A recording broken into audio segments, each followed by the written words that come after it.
In a world where the gods are immortal and rule from the shadows, he appears, a man who can be their equal. The abyss descends and can swallow him, but his whole life depends on his being in darkness. Finding himself in this trap, he makes a decision to challenge the gods themselves. Will he be able to change the fate of the world alone? Let's find out. Jianyu lived in Yuanhai City, but one day he noticed problems with his eyes and went to the central hospital to see Dr. Zhao. He carefully read his hospital card and puzzledly adjusted his glasses, thinking, is there a mistake in the number? Isn't this the X period? He asked him to describe the symptoms again, and he, opening his eyes wider, said that he could not see so clearly. Everything around the doctor and his eyes thickened with dark red colors, and he said that when looking at an object he saw a red stripe above his head. The doctor asked what number was on it, and he, looking at it, said that it was 18. Then he closed his eyes, making everything disappear, and asked, is that his age? His question made the doctor's face twisted, and he thought, is this guy definitely not in the wrong department? MC at this time looked at him puzzled and thought, if this is the death indicator, 18% is not that much, right? And he looks energetic. The doctor asked if he had taken alcohol, and he asked right now. Noticed that his answer again made the doctor doubt his sobriety. He shook his head and apologized to him. He was a little distracted. Dr. Zhao looked up at him with a tired expression and advised him to concentrate, then took a flashlight out of his robe and decided to look into his eyes. He asked him to look left, then right, and found that his eyes looked normal. But when he opened them again, those red stripes appeared in front of him again. Leaving the office, he saw a lot of people in the corridor, all of them with different percentages of blood, but he didn't seem to care anymore, since his conjunctivitis was cured. Deciding that he had regained his sight, he wondered what to do with the red stripes, and thought that he could find a useful use for them. He left the hospital and saw an announcement on the huge screens about recruiting candidates. In order to ensure the safety of the population, the Night Watch is going to open a new recruitment of candidates to patrol the streets at night. In the 99th year of the Cataclysm, a place for safe living has finally been created, and others continue to retreat. They may soon be able to achieve victory. After walking through the streets of the city, Jianyu decided to take a good look around before returning, but suddenly froze, noticing that his shoelaces had come undone. He crouched down and tied them, but suddenly the people passing by him seemed to dissolve, and their voices faded away. The surroundings changed, the shadows began to thicken around him, which made him very nervous, and then he saw someone's dark silhouette quickly approaching him. He also looked up at the sky and saw that all the buildings around were destroyed, and the sun had turned green. Suddenly, a woman landed next to him, but she immediately jumped to the side, not paying attention to him at all, and attacked the monster. Looking around, he saw many monsters that people were fighting, and thought that there seemed to be big trouble here. Looking up at the sun, he saw a streak of blood in 9,999,999 units, and realized that he could start to panic. Somehow, large bubbles of water appeared in the sky, from which drops fell, and one of them fell right on Jianyu's forehead, which brought him back to reality. People were busy with their own affairs, some were crossing the road, and some were just stupidly standing on the roadway, like MC. Because of what he saw, he thought about the announcement of the night patrol, especially the words about their world becoming a better place and the city safer. Passing by a dubious merchant who was trying to sell his goods to a passerby, he wondered if the city was really safe. Or was this all an elaborate lie? He looked up at the sun, it had the same number. He was distracted from his thoughts by a merchant who was pestering everyone in a row, and this time he became his target. He offered to buy his medicine and licked his lips, saying that they were the same as the official ones. Jianyu picked his nose and asked displeasedly, the city is full of monsters, and he sells medicine? Does he really think he's the god of medicine? He showed him his wares and said he had everything he needed, and MC asked if it was free. The merchant immediately walked away from him and said if he didn't want it, then he shouldn't buy it, and where would monsters come from here? Jianyu immediately ran up to him and said he was just joking, and then asked if he had any divine oil. It was time to go home, and as he got on the bus, MC smiled and thought that a bottle of divine oil cost 3,000. Wasn't that too much? He shouldn't blame him if he reported him to the police. He looked at the scenery outside the window and thought it was just an ordinary street. He was just being too suspicious. The bus stopped at a bus stop and he suddenly felt something and looked at his reflection in the glass.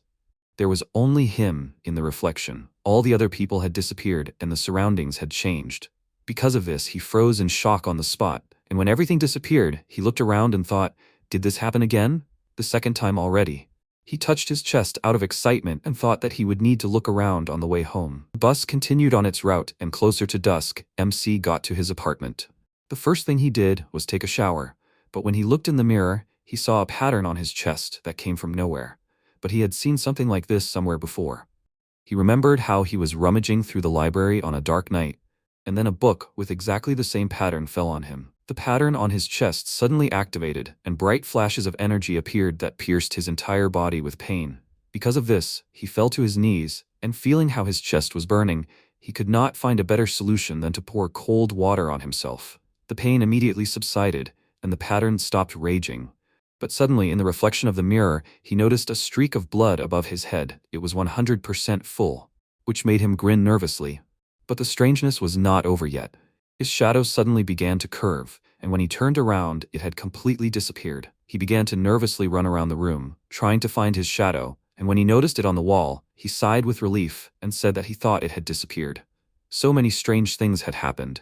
He would not even be surprised at the disappearance of the shadow. Since he was tired, he decided to go to his room, but as soon as he opened the door, he saw his own shadow in front of him, which was standing in place and staring at him. He was not surprised at all, then took a step towards the shadow and said that it would be fun. He already understood that something amazing would come. Suddenly his heart began to ache, and the pattern began to rage again. The good news is his shadow is still there. The bad news is it's alive.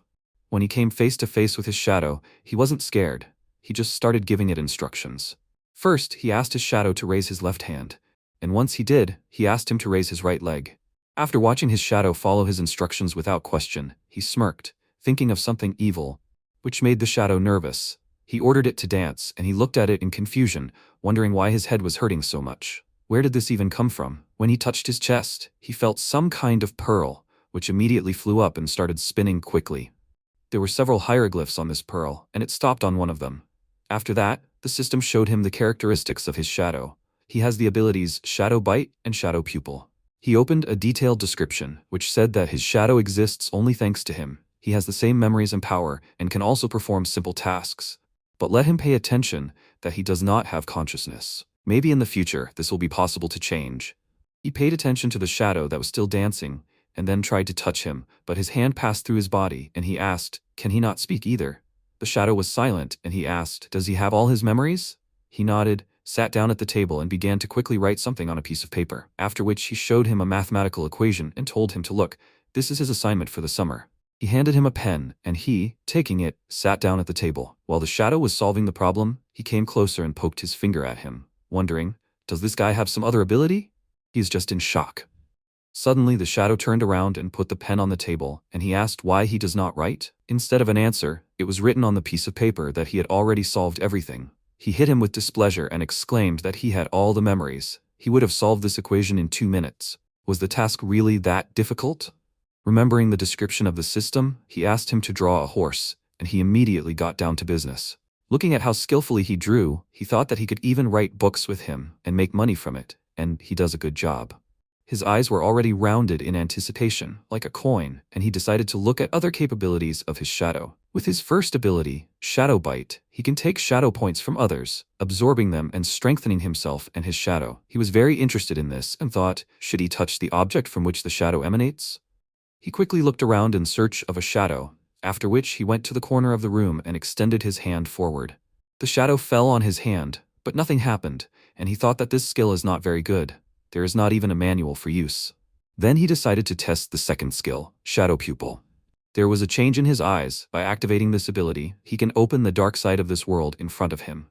Now he understood why he saw that strange place with monsters. He decided to try to look at it again, but suddenly an idea came to him and he asked his shadow to stop and do some push-ups, and he would take a look.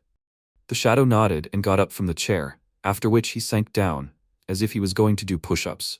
But for some reason he continued to sink even below the floor, which made Zhang Yu very worried and asked where he disappeared. Nervously looking around, he told him to get out, and a dark clot appeared in front of him, from which a shadow jumped out. He looked at him displeasedly and asked, did he just escape from him? He wrote on a piece of paper that he was on the dark side, and he asked what he was doing there. He told him that he was doing push-ups, and he thought maybe shadow training is better on the dark side of the world. He asked him to continue, and he nodded, disappearing again. Going into the dark world, MC took a deep breath, then sat down at his desk and decided to draw.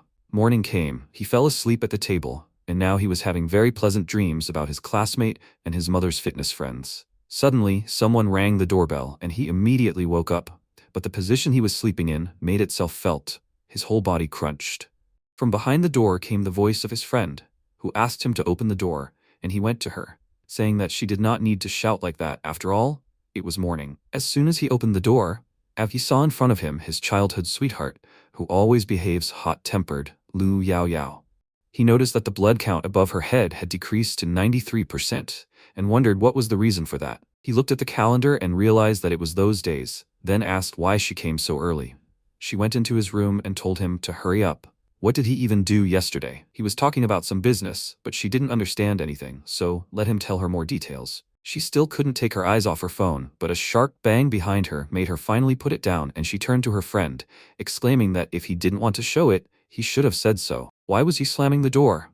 But John Yu was also shocked. He didn't expect that closing the door would cause such a rumble and even damage the wall. He froze in surprise, and Yao Yao looked at him strangely. She only now noticed that his body had changed and exclaimed, "Does he really play sports?" She immediately threw that thought away and said that he would rather die than start exercising. How did he grow so many muscles overnight? She poked his shoulder and then asked, "Did he do something to himself?" He got flustered and lied that he just did a few exercises, then thought that it seemed like the results of the shadow exercises were showing on him. She shamelessly lifted his shirt up and looked at him closely, then said that he lied. It was impossible to pump up so many muscles with just a few exercises. She saw her father doing some business, but it was not too late for him to stop. He looked away and told her to shut up. He was not doing anything, but she immediately grabbed his hand and he exclaimed, "What is she doing? Is she really going to use a lethal weapon on him?" She took out a bracelet from her pocket, then put it on his hand and told him not to move. It was a device for detecting the pollution index. He didn't understand what it was, and she explained to him that murders, foreign objects, and insults were all part of the pollution. If all this was not eliminated in time, the accumulation threatened degeneration and alienation of people. He looked at her with a grin and thought that his ability had appeared because of the manual on his chest.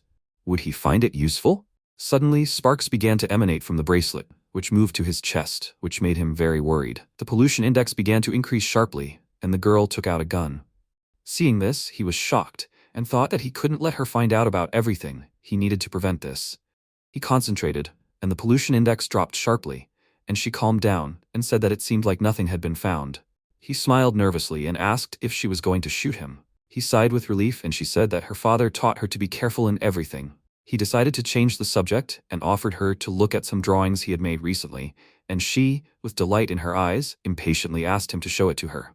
After she left, he lay down on the bed and sighed heavily, thinking that it was close. Fortunately, he managed to deceive her. He opened the system to see what was going on with his shadow.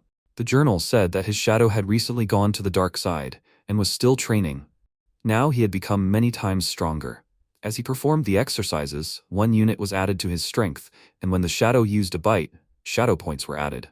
Realizing that his shadow had been training all night, he went into shock, and then immediately summoned it. The shadow grew out of the floor, and he told it that he had felt the results of his yesterday's training on himself, but push-ups alone were not enough, so he would increase the difficulty. He made a fist and nodded in agreement, and then he ordered him to do a push-up and a couple of other exercises, like a one-handed handstand on his index finger. The poor shadow quickly completed the exercises, despite the fact that his instructions sometimes sounded very strange. At one point, MC ordered him to get into a pistol stance and increase the difficulty by telling him to crawl, then sit in an L shape, raise his legs, and start pumping his abs. Yao Yao, who had been standing by the door and eavesdropping all this time, decided that this was how he trained, and sighed with relief, thinking that she had imagined too much. Now she could rest easy since he was okay, and decided to go home and read comics. Time passed. The cataclysm was already 99 years old. Now it was January 20th. A day had passed since the shadow appeared. After training, John Yu did not experience any pain, but became stronger. This suited him perfectly, so he will be content with this in the future. January 21st came, he gave his shadow a lot more exercise, and the results immediately showed on his body. Now he should be able to defeat Yao Yao with one blow, but he had better train even harder. On this day, Uncle Li Shengguang came to see him. He works on night watch, so he can't let him suspect anything. Uncle Li is getting old. He lost his arm, and now he can deal with 3 people like him and Yao Yao with one blow. On January 23rd, he realized that he can't go on like this. In order to gain abilities, he needs to try harder, so he decided to train his endurance. On January 24th, he was lying on his bed as usual and doing nothing, but his shadow was training hard. On January 25th, he was playing on the computer, and his shadow was doing various exercises as usual. On January 26th, he decided to do 10 push-ups himself, but he couldn't. But his shadow was running around the house briskly. During his training, he noticed that his shadow was gaining shadow points very slowly, and had only accumulated 8 in these days. Judging by his current progress, it would be difficult for him to gain 10 points for evolution, and then he decided to go to the dark world himself to try to increase their growth. Like his shadow, he fell through the floor and found himself in a dark and empty space that moved him to the dark world.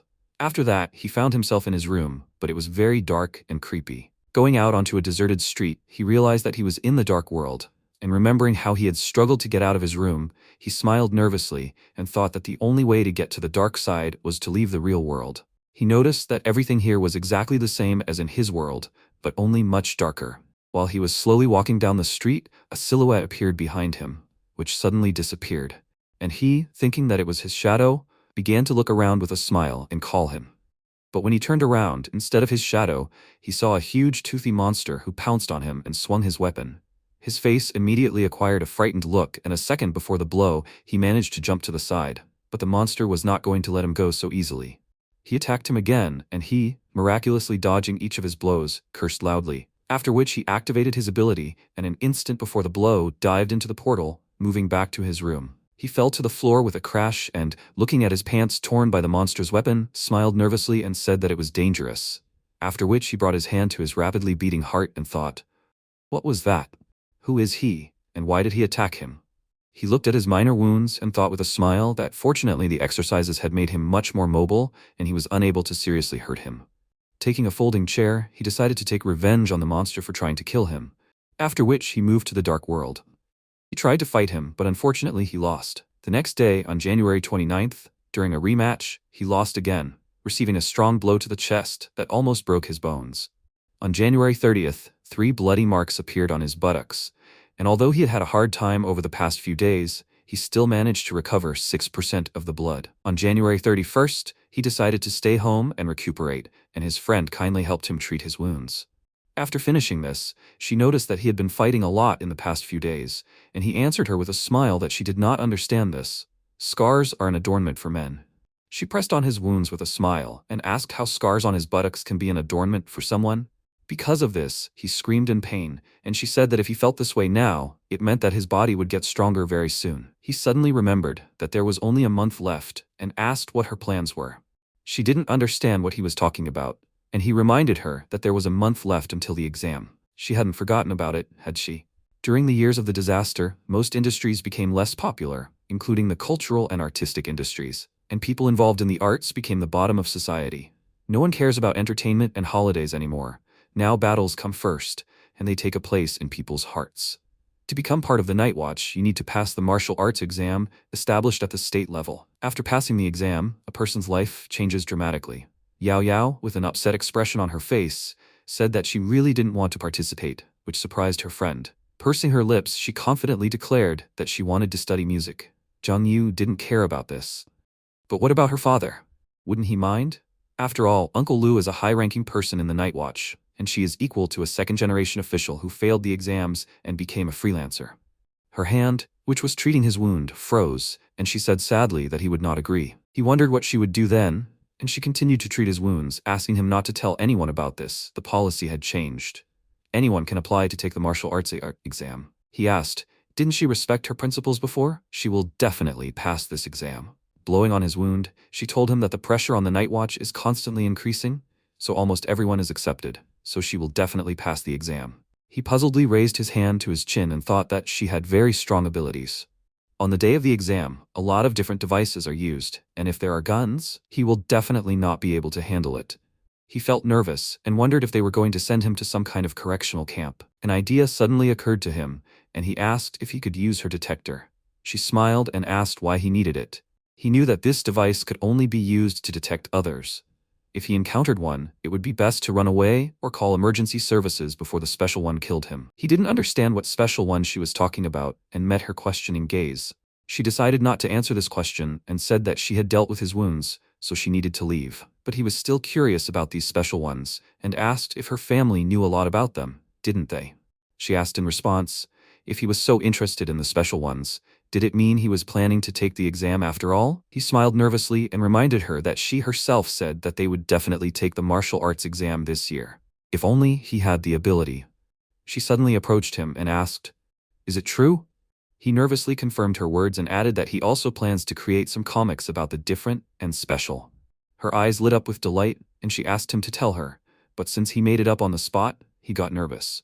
He quickly came up with a plot and said that the main character would be a guy named Aben, who was constantly bullied on campus, but he did not hold a grudge since he had a kind heart. Thanks to a kind teacher and aunt, he was chosen by the Night Watch unit to participate in the Super Soldier Project. Aben had amazing willpower, transformed himself beyond recognition, received a super soldier injection, and became a powerful captain. The Night Watch unit did not plan to send him to the battlefield, so they sent him to various events so that he could meet people from high society. And everything was like this until the city was invaded by powerful others. He continued telling her about the plot of the comic book, and she listened to him attentively. After that, she invited him to her home and took him to her room. Her apartment was on the same floor as his. She asked him to sit here, and she would go to her dad's room for now. He quickly looked around. Everything in the room indicated that a girl lived there. On the bed, he noticed a book called Fateful Emptiness, and immediately opened it, asking, "Aren't these comics about the love of a brother and sister? Does she like this?" Yao Yao, who was about to leave the room, suddenly ran up to him and snatched the book from his hands, embarrassedly exclaiming that her friend left it. "She doesn't read things like that." Before leaving the room, she ordered him to sit here and not touch her things, to which he responded with a smile and thought that she was still the same. She doesn't know how to defend herself at all. He noticed the guitar standing by the shelf and thought that she liked music since she was a child. She used to constantly pester him to listen to it with her, although he didn't really like it. He went to the tape recorder and turned on the music, which made him remember how they used to play as children, and didn't even notice how he fell asleep and a girl entered the room. He sleepily rubbed his eyes and she asked with a smile, when did he start liking music? He used to hate it. She threw the VR glasses into his hands and told him that all the information was there, so let him look through it. As soon as he put it on, he plunged into virtual reality and was suddenly pulled somewhere into the void. When he opened his eyes, he saw many eyes watching him above him and asked, "Is this Shenzhou?" What an impressive virtual reality. Shenzhou, a space full of the unknown, is considered the first source of the cataclysm. The others appeared here. They committed brutal murders, destroyed and gradually absorbed the world. The moment of the birth of some monsters appeared before his eyes, and he remembered that he had seen exactly the same ones on the day he was in the hospital. Between their world and Shenzhou, there is a space called the Dark World, displaying a projection of the real world. As soon as the space was opened, the monsters immediately entered the world. And although the Night Watch continues to control the gap now, sometimes others still get to them. Having passed through the crack in space, he found himself in the Dark World and saw in front of him a huge city and dark clots flying over the roofs. The shadow layer is reset every 3 months, displaying the current picture of the world anew, and it is during this period that others enter their world. However, given that the shadow layer significantly weakens the protection of the world, people with a rank below the 4th are better off not going out. The visibility range of the shadow layer is 3 or 5 meters, but as a person's strength increases, the field of vision expands. There are a lot of different kinds of pollution in the shadow layer, and if people stay in it for a long period of time, it is quite possible that they will become different. But it was strange, because he never felt discomfort when he came here before. Suddenly, a huge monster appeared behind him, causing him to be very scared, and then a bright flash appeared in the sky, which fell next to him with a beam of light and burned this creature. This flash attracted the rest of the monsters, and MC, covering one eye from the rising dust, was suddenly surprised to see a special one in front of him. Who was this Flash? He realized that in order to cope with monsters, you need to be able to fully control your powers. The protagonist looked at the projection and pointed at it with his hand, saying that it was cool. Is this what special is? It looks amazing. If he passes the exam, will he be able to become special too? Yao Yao replied, if you think about it, special is someone different with a human body, controls his power, but at the same time dies because of it. Special people are constantly struggling with pollution and alienation, and after death, there is a high probability of becoming different. Therefore, special people, when they understand that death will soon come for them, try their best to use up the rest of their strength.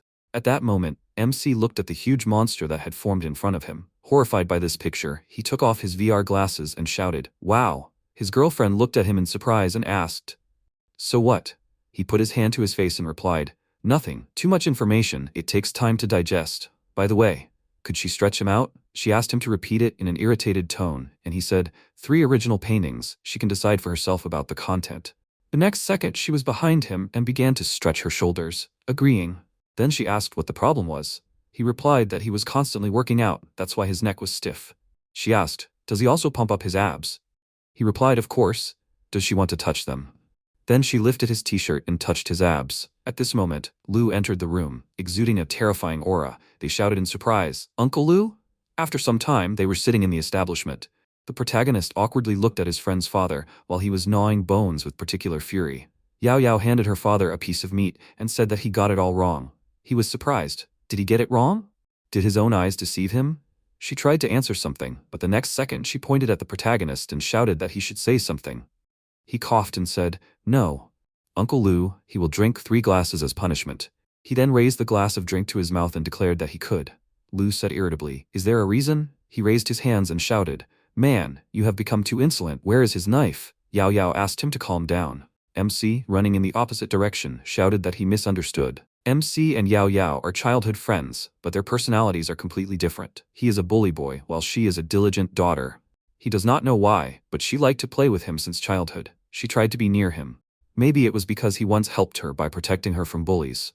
In addition, she could be attracted by his courage and beauty. She accompanied him even when he pretended to be a tramp. Then he was scolded for his actions, and she was told not to play with him. Uncle Lou never allowed his daughter to get too close to him, always being wary of him. Meanwhile, Lou put a cigarette between his teeth and took out a lighter to light it, but Yao Yao snatched the cigarette from his mouth, and he indignantly asked what they were doing when he came back. The protagonist waved his hand and replied that they were looking at information about the different and special ones. Yao Yao smiled sheepishly, sticking out her tongue, and Lou sighed in relief and said, so that's it. He then asked the protagonist if he knew why the government didn't allow students to know about all this in advance. He confusedly replied that he didn't quite understand. He explained that everyone's hearts were different, in which evil began to prevail over kindness, despair could attract people from Shenzhou, and certain things should not be known to everyone. Not everyone had the willpower. If a hole is formed in the heart, another can enter at any time. That is why various tests are conducted before the exam. And only people with the appropriate physical training can come into contact with the world of others. But this world is very dangerous. It is a pity that even with today's medical abilities, people still get out of control. He took a drag on another cigarette and added that he hoped he understood everything. The protagonist answered, of course, Uncle Lou. Then he said that he cannot miss the martial arts exam this year. He put his hand to his chest and said, besides, he understood everything a long time ago, so there is nothing to worry about. Lou wanted to say something else, but he had to answer a sudden call. He was informed that a new urgent mission regarding the shadow layer had arrived. He replied that he understood, and he was moving out. Then he walked to the door and turned around and said that he was leaving. Zhang Yu, he shouldn't upset him, and then he would take him to the night watch unit. The protagonist smiled, put his hand on his chest and said that he didn't have to worry. He and Yao Yao wouldn't do anything like that. She looked at him indignantly, and then they grabbed each other's cheeks, and she shouted, what's the matter? They had never done anything like that before. Did he say that on purpose? After some time, the streets of the city continued to live peacefully. A child was enjoying a treat while sitting on his father's shoulders. MC, looking at the screen that said about the night watch, thought that he wanted to find out more information, but in the end, only basic knowledge. Then he went to the supermarket and began to put the necessary purchases in the basket. Reaching for the can, he thought that judging from Uncle Lou's reaction, these materials would be hidden. He was afraid that he would not see it again.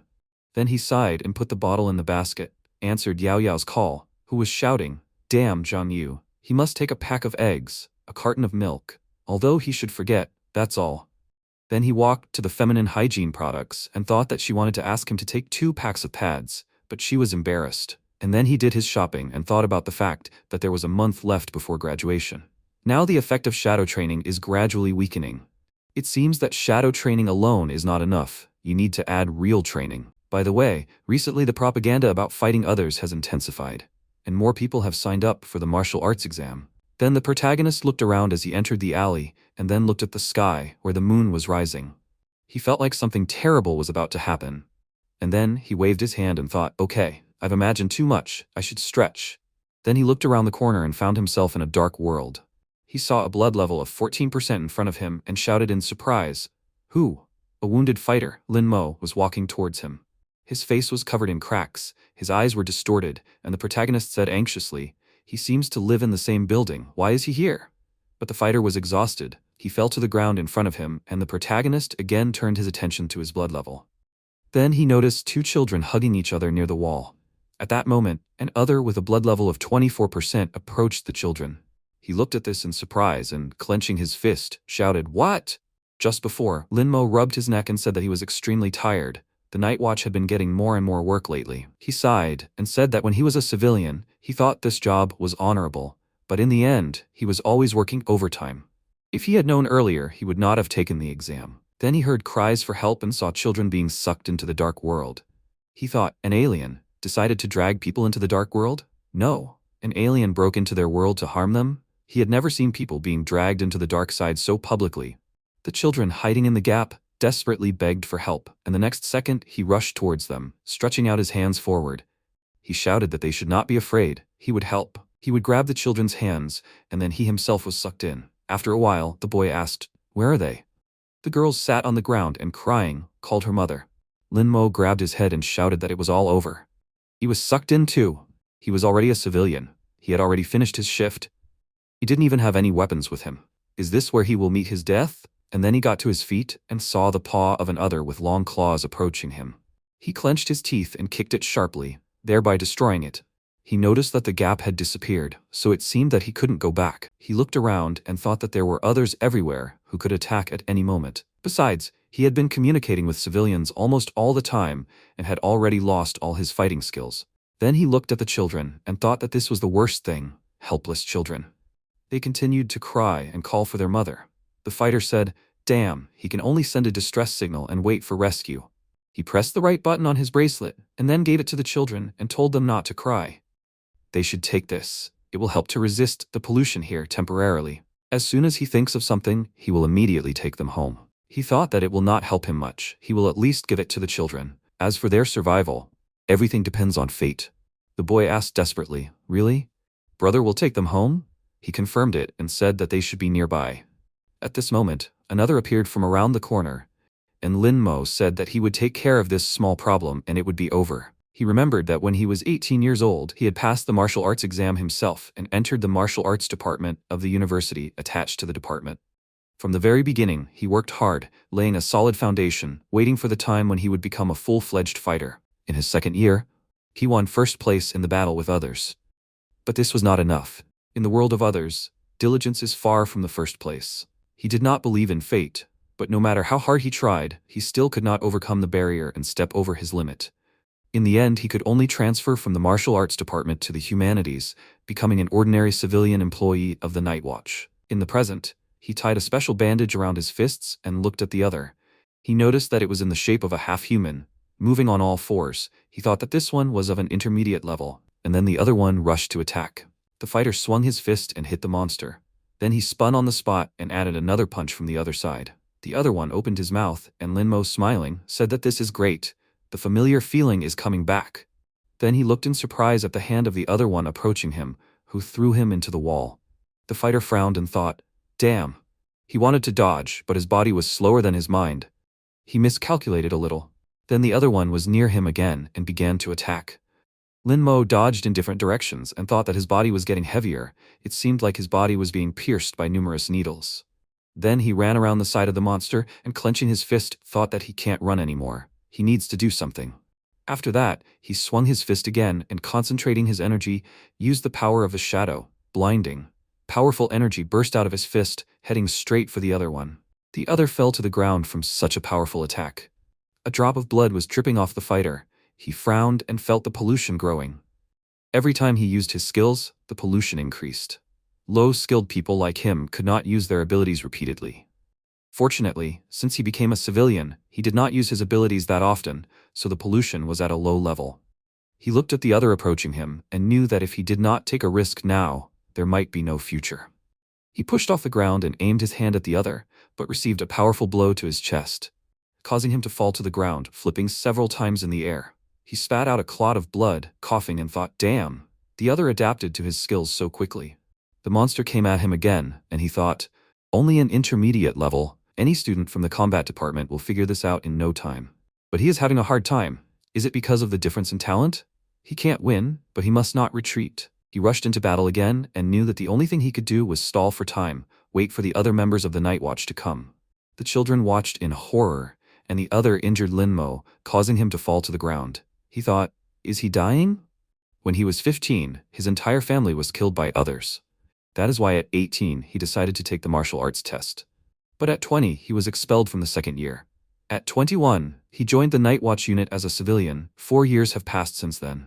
This is his life. It may not seem easy, but in this world, it is considered normal.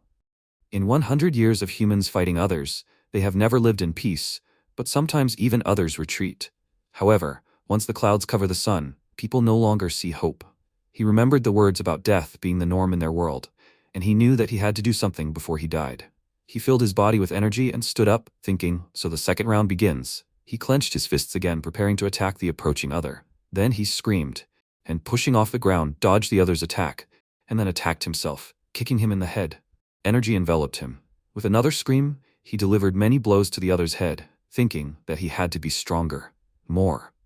Almost, he had to put in more effort. He was surprised. Everything swam before his eyes. The other punched him in the face, from which he flew to the ground. Blood spilled under his head, and he thought that he could not see anything. After all, his skills were not enough. Even with the pill, he could not win. He was weak. He clenched his teeth in irritation. Trickles of blood flowed down his chin, and he understood that this was the end of his ordinary and boring life. Then he looked to the side in surprise and saw the protagonist looking around, asking, "What the hell is going on here?" Linmo thought, "A man from the Night Watch? No. The voice is too young, and the manner of speech is not like that at all. Really special? No, it can't be." Then MC sat down next to the fighter and, lifting him by the shoulders, said that he can rest, otherwise he can rely on him.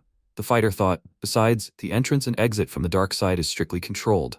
A random person cannot get here, unless he is part of the mysterious forces living on the dark side. Then he saw how the other punched the protagonist in the face, from which he flew to the ground. And, horrified, thought, what a weakling. Then the monster's hand was approaching him, but the next second, the protagonist hit the other on the head. Steam seemed to be coming out of his nose, and he shouted that his opponent was him. He took out a bottle of sauce from a shopping bag. The other attacked in front of him, but the protagonist dodged to the side. Then he swung the bottle and hit the other with all his might, causing the bottle to break. The monster turned to the opposite side and attacked again with its scythe hand. MC was behind it and ran forward, tried to attack with the bottle again. Then a series of blows from the other followed. The protagonist easily dodged and, making faces, said that it was useless. He had already figured out its scheme. It was seriously injured, so its speed and strength leave much to be desired. He has the advantage. Then he smashed several more bottles on the other, and the monster screamed terrifyingly, flying to the side. Linmo watched in surprise. He wondered if he could really be called weak. Apparently there are no rules to this fight, and it is inexplicably overwhelming its opponent. The protagonist, reaching out to the other again, said that he defeated it a few days ago. Now it's his turn. It must die. But things did not go according to his plan, and the other attacked him with its tail, pinning him to the wall. The protagonist, clearing his throat, got to his feet and said how careless, he shouldn't have attacked from the same place. The monster headed towards him again, and MC thought, what to do? It can't be allowed to attack the children. If he were alone, he could just escape from the dark side and go home to lick his wounds. Well, then they will die, and that is not in his plans. Damn, 20% blood, is there any point in being afraid of it? He squeezed the neck of the bottle tighter and thought that today he will finish the job. Then Linmo shouted that the other had a serious injury on his right rib. He should attack there. The protagonist rushed to attack and said that he understood. Moving in a zigzag, he found himself near the monster and, smiling, moved from side to side, saying, "It opened on the left." Then he attacked the tail of the other with the sharp part of the bottle, and the blood indicator dropped to 18%. The monster screamed, flying back. The protagonist was surprised. Running away? Linmo looked in horror as the other flew towards the children and shouted, "No, it wants to get their blood." The other opened its mouth, surrounded by sharp fangs, right next to the boy who was desperately hugging his sister. The next second, MC told it to stop. The veins on his arms bulged with tension, and he grabbed a can of soda and threw it straight at the monster. Linmo did not stay aside and, pushing off the ground, kicked the other with his foot, from which it flew to the side. The blood level indicator was 15%. The fighter coughed again and fell to the ground. The other again opened its mouth, approached him, but the protagonist grabbed it by the head and, grinning, told it to die, after which he bit the monster on the shoulder, and the blood indicator decreased again. He grabbed it by the hair and yanked hard, shouting, "The other? Yes, this is some kind of kid, barking like a dog." The blood indicator dropped to 11%, and the protagonist, striking again and again, shouted, "Does this want to taste human flesh? Well, he can take the risk." Then he saw a bright shimmer in the center of the chest of the other and, swinging, powerfully hit the target, shouting that this should die already. Everything around shook, different energies flew around in a whirlwind. The protagonist was breathing heavily. His body was covered in blood. He looked around. The ground and several walls were covered in cracks. Then he fixed his hair and smiled and said that he finally got his revenge. The next second, his vision darkened and he sank to the ground. The city was covered in fire. Many dead people were lying on the ground. MC, who was in the epicenter, looked around and asked, "Is this the gathering place? Why did everything change so much?" Then many others surrounded him, opening their mouths and stretching out their long arms forward. It was heading straight for him. He looked to the side and shouted, "What?" The long arms of the others seemed to swallow him up. The sun disappeared, the dark side enveloped the world, hope was lost. Someone danced at the feast, and someone screamed in pain. Someone silently fought, died, and this was commonplace. Some understood everything, and some did not. Then he heard a voice that told him, "Wake up." The protagonist opened his eyes slightly and stretched out his trembling hand forward. Linmo asked, "Is he alive?" The protagonist sat down on the ground and cleared his throat, saying that he was alive. He thought he was dreaming. Then he looked at the corpse and realized that after killing another, the memories were cut off. Then he pointed to the monster's eye and said, "The pupil of the shadow." The fighter asked in surprise, "Is he okay? Why is he silent?" He replied that he is here. MC paid attention to his blood count, which was 10%, and realized that he was in serious condition. He had lost a lot of blood, but he could still stand on his feet. This was amazing. System standards for blood volume: 70% of the blood volume is a minor wound. 50% of the blood volume is moderate. 30% of the blood volume is serious injury. 10% of the blood volume is on the verge of death. Before the disaster, the survival rate for this kind of injury was 28 to 37%. 5% of the blood volume is barely able to speak. It's time to leave the last words. Then the fighter put his hand on his shoulder. He looked at him in surprise. Linmo suggested that they sit near the wall, and they did so. He looked at the protagonist and asked, "Is he not a member of the Night Watch?" He was surprised, He didn't recognize him? They lived in the same house. It seems that he has poor eyesight, so it is normal that he did not recognize him. Then he answered negatively. Linmo said that this could not be. The other was very strong. He did not believe that he was not a member of the Night Watch. The protagonist thought, what kind of communication is this? He had just saved him. Linmo laughed and exclaimed that it was funny. The protagonist was so strong. He hit MC on the shoulder and pointed out that Jiangyu hit him with soy sauce. That was very clever. The protagonist asked in surprise, was he okay? MC thought that even in such a state, Linmo was laughing. The people from the Night Watch were amazing. Linmo asked what university and what year Jiangyu was studying in. The protagonist tensely answered that he was in Beidou in his second year. MC thought that it was even better that Linmo did not recognize him.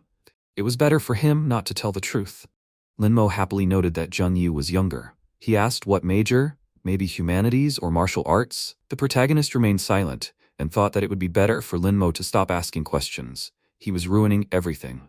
Linmo thoughtfully put his hand to his chin and guessed that it must be martial arts because MC is too strong for the humanities. He quickly extended his hand towards Jiangyu and asked, "Do you have a cigarette?" The protagonist put his hand in his pocket and replied that he only had a biscuit. Linmo clarified, "These are cookies." He said that this will do and asked to give him one.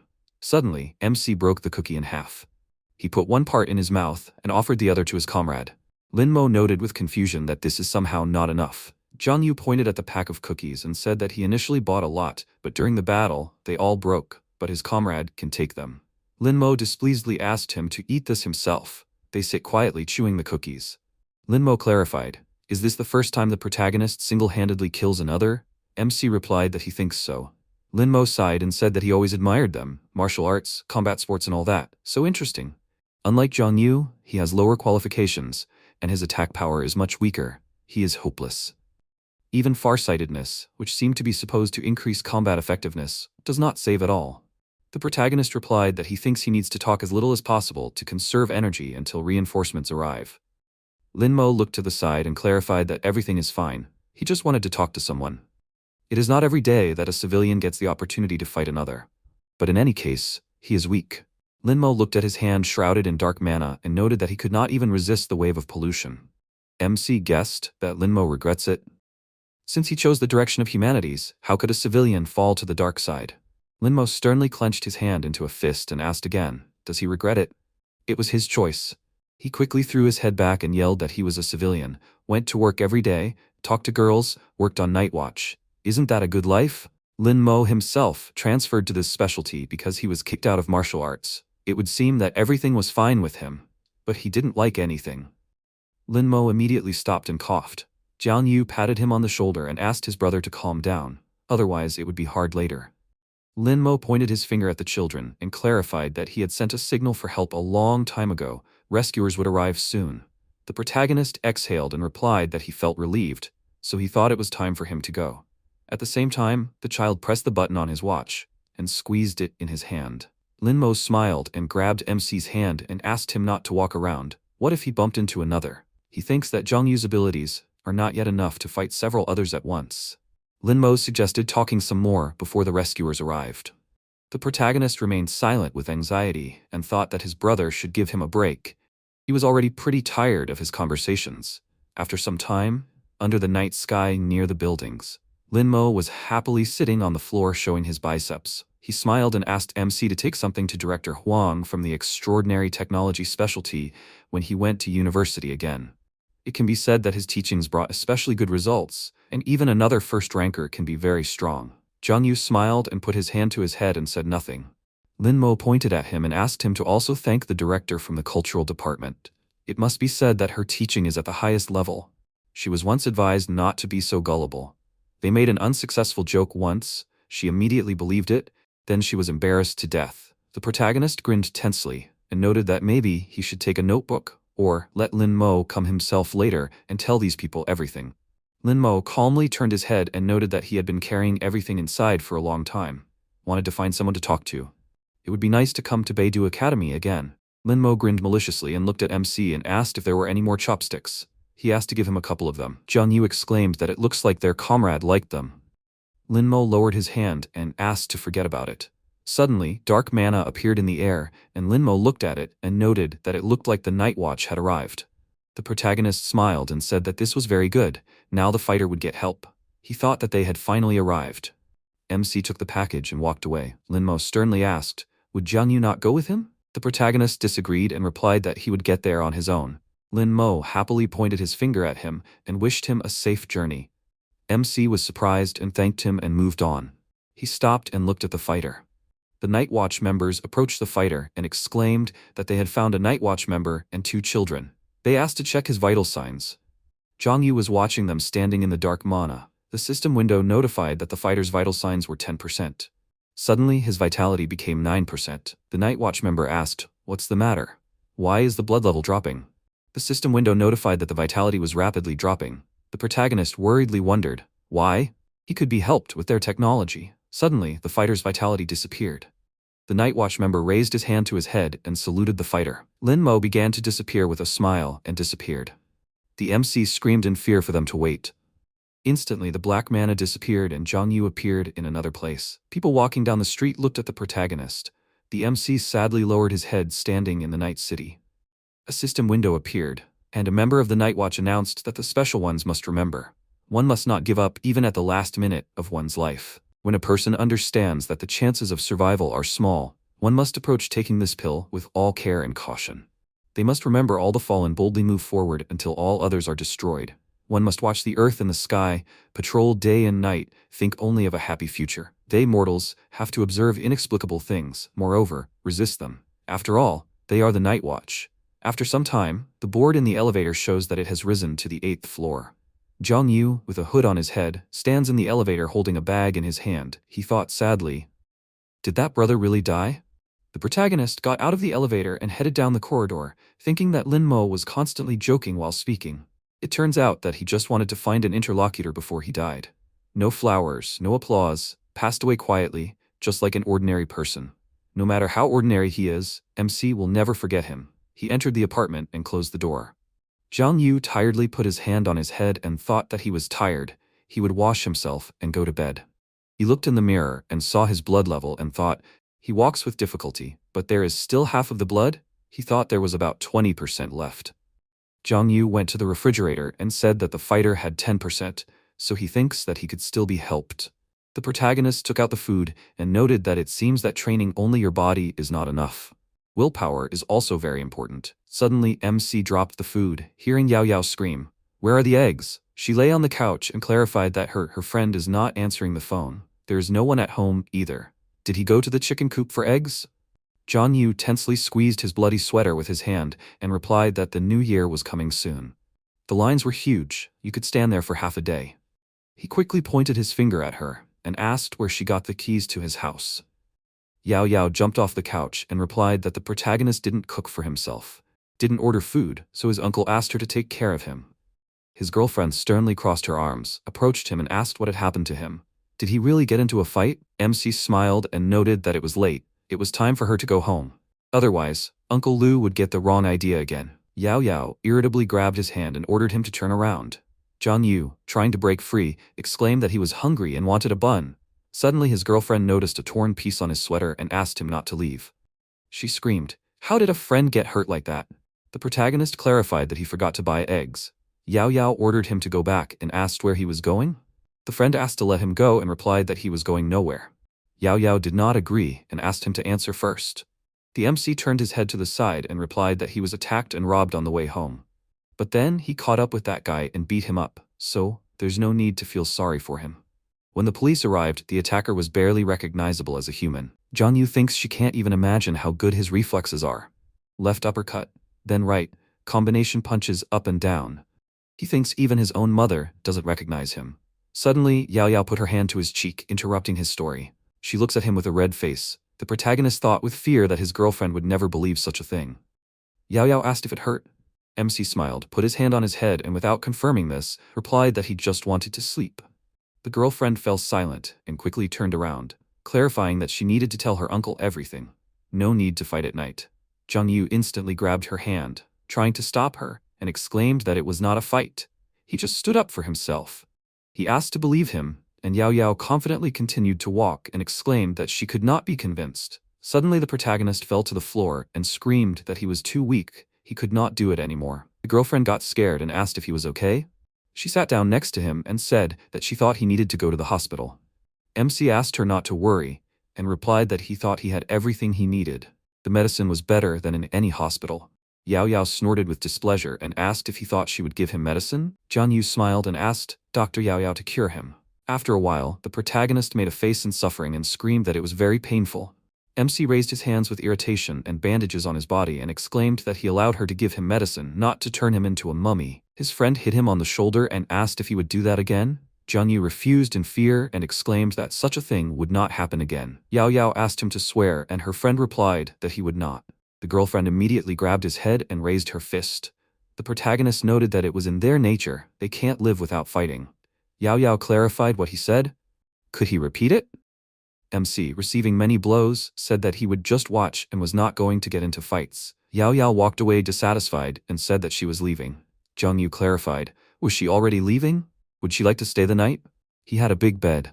Yao Yao playfully stuck out her tongue and closed her eye. She quickly slammed the door to her friend's apartment. After some time, the protagonist was lying relaxed on the couch. He calmly remembered that his brother asked him to pass on a message to Beidou. Suddenly, MC got up from the couch and did not agree. He exclaimed in fear that his brother didn't even say his name. After some time, a sign appeared in the mana. The system window notifies that this is a wandering spirit. Type, Shadow, Dark Origin. Level, Medium. Description. Other from the lower abyss belongs to the Shadow and the Dark Origin. If a person becomes their target, they will turn their hidden attacks against him. Therefore, you need to watch your back. You need to pay attention. This subspecies is not so easy to defeat. The price of killing is a broken arm. Shadow Bite. Received, Insidious Blow. Shadow Points. Other. Received, no price. Zhang Yu asked with interest, will his first killed other be displayed anywhere, or will it be absorbed by the Shadow Bite before the kill is registered? Suddenly the protagonist used a skill. The system window notifies that this is an Insidious Blow. A hidden attack from the shadow occurs, which the enemy will not be able to see.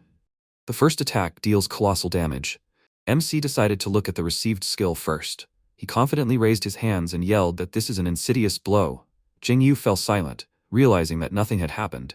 He exclaimed in fear that it was nothing. Did the system mess something up? The protagonist smiled and asked, maybe it was because there was no attack target? He landed on the couch and said that he didn't care. he would try again later. MC clicked on the system window. The system window notifies that his abilities are Shadow Bite, Shadow Pupil, and Shadow Form. Stalker, kill from the shadows. Jianyu is a natural-born killer, so he can feel like a fish in water, can sneak in the shadows. The protagonist asked sadly, and why can't they just write in simple language? And why does it only work in the dark? What should he do in the light then? The system window notifies that his shadow has undergone drastic changes. Now MC can control it, merge with it. Jianyu thought, is this a shadow form? Really a new skill? The system window notifies that the shadow form section has the following characteristics. First, if the protagonist trains in this state, he will be able to notice significant changes. Second, his breathing will be able to perfectly match the shadows. Others will not be able to notice it. Physical fitness will improve. Third, he can use the shadow form outside the shadow layer. In the real world, using this ability consumes shadow points. Fourth, if he is seriously injured, his blood volume will be delayed, which will slow down the approach of death. MC asked in admiration, what kind of wonderful ability is this? Especially the fourth point. The system window notifies that, for example, if the blood volume drops by 99%, death will not occur. Jianyu screamed in rage. Only if the blood volume drops by 99%? Yes, he would rather die happy. The protagonist closed the system window and clarified that in any case, the ability is good. Now he will try it. MC asked the shadow to come out and it instantly appeared from the floor. Jianyu raised his hand showing a finger and the shadow repeated after him. They touched fingers and the shadow instantly spread over the protagonist's body. It absorbed MC and his body was enveloped in streams of mana. Jianyu looked at his hand and asked, is this the same form? This is very interesting. He exhaled and ran towards the room at great speed. The protagonist, knocking down things in his path, exclaimed, wow, this is speed.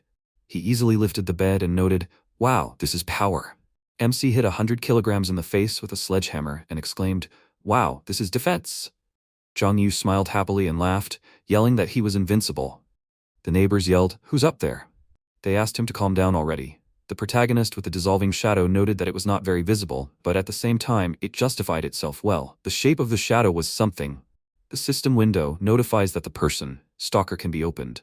MC was surprised and asked, so he can open something new? The system window notifies that this is a discovery.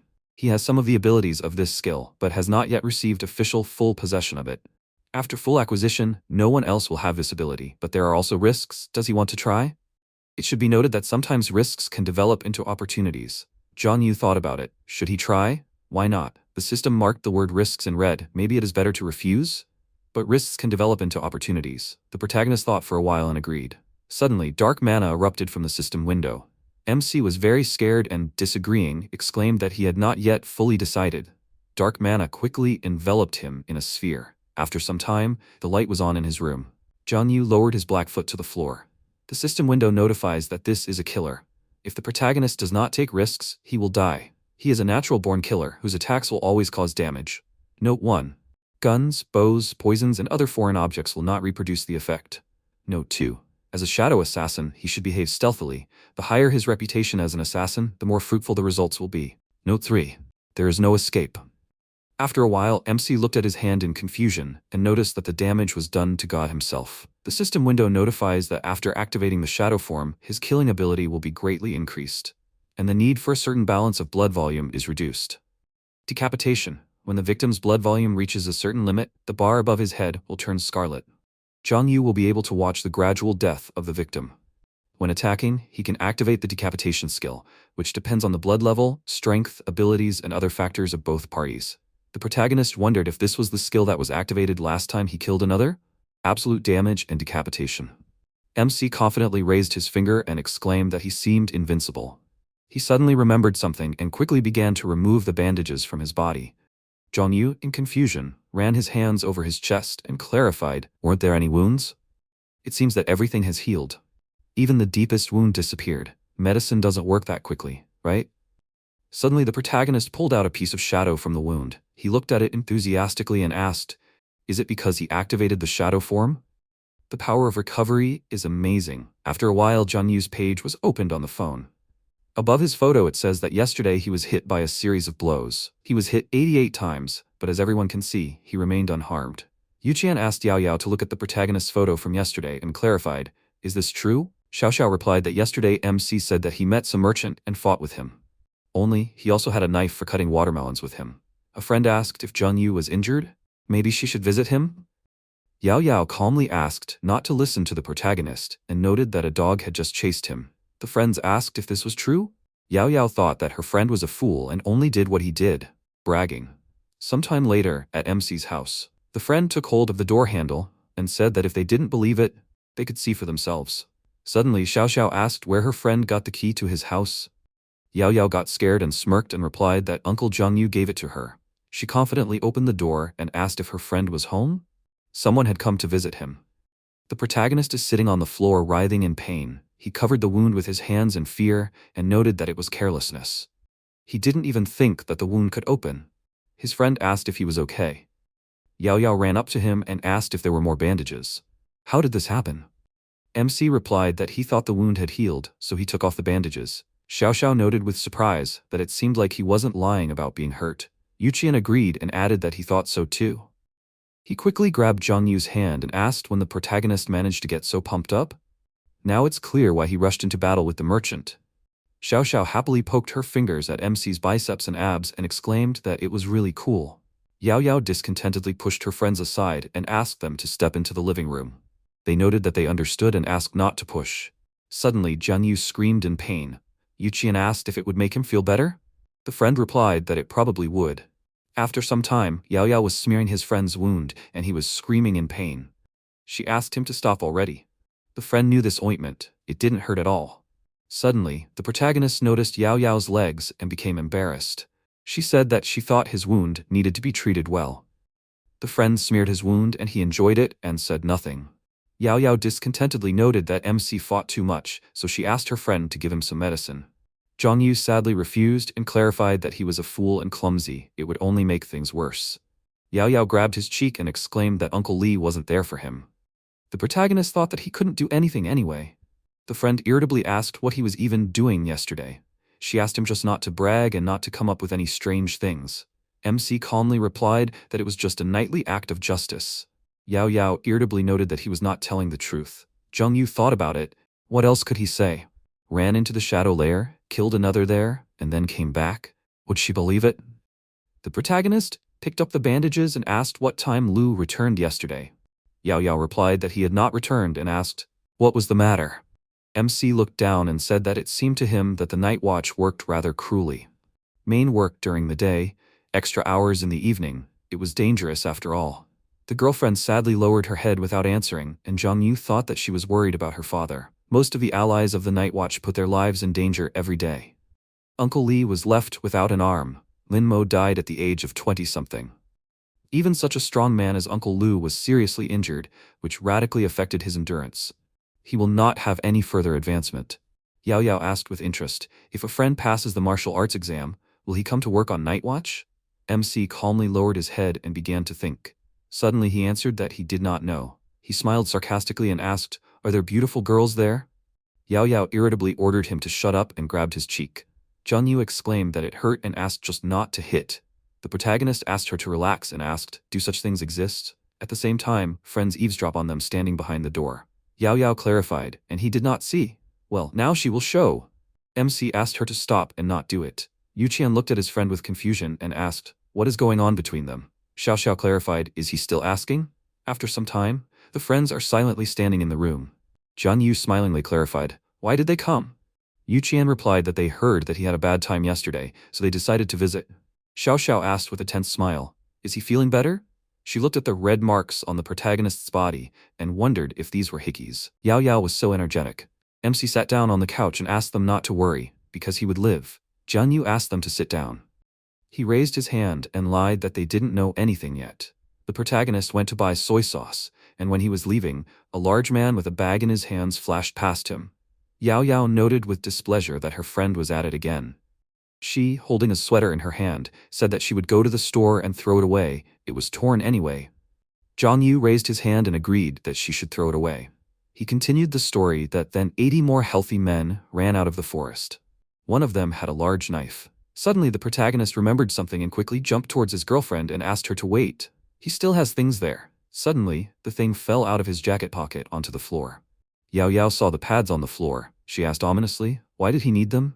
MC calmly looked away, scratched his head and asked, Didn't her stomach hurt yesterday? He wanted to give them to her when she came home from the store, to make her happy.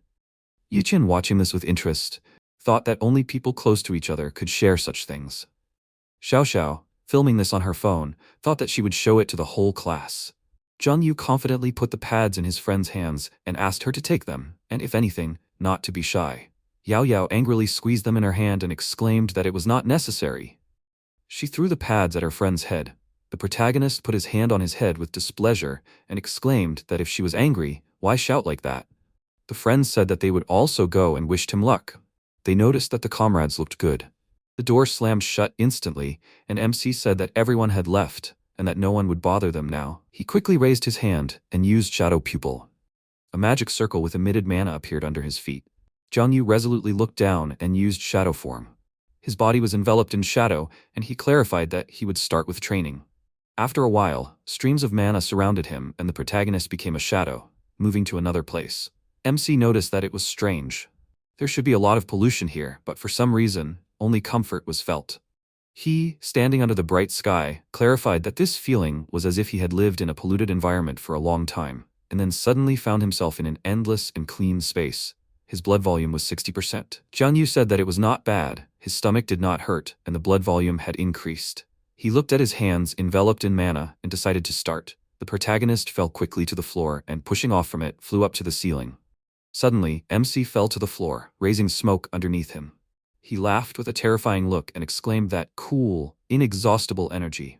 Zhang Yu, pushing off from the floor, rises up and counts how many times he succeeded. The system window notifies that the shadow form is turned on. An exit to the shadow layer is made. The protagonist feels how the energy of his body is completely released. He becomes free. MC tried to train. During the training, the shadow bite is activated, which absorbs only the darkness from the shadow layer. The physical condition is significantly strengthened. During exercise, his physical condition improves. Zhang Yu kicked the floor and exclaimed that about 1,000 ways of strengthening were received. He looked at the door and noted that there was too little space here, so he would train outside. After some time, the protagonist appeared on the street, climbing out of the floor. MC asked, since he is so capable in this world, shouldn't he be worshipped? He quickly turned over on the horizontal bar and exclaimed that it was decided. Zhang Yu will become the horizontal bar champion. Sometime later, at the Night Watch headquarters, the employee and his team confidently walked down the corridor. They entered the hall with other participants. The employee, holding a document in his hands, announced that according to reports, the unrest in the shadow layer has become more frequent. At the moment, it has an unpredictable nature. The pollution level has increased sharply and is spreading over large areas. B3, B7, A2 squads have discovered gaps in the northern, southern, and eastern districts. The employee looking at the document noted that it will not be easy. Judging by the map of the distribution of the front lines, the pollution covers mainly residential areas and not randomly as it was before. After a while, the fighters were seen in the room, and Lu frowned and thought, lately, the others have been appearing much more often. In the past 2 days, there have been 4 incidents where people were dragged into the shadow layer. He looked at the documents lying on the table with a photo of a Night Watch fighter and thought, it may seem like an extremely small number, but no one knows when the others will attack next. Compared to the shadow layer anomaly, the breaches are much more dangerous. If you compare the others in the shadow layer to a ferocious beast, it feels like Godzilla has started its attack. Suddenly, Li Sengguang interrupted his thoughts and said that there is no need to be discouraged, just suspicions. Do not act as if they have already lost. Besides, aren't they ready for battle? The fighters frowned and looked at him carefully. Lu closed his eyes and frowned, and the guys glanced at each other and smiled slightly. Li Shenguang checked the guy's documents and said, okay, they can continue. He decided to move on to the recently suspended ones. After a while, Lu stood by the window and looked into the distance, taking a pack of cigarettes out of his inside pocket. He took out one cigarette and chuckled slightly. He said, it was necessary to get into such a mess right before the new year. Suddenly Lu frowned with displeasure and examined the cigarette. He asked irritably, cookies? They switched his cigarettes again. At that moment, a pack of cigarettes flew towards him, and he, without turning around, put out his hand and caught them, and only then looked to the side. Li Shenguang said, what about the face? Does he want it too? Lu put the pack on the table and bit off a cookie and said, no need, he's afraid of lung cancer. Li Shenguang screamed, is he afraid of this? Lu irritably ordered him not to talk nonsense. Why did he leave it? Let him talk. Li Shenguang took a drag on his cigarette and then shook off the ash and answered, something else came from above. Lu's eyes widened in surprise and he asked, "So what?" After a while, he turned pale and asked, "More? More and urgently, is there any confirmation?" Li Shenhuang pointed to the side and said to check the laptop. He asked, "So which direction will his daughter go to? Humanities or martial arts?" An emergency notification on the laptop screen said that for those of 2nd grade or higher, in the exceptional supernatural abilities category, unless under exceptional circumstances, they must take the abilities test and select specialized exceptional abilities. Lu replied that they haven't thought about it yet. They need to wait for the results first. What are they all talking about him? What about him? He doesn't think the guy is honest about his abilities. And in general, is he outstanding at all? Li Shenguang took a drag on his cigarette and then exhaled the smoke and replied, "He doesn't think so." Lu asked, "Does he want to send him to study special humanities?" Li Shenguang shook his head and said, "No, let him learn ordinary crafts." Lu smirked and asked if he was joking. "Oh, the guy hasn't even passed the test yet. What if he passes it with flying colors? He knows that admission to the special faculty is mandatory." Li Shenguang stubbed out his cigarette on the table and said that they would take a look. Lu looked after him questioningly and asked him to express himself more clearly. Li Shenguang turned around and told him to perform his duties with special care. When he was leaving, he almost bumped into the secretary. She coughed and apologized for disturbing them. Lu turned around and ordered her to tell him what was going on. The secretary walked to the table and folded the documents, saying that a message from the shadow layer had just been received. Lu opened the folder and sighed heavily when he saw a new report on others codenamed Crazy Athlete, Shadow That Salutes. Observer unknown, description, enemy, dark, shadow-like creature. The target was first discovered in the central garden of Qingyue. It is assumed that it ended up in society by accident. The target does not get tired at all, shows great interest in sports, has no desire to attack. When the detector approaches, the enemy stops training and salutes. Observation time is 2 hours, the danger rating is low. In conclusion, it can be said that at present it is not subject to destruction. The secretary said, "The observers have found a strange other. There are no records about him in the database, so she would like to question him." Lu looked at the papers with irritation and thought, what kind of other is this? After some time, in the shadow layer, MC said, "The spider contains a lot of protein, which is several times more than in the same rice, and the spider meat is very juicy and tasty. After cauterization, the hair is easily removed." He filmed it all on his phone and told people to try it and immediately understand that spider meat is unlike any other. Zhang Yu looked at the screen of his phone and said, "So many people appreciated the shadow layer, wow, it will become popular on the internet very soon." When suddenly he came across a new post and asked, "Are there others who shoot others? Strange, he hasn't even published yet." Suddenly a system window appeared in front of him, which scared MC and he screamed. The system window reported that the shadow attribute has abilities, shadow form, decapitation. Decapitation. If he does not act first, he will die. Do not be afraid to kill. Only after a series of constant killings, he will be able to continue his peaceful life.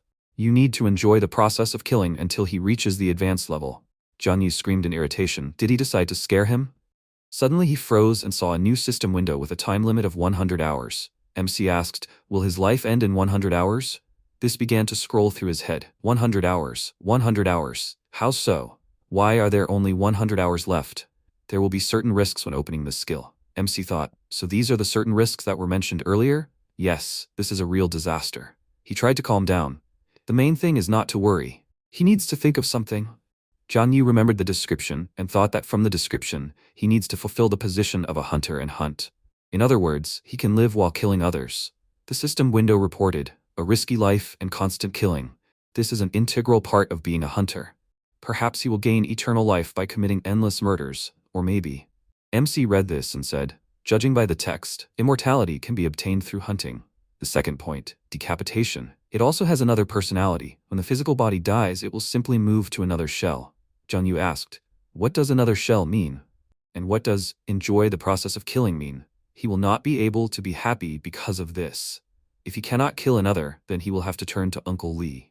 MC looked out from behind the wall and thought, "Well, I should kill a spider to earn life points." He put down his phone and said that such an opportunity is quite rare. He will record a video. In any case, he is not afraid of being caught by the night watch. It is impossible. He activated the shadow, after which the phone started recording. Zhang Yu said, "There are quite a lot of others, now they can see one of them." He said hello, and said that he is Xiao Yi. Today they have an other in the form of a spider. The audience asked, "He is so black, does he have clothes?" "Idiot, you can see it. What a cute outfit." He suggested not to make noise, but to quietly wait for him and give him a stick. Zhang Yu decided to come closer and closer, although it would be better for him to remain silent so as not to disturb the silence.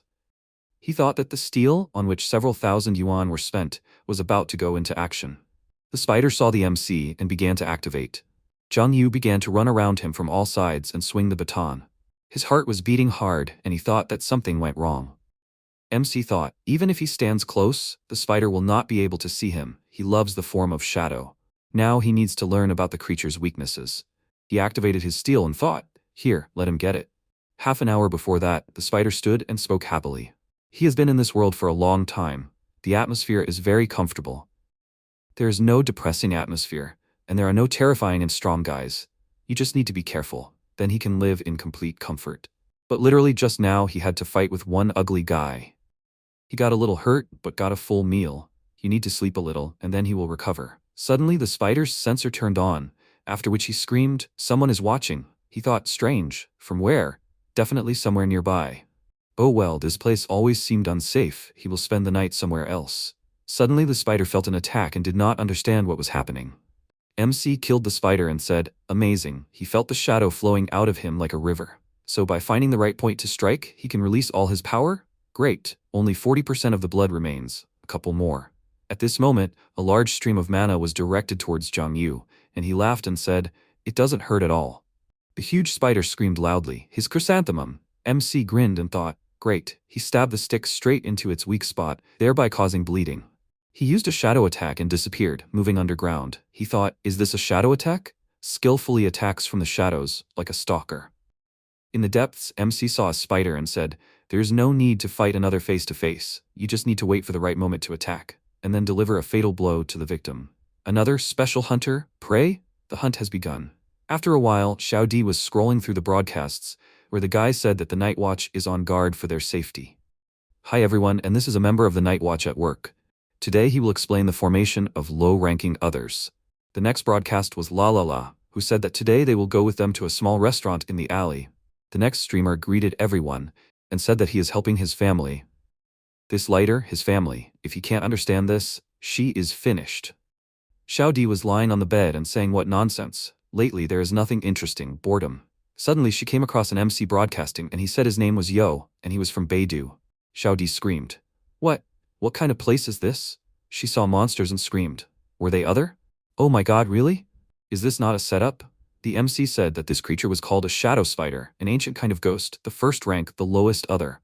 The shackles on the spider can make terrible sounds. Ordinary people can't stand it, so they had better not listen to such things.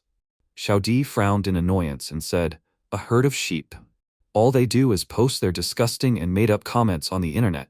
I wish their parents could see what they write. She hates their insolent behavior. She hugged her phone close to her and quickly wrote, brother, she can help him. Suddenly, Zhang Yu disappeared and Xiao Di asked, has he disappeared? Is this broadcasting by another? Looks like things are about to get much more interesting. At this moment, MC jumped on the other one from behind and drove the steel into this one's body. An energy stream burst out from the creature's body, and then a large copy of this one appeared. MC tapped on the other one's body and said, it's here. He dodged the monster's blow and screamed, missed again. Here. He laughed and asked, well, can't you reach it, big guy? Xiao Di wrapped herself in a blanket and said with admiration, how fast, handsome, what a fast and cute host. The other one released a huge stream from his mouth and laughed. Zhang Yu asked, does he think he can't do anything if the ground is covered in acid? The other one chuckled irritably, and MC said, there are shadows everywhere. He rushed forward, and the spider directed an acid stream towards him. MC said, and he can move freely in this. Teleport, pass through buildings as much as he needs. He is a hunter from the shadows. Zhang Yu squeezed the steel pipe and said, the endless killings began to destroy his understanding, but he remembered his name clearly. He struck, and then a loud cry of another was heard. He said his name was Yo. Splashes of acid flew in all directions, and Zhang Yu used a shadow bite and began to spread in all directions. He put on a cloak and said, the hunt is over. The audience asked, is this a superhero movie? Is it all real? Are there definitely no special effects? Xiao Di put the phone to her chest and said, wow, how exciting. She hasn't seen something like this for a long time. She opened his profile and said that she needed to get attention. Maybe she could establish contact with this blogger. She subscribed and went to private messages. She said hello and asked if she could add a star to the assassination mission with a high reward. The system window reported, the shadow spider has the appearance of an ancient demon. The creature is the first level of the middle rank. Description: a lower abyss other, belonging to the ancient demon lineage. The lines on the spider's body represent its strength. The denser and more complex they are, the higher the pollution it gives off. You shouldn't look at the creature for a long time. Spider abilities: acid, net spit, ancient demon pollution. The price of killing: it is the confusion of the five senses. Shadow bite: the ability of Netinet is obtained. Shadow points added, others records. MC read the system windows and thought, does that mean he is only a first level middle rank? And he thought he had defeated a strong enemy. There was a big gap in strength between Jung Yu and this other, but he took advantage of the shadow attack. He picked up the phone and thought, the number of viewers is 1.5 million. MC thought, wow, so many viewers. He laughed and said that the live broadcast is over. Well, for today he will leave the viewers in the dark, warm up their interest. He looked at his hand from which the threads emerged and asked, a shadow net? It moved to the side and he reached out after it and screamed loudly. MC laughed and screamed, he is Spider-Man. He left shadows on the buildings and moved on. Suddenly, he flew down and thought how painful it was. He thinks he needs to practice with this more. The system window reported that the term has increased to 7 days. Jung Yu asked, has the lifespan really only increased by 3 days? Less than he thought. He thought, although there are still 7 days left, others are not so easy to find. He should take precautions. The system window reported, note, a hunter must hide in the shadows. The more he hides, the higher his reputation. A new value, authority, has been unlocked. Marking. He can mark his prey to make it easier to find their weak points and strike. The victim he marks will have increased heart rate, fear, and other negative states. The result depends on the difference in strength. For a single target, the mark can only be created for 1 second. With the increase in reputation, this time will increase.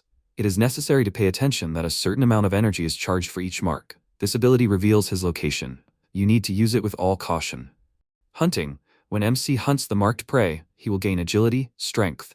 If he manages to hunt successfully, one of his attributes, abilities will be improved to a certain degree. Jung Yu needs to pay attention that hunting does not require energy consumption, and this ability has the same duration as the mark.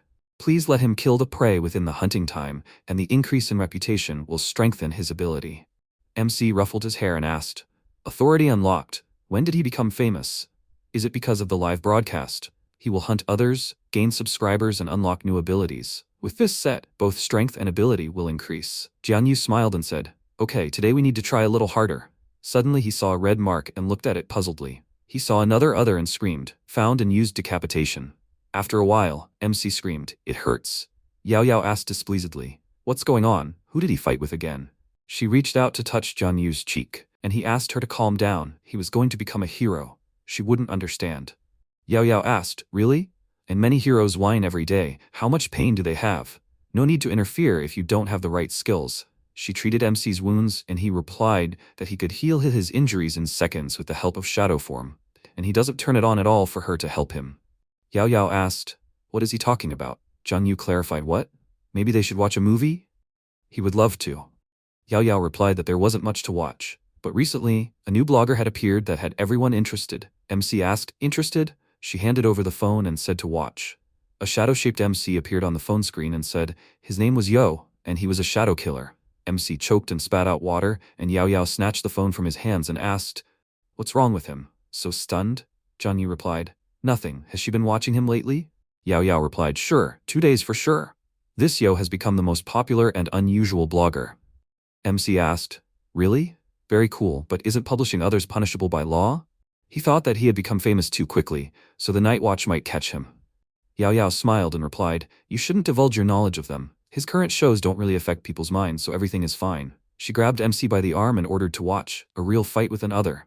Isn't he cool? We should follow his example. MC looked at the screen of her phone, and Yahello said to watch. There is another video, but another blogger has already analyzed his videos. MC looked at Yahello's attentive face, when suddenly she asked Jung Yu, what does he think? Will she be able to become famous too? Jung Yu asked, and what will she film? Will she put on a white silk dress and start dancing in the shadow layer? Yahello folded her arms across her chest and screamed, what the hell? Is it possible to record several videos about others? MC replied, doesn't she think that will be too informative? Will she be just like a member of the Night Watch? By the way, if she goes out in such an outfit, his fans will start following. Nothing good should be expected. Yahello smiled and asked, nothing good? Suddenly she snuck up on him from behind and pointed a gun at him, and then screamed. Did he really get his injury while he was also tracking someone? MC raised his hands and screamed in fear he was joking. Yao Yao screamed. How could she know that he was telling the truth? MC asked Officer Liu to give him a break, but she ordered him to go and cook. After a while, he fell on the sofa and said, she finally left. He opened his private messages. There were a lot of messages. Zhang Yu spoke, so many messages, even a little annoying.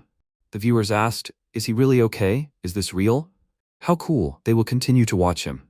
But someone thought he didn't deserve it. After all, the Night Watch is working hard. MC asked, what kind of jokes? Do they think he is a scammer? He clicked on the link and opened the video in which Dao said hello and said, the earthly Dao is with them. Today they will not go shopping. It is better to take apart one scammer. The old man asked, they all watched that video, right? What kind of yo? Others? Who is he? The shadow layer, the other, the amnesiac killer, the various songs, do they think this is all real?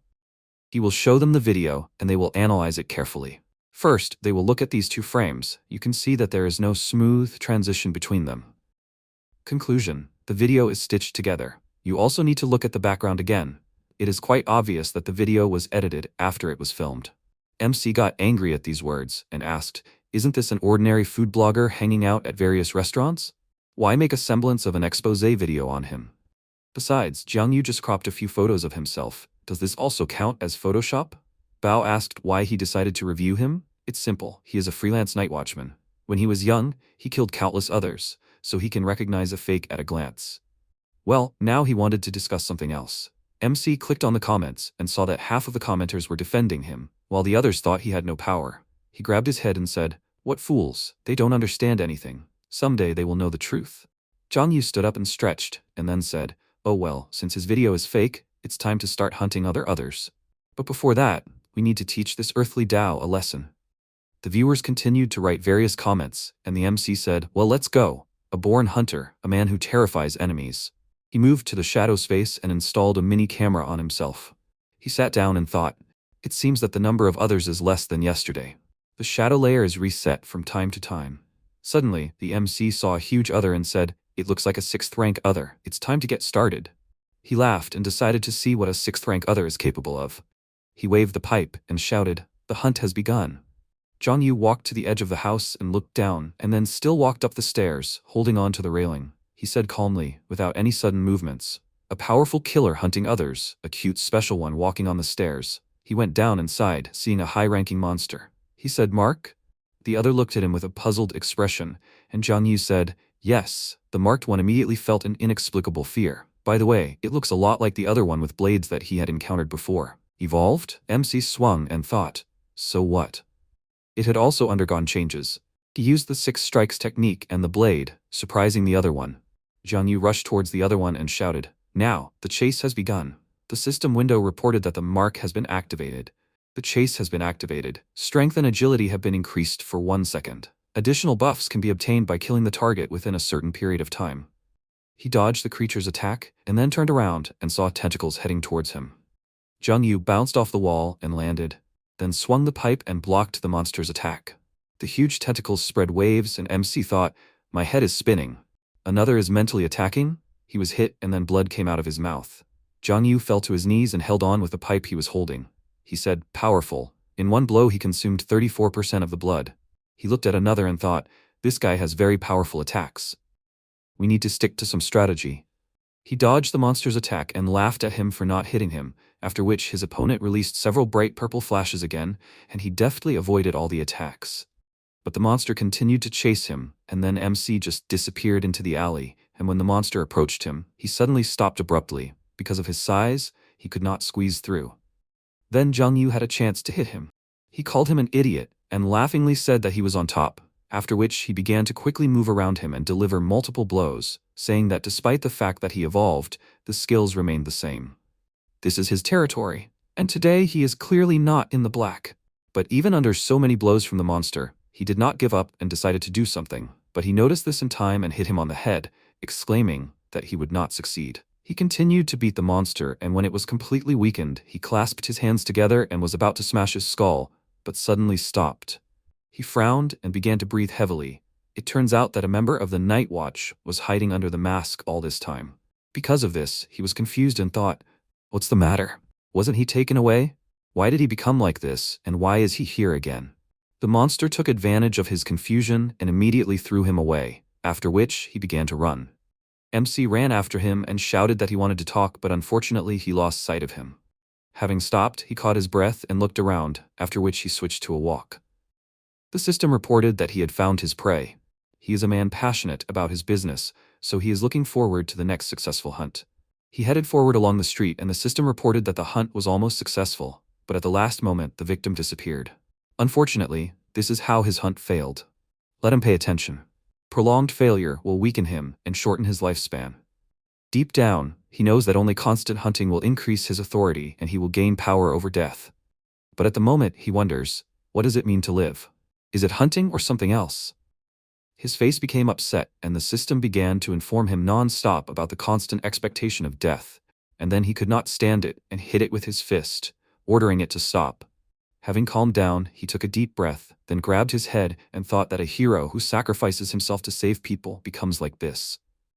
His gaze suddenly fell on his reflection in the glass and he wondered if he would also turn into a monster if he died. The thought of this made him more confident and he hit his fist, realizing that there was no turning back. He must continue hunting.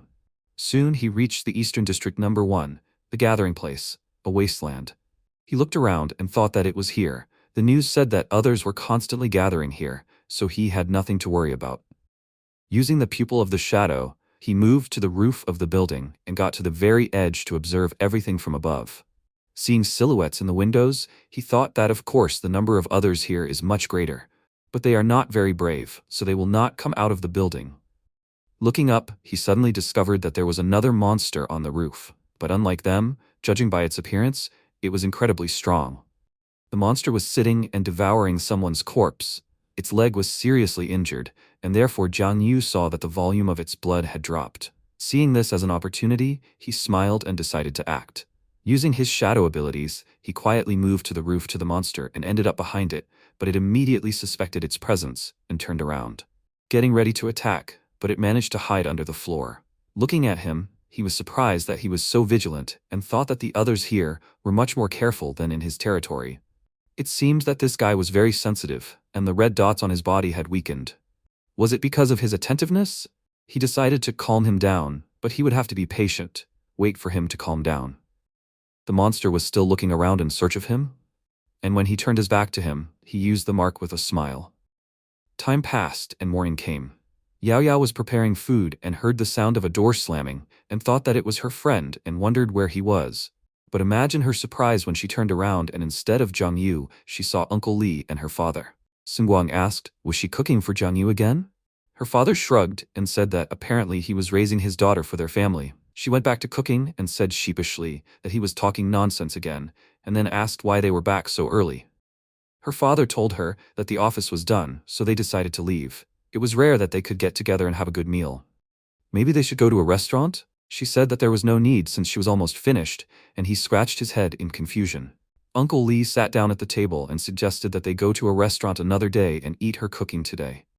He wondered where Jiang Yu was hanging out, and she replied that she didn't know. Maybe he was out for a walk. He said that it was simply outrageous. How could he go off to have fun, leaving her here alone? As soon as they remembered MC, he appeared at the threshold of the apartment. Without paying any attention to those present, he closed the door and took off his shoes, saying that he was so hungry. What did she cook today? It smells incredibly delicious. He took a lollipop out of his pocket and turned to her, saying that he was in a good mood today, so he decided to buy her favorite lollipop. It cost him a lot. The dogs almost mauled him on the way. She wrote to him so much that he thought she missed him. When he saw Uncle Li and her father, he immediately fell silent, and an awkward silence hung in the air. Swallowing nervously, he put the lollipop in his pocket and with an awkward smile said that he was delayed by dogs and got into trouble on the way. They decided not to ask him anything, and Sungguang said that they rarely had a minute to sit together, so he should not spoil all the fun, and sat down. He sat down next to him and he patted him on the shoulder, smiling and asking, "All boys fight, there is nothing wrong with that, right?" He remained silent, and Yao Yao's father poured himself a drink, agreeing with him. He doesn't see anything wrong with bragging to the girl he likes when he's young, so it's okay. He also saw himself walking with a lady in a short skirt. What's her name? Yao Yao told him that her name was Yu Joer, and he smiled awkwardly, saying that she was pretty, beautiful, pure, and had a nice figure.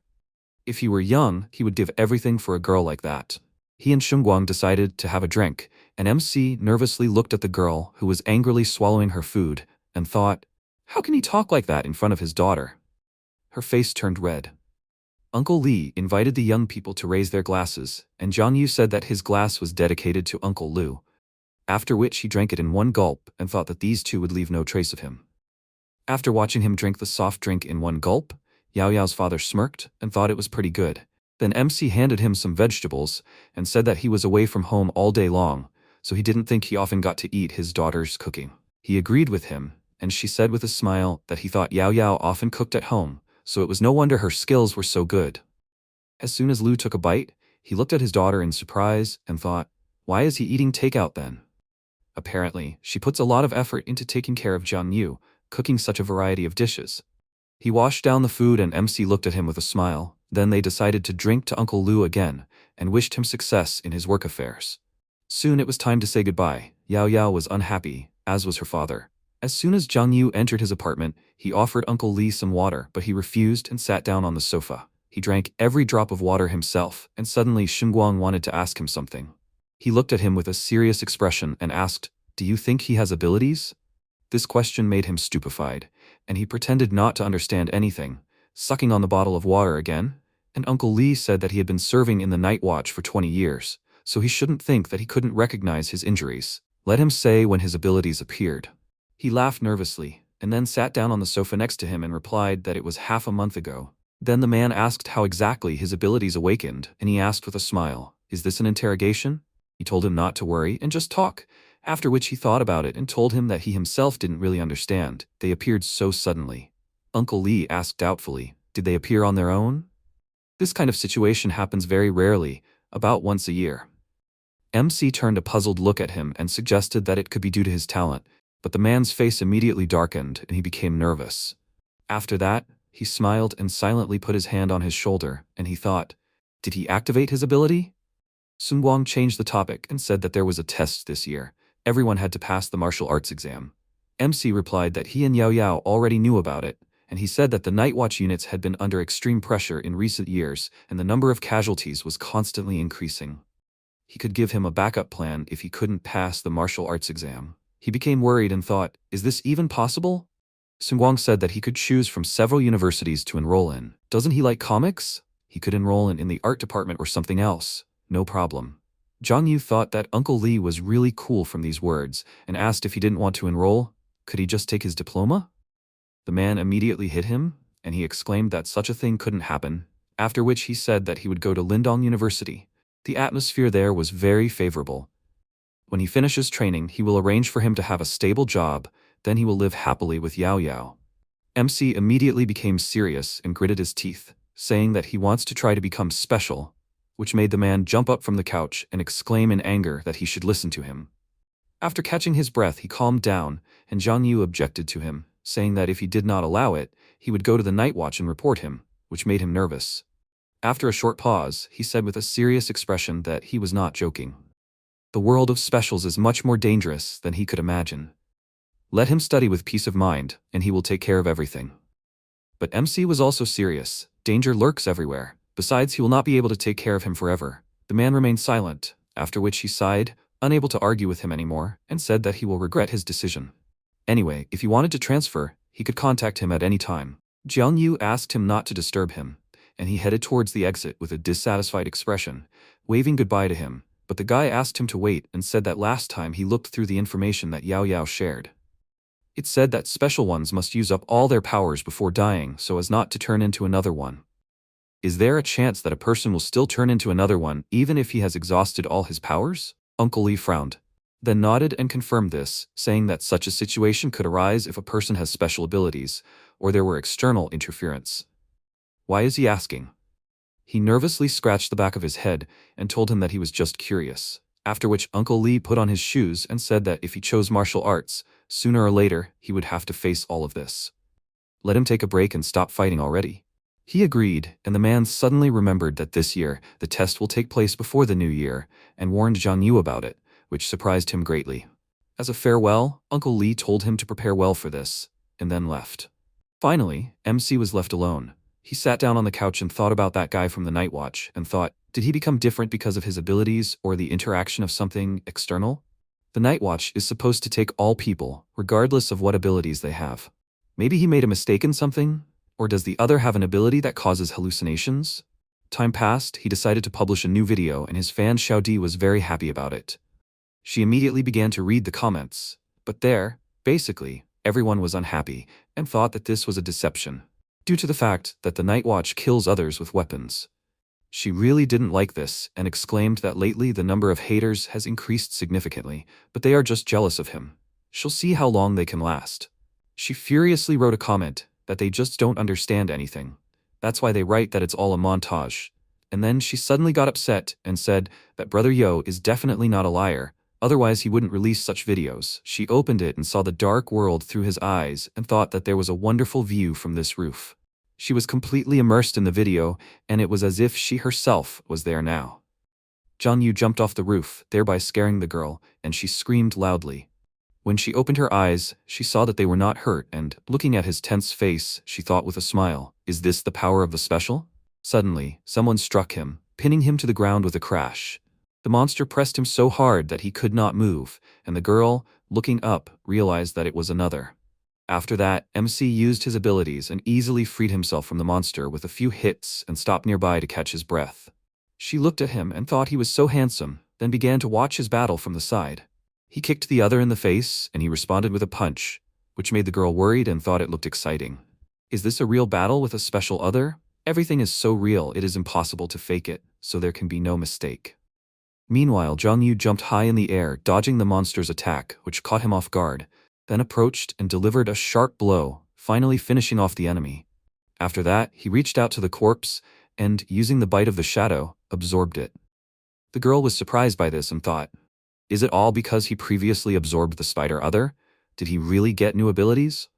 Meanwhile, MC came home. He threw the dirty clothes into the basket and began to examine his wounds in the mirror. He put on a bandage and thought that the others in this area are very strong. If his opponent was not injured, he was afraid he would not have survived. A notification came to his phone. He immediately took it and opened Didao's video, deciding to analyze Yo's video, and said that this time everything looks more realistic, but nothing can escape his eyes. He pointed to the others and said that, as they can see, he is seriously injured. The others in this state are very weak, so even an ordinary person can deal with them. Would a special one pay attention to such weaklings? Because of his words, Jiang Yu's face darkened and he immediately closed the video, after which he irritably walked to the sofa and thought that the fight was not very good. He agrees with this, but he is so angry. He sighed loudly and fell onto the sofa, thinking back to his battle and thinking that his current strength was not enough for anything more. So he had to get stronger. So much so that no one would dare to doubt him anymore. He looked at his stats. He currently had 32 shadow points, a lifespan of 12 days, but the system's assessment said that he looked strong but was actually weak. These words angered him, and he said with displeasure that he would easily defeat 200 Yao Yao and 12 Uncle Li, then crossed his arms and thought, his current abilities are not enough, so he needs to get stronger. He has acquired new skills through these battles. First of all, regarding the shadow points, he thought it was an experience bar, but it seems to be an energy indicator. He needs about 3 points to use Shadow Thread and Shadow Pupil. Decapitation, Mark, and Pursuit have different degrees of consumption. He stretched out his hand, and a shadow thickened on it, and he thought that the shape of the shadow depends on the environment. For example, in the shadow layer, the consumption will be low. If he just goes into the shadow, the consumption will be rated as average. And in the sunlight, it will be high. He grabbed the shadow and remembered that the test was coming up soon, after which he went out to the balcony and thought that the specials were very strong. He would only be able to fight them in the form of a shadow. And even then, he didn't think he would last long, but even his current strength should be enough to scare them off. Everything should work out, but there might be a lot of problems. He suddenly exclaimed loudly that restraint was not his thing, so he would give it his all. In any case, Uncle Li would be on his side, so what did he have to be afraid of? He laughed very loudly and exclaimed that he would definitely be happy, and his neighbor downstairs, an old man who was watering flowers, thought that it seemed like he had gone crazy. The next day, he went to the mall with his friends. The poor guys were sitting on a bench and waiting for the girls to try on clothes. The MC sighed heavily and exclaimed that they were liars. Didn't they say they would do everything in an hour? They had been here forever.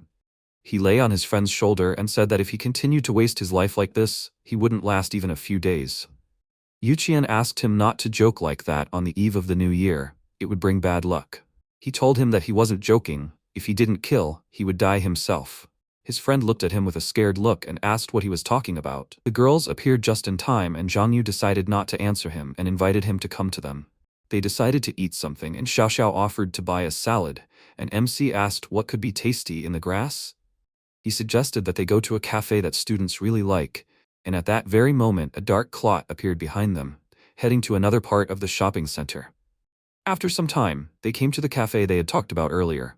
Yao Yao got really angry at what she saw on the menu and asked if this was the cafe that students loved so much. Xiao Xiao agreed and said that she thought it was more of a guy's cafe. Zhang Yu said that he had recently gotten injured, so he needed to make up for it. Toast, soy sauce fried rice, egg soup, and this wonderful dish. The waiter standing next to him wrote down his order with a kind smile. Yao Yao said with a dissatisfied look that all the dishes were ordinary. She thought he would choose something special. He happily closed the menu and said that she was right, these dishes were ordinary. Then he wanted to order bigger and fresher oysters. After some time, the waiter brought their dishes and wished them a pleasant appetite. The protagonist smiled and handed his girlfriend a dish on chopsticks and said that she should stop being angry and try it. Yao Yao turned away with a displeased expression and said that she would not do it. What caught her attention was that a notification had arrived on her phone. The message said that the martial arts exam would be held early. The testing would start on February 17th and end on the 20th. The special training camp would open on February 25th. Xiao Xiao also received this message and asked, would the martial arts exam be mandatory? Yuqian said with a displeased expression that it would also be held early. It was so troublesome. MC patted him on the shoulder and said that he didn't have to worry, since his qualifications were still not enough. He looked at him with a displeased expression and sarcastically thanked him for it. He said that as far as they knew, when he was 7, he was badly frightened by another. By the time he was destroyed, he had developed a mental illness. Zhang Yu said with a confident expression that he would have dealt with it right away. Yao Yao looked at him with a dissatisfied expression and asked, does he seriously think that everyone is like him? Most people would run away in a situation like this. Even if everything feels normal, the others are still there. After that, they both fell silent and looked at each other with dissatisfied expressions. The protagonist decided to defuse the situation, picked up a glass of water and said that they should drink it. He was about to say something else, but a loud siren caught everyone's attention. Yao Yao, looking shocked, said that it was the siren of the pollution sensor. The other had entered the mall. All the other customers also heard the siren and loudly said that they should run. The people were very scared that the other had appeared here and began to run outside in a large crowd while the MC and his friends stood still. Yuqian, looking scared, said that there were too many people. They would not be able to get out. Xiao Xiao asked, what should they do now? Yao Yao turned to them and said with a worried look that for starters, it seems they need to remain calm and slowly move towards the exit.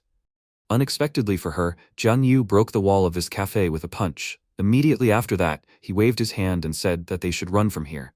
Immediately after that, they all went outside, and he began to look around.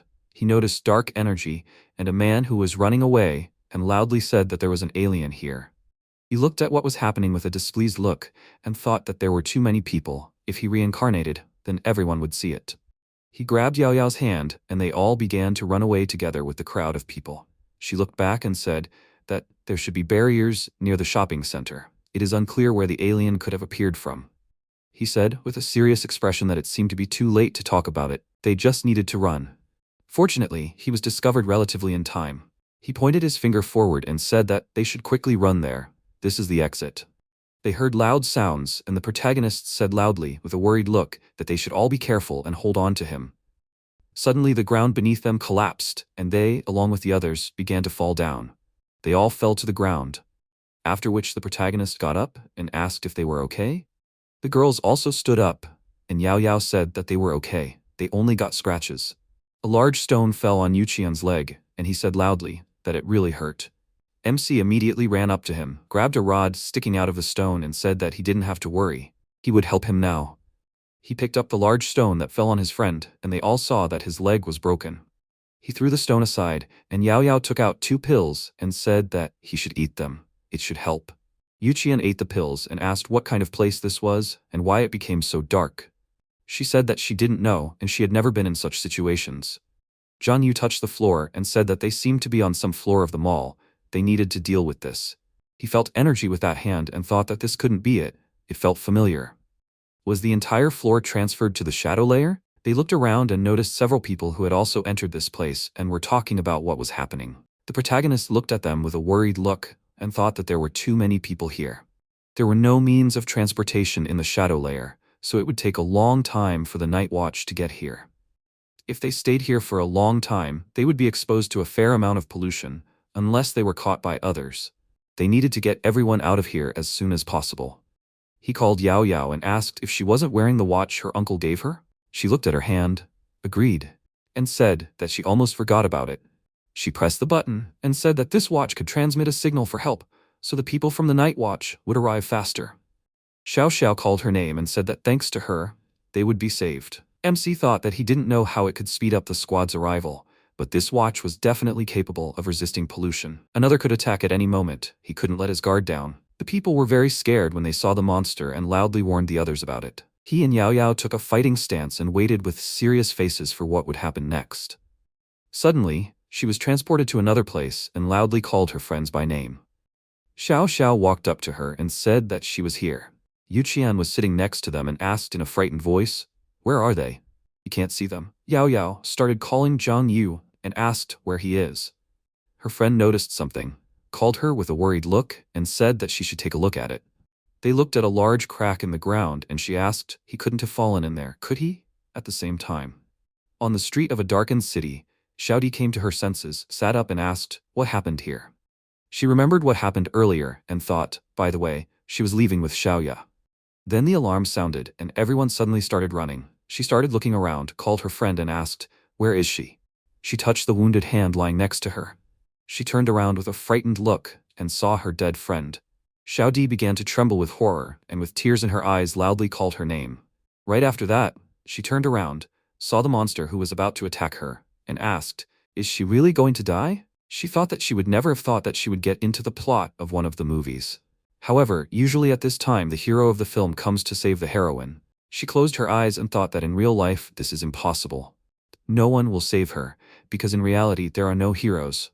Unexpectedly for her, when she opened her eyes, she saw Zhang Yu, who stopped the monster's attack with his hand and called him a hero. The monster broke free from his grip and quickly ran away. Xiaodi looked at him with a shocked look and was about to ask something, but due to the shock, she could not finish speaking. The system notified that the Shadow Claw works together with the killer ability, increasing the lethality of blows. The protagonist began to run with incredible speed and quickly caught up with the monster. He delivered several quick blows, but the monster managed to jump back in time and was not affected by this attack. It, having flown a few meters, stopped, sinking its claws into the ground. Xiaodi, whose friend had recently died, looked at what was happening with a joyful look and asked, is this really a dream? It really is, yo. She let out a very joyful cry, which surprised the protagonist very much. She ran up to him and said that she was his fan and watches every video. He is so handsome and she likes him very much. He said with a confused look that her tights and dress were torn. Xiaodi walked away from him and asked where he was looking. He looked at her with a confused look and said that he just decided to remind her. She smiled and said that however, if he didn't like it, she could quickly go home and change into new clothes. MC was embarrassed by this. His face turned red and he asked if she could even wear new tights. She agreed and said that she was ready to do everything for him. The monster was confused by what was happening and looked at what was happening with a puzzled look. It got angry because of this and began to make a loud roar. Zhang Yu looked at this and said that it seemed that now was not the right time for this. He began to release energy and said that now the hunt had begun. Suddenly he disappeared and the monster began to look around with a puzzled look. The protagonist appeared behind the monster and hooked the monster with a thread from the shadow. Immediately after that, he very quickly ran up to the monster and attacked with his hand. It fell to the ground and he, looking at it, said that this monster had enough strength and dexterity to survive after his attack. He decided to try to attack again and ran forward very quickly. He felt something and suddenly he was attacked from both sides, but he managed to jump back. He noticed that 2 more monsters had joined the battle and said that this one would be harder for him to handle. Xiaodi was filming him on her phone, loudly wished him luck and said that if he won, she would put on stockings for him. MC's face immediately turned red and he loudly said that he would do anything for this. Immediately after that, he ran very quickly towards the monster hovering in front of him. It struck with its weapon, but he easily jumped over this monster. He saw that another other had flown towards him, was about to attack with its weapon, and he thought that it was bad that it rose into the air. Zhang Yu immediately pointed his hand at this monster and released a thread from the shadow, which he wrapped around his claws. He struck 2 very strong and fast blows with his hands and injured the 2 monsters that remained behind him. He said with a smug smile that even if they wanted to kill him, they would not succeed. Because he let his guard down, another took advantage of it and struck him with a very strong claw from behind. This attack on his shoulder area was able to penetrate his defense, and he began to cough up blood. He pushed the monster's hand away and immediately jumped back a long distance. He landed on the ground and thought, did the others start working together? 2 of them hold back while one of them attacks. If this continues, there will be no chance of winning, and he urgently needs to come up with something. He once again released a thin thread from the shadow, but the monster noticed it and dodged. The main character was very surprised by what happened, and at the same moment all the monsters quickly flew towards him.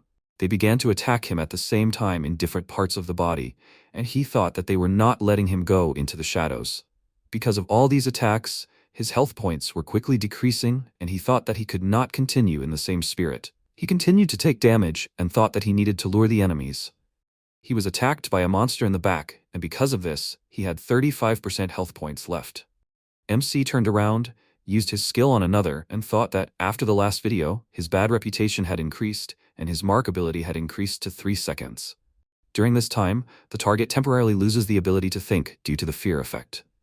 He began to see a timer and attacked the monster very quickly. He managed to kill this monster in a split second, and a system window appeared in front of him. This window said that the chase assessment was successful, and the shadow form was getting stronger. When using this ability, the consumption of shadow points is reduced, since in the shadow layer, the shadow absorbs the atmosphere. The speed of experience recovery and shadow point gain increases. Jian Yu looked at the remaining monsters and said that now it was their turn. The monsters looked at him with a slightly worried look and hovered in place. The protagonist's health points began to recover quickly, and he asked what happened to them. Wasn't everything going well? Then why didn't they continue? He ran towards them very quickly and said that if they were not going to attack, then he would. Suddenly, a bright glow appeared between him and the monsters, which made him stop. He asked in surprise what it was, and where did the light come from in the shadow layer. He felt something strange, and wondered why there was a sudden desire to go there. Others began to roar loudly and quickly fly away from the scene. Suddenly someone attacked one of them, and immediately killed this monster. A group of Night Watch with the commander Song Qing'an came to the street. He turned to the protagonist, pointed his finger at him, and was going to attack him with magic. He was very scared because of this, and said loudly that he was with them. The commander, hearing this, changed his mind about killing him, raised his hand, and killed the monster that was going to attack him. MC looked at this with a still scared look, looked at this and thought, he killed everyone else with one attack. Is this really the power of the Night Watch? If he had attacked, he would have disappeared in an instant. He grabbed one of the Night Watch members by the hand and said that they were late. He was about to lose. He apologized for the delay and asked who he was. Zhang Yu pointed his hand at Xiao Di and said that who he was not important. The girl next to him was injured. He asked them to take care of her. She was surprised by this and asked, shouldn't he have helped her get home? Before leaving, he began to emit energy and said that it was a joke. For a Night Watch member, duty always comes first. He slowly began to become a shadow and said that she would cause them some trouble. Xiao Di had previously asked Brother Yo to wait. Her words attracted Qing'an's attention, and he asked if there was anyone with that name in their organization. The member of staff said that he had been enjoying a certain amount of influence on the platform recently. His ability should be a shadow branch, not very strong, probably in the first place. The commander was surprised by this, looked at his hand and asked, there is a flame in his hand? Then how can there be some shadow here? Also, he disappeared in front of many of them. Can anyone on the first level do this? First they need to send this girl home, then they will start to properly investigate this person. At the same time, Yao Yao walked over the corpses of people lying on the floor, called MC by name, and asked where he was.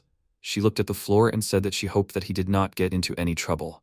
What caught her attention was that he raised his hand and said that he was here. He was lying under a pile of rocks and said that she should quickly get him out of here. He felt a tightness in his chest and could not breathe. She ran to him with a worried look and said that he should hold on, she would help. But first they needed to remove the rocks. Zhang Yu said that he couldn't hold on any longer, she should just pull him straight. Yao Yao asked, with so much pressure, how could she lift him up safely? She pulled on his arm and surprisingly, he was able to get out of the rubble with ease. She was confused by what happened and asked, "Those rocks weren't what were holding him down, right?" He laughed and said that it seemed like he could get out on his own. Maybe he was just afraid that his body wouldn't be able to move? She looked at his back and asked, "How did he get such a long wound? Was that also because of those rocks?" The protagonist said that he didn't know that either, but it didn't matter. He thought that it wasn't because of those rocks, but that strange creature. He asked, by the way, were Lao and Yuqian now? Yao Yao said that the night patrol came to save them, and since they were injured, they were allowed to leave first. He asked, does it mean she stayed specifically to look for him? She turned away with an embarrassed expression and asked what was wrong with that. If something happened to him, she wouldn't be able to explain it to the manager. The MC was touched by this. Tears appeared in his eyes and he called her by name. Unexpectedly for her, he ran up to her and hugged her, which surprised her very much. She started hitting him on the head and asked what he was even doing. He should let her go. He said with a big smile that he had just seen a lot of strange creatures that carried big knives and killed people, and they were also extremely ugly. He was very scared and asked her to hug him. Their attention was drawn to the fact that someone coughed next to them. They noticed a staff member who looked at them with an embarrassed expression and said that she had heard screams just recently. Are they okay? Yao Yao broke away from the unexpected hug and said that they were okay. She smiled and said that it was good. In that case, they should follow her and get out of here. The girls started to leave but stopped when they heard Jiang Yu's loud scream. His girlfriend turned to him with a displeased look and asked what was wrong with him again. He pretended that everything was fine with tears in his eyes and thought that he just forgot to absorb those monsters a minute ago, and now his beloved shadow points were gone. Sometime later at the Night Watch headquarters, a member of the Night Watch, Li Yuan, asked the protagonist his name, age, and did he start school this year? He answered all of these questions, and she said that the incident had greatly affected them. According to the standard procedure, those involved in the incident must undergo psychological treatment and drug treatment from a Night Watch member. The effect of the treatment will last for a month. During this period, if there is a military exam, the score for the qualification test will be significantly reduced. He asked with a calm expression if he could skip the treatment if he was mentally fine. Yuan said that various types of pollution are hidden and dangerous, and it often takes a while to manifest itself. Receiving treatment is mandatory. The MC said that, however, he had less than 10 days left before the military exam. Is there a problem with the timing? She took out a document and said that he did not need to worry. There had been many cases like this in previous years, and the Night Watch had also set rules regarding this matter. The parties involved can apply for early examination. He was a little surprised by this and asked what it meant. She said that he should contact his parents and sign a written commitment to early examination. It is carried out by the Night Watch, and the results are entered into the system according to the normal testing procedures. The testing equipment is the same. The Night Watch can ensure the fairness, transparency, impartiality, and safety. Jiang Yu said with a calm expression that his uncle Li just happens to be working in the Night Watch. Yuan asked with a slight smile if he could tell her exactly what area and position his uncle works in, as well as his name. He said that he believed that he works in the East First Zone, in a normal administrative position, and his name is Shunguang. She was very surprised by what she heard and asked loudly, does Shun mean 3 dots and Guang mean brightness? He agreed, and she asked if he was sure he was in a regular administrative position. He was confused by this, and asked if that was true. Wait, was he already fired and being interrogated? He hadn't reported him yet. She was confused by this and said of course that wasn't true. Besides, what does that even mean? If that was true, then she would take him straight to him and he should follow her. They walked out into the hall and the protagonist wondered if this was the Night Watch headquarters. It was really amazing. The staff passing by asked if he wasn't a member of their Night Watch. That's right.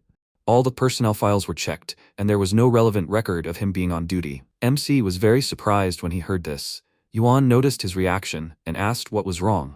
He said with a smile that it was fine. He was just a little nervous because it was his first time at the Night Watch headquarters. He thought it was a problem. It seemed like they were investigating him. She said there was nothing to worry about. He could rest a bit in this room and she would go look for Shunguang. He walked into the room and noticed that his friends were already there. Yao Yao asked loudly with a surprised look, is this true? Did she really meet that assassin? Xiaodi, who was also inside, said that of course it was. He even saved her. Jiang Yu looked at her with a surprised expression and wondered, why was she here? This was really a strange coincidence. Yao Yao noticed him, pointed to the chair next to her and said that he should come and sit here. She should continue. What happened after meeting Yo? Xiao Di said with a happy expression that she saw him come face to face with 10 strange creatures.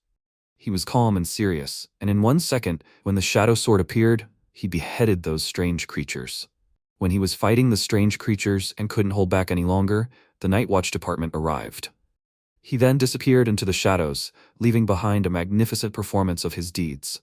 The protagonist looked at her and thought that there was no need to add all this nonsense that never happened. He looked at her feet and thought that because she was wearing those white socks, he was forgiving her.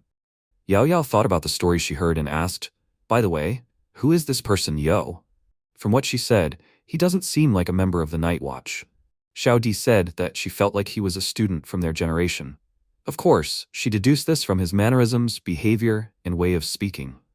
Most importantly, he likes to look at girls' socks, which are transparent and tight. She pointed her finger and said with a smile that he was acting exactly like that boy.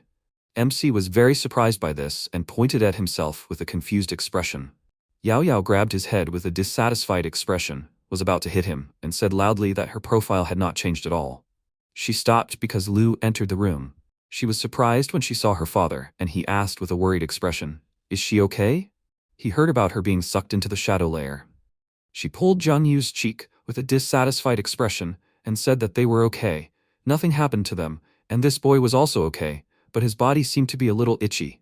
He calmly said that he was also hungry. Lu turned around with a small smile and said that it was good that nothing happened to the two of them. Now, they should follow him and leave here first. After that, they entered a smaller room and the protagonist asked how serious it was. He said that it was extremely serious. This was the first time that so many people were sucked into the shadow layer at the same time.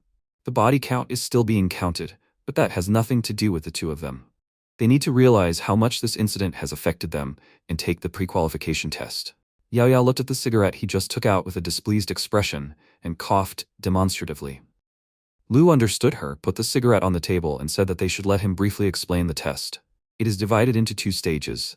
The first stage is the aptitude test, and the second stage is the willpower test.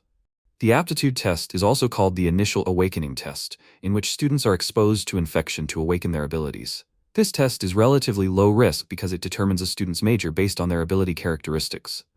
After that, there is the willpower qualification test, where willpower and mental strength determine success or failure. The final test is what determines whether they are extraordinary or not. MC asked, "So willpower is the key to the second test, right? The stronger someone's willpower, the more confident they are of success, right?" Lu said that perhaps that was the case. There are people who can endure the pain of losing body parts, but have average abilities.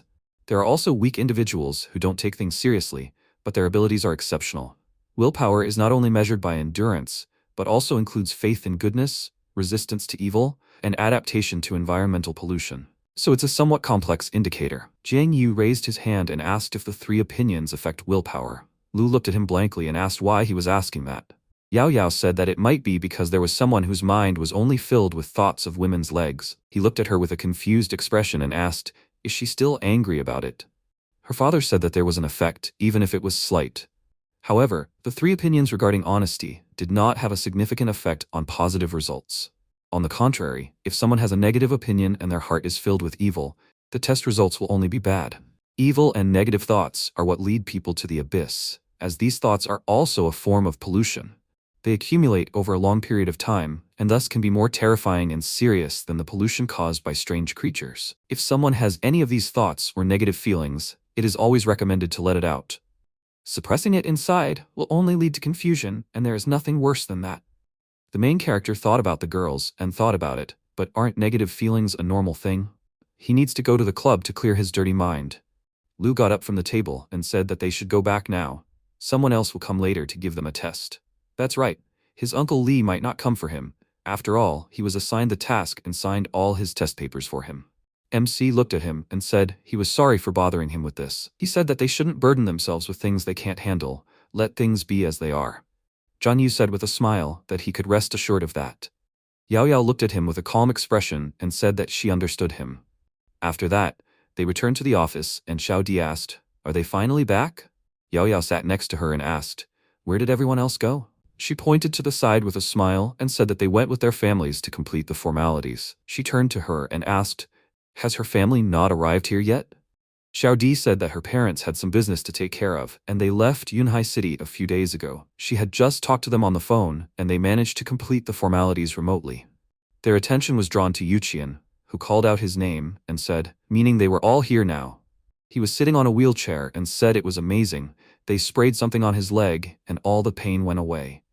The protagonist walked up to him and asked if he still had this injury and needed to take part in the test. Yao Yao stood next to him and asked if he was okay with it. He said with a smile that they didn't have to worry. He was told it wouldn't affect the test results. Xiao Xiao put her hand on his shoulder with a sly grin and said not to be fooled by his calm demeanor. He was just hiding in the corner and crying. Yuqian looked at her with a displeased expression and said he wasn't crying. At that moment, several people came out of the door with very sad faces, and some of them were even crying. The MC saw them and asked why they were so sad. Yao Yao said that he didn't seem to understand, they just wanted a peaceful life. However, after today their next life might not be peaceful anymore. Yuan said, well, everyone is already here, they should jump straight to the main topic. The next test is divided into two parts, the aptitude test and the willpower test. The aptitude test will be comprehensively assessed based on cultivation potential, destructive power, and energy expenditure. It is divided into low, middle, high, and advanced levels. The willpower test is divided into levels 1 to 6, depending on resistance to mental pollution. The corresponding colors are white, green, blue, purple, red, and orange. In previous years, first-level talents were not allowed to participate in the martial arts exams, but this year, as long as they have first-level white talents, they must participate. Revealing exceptional strength requires a comprehensive assessment based on ability and will.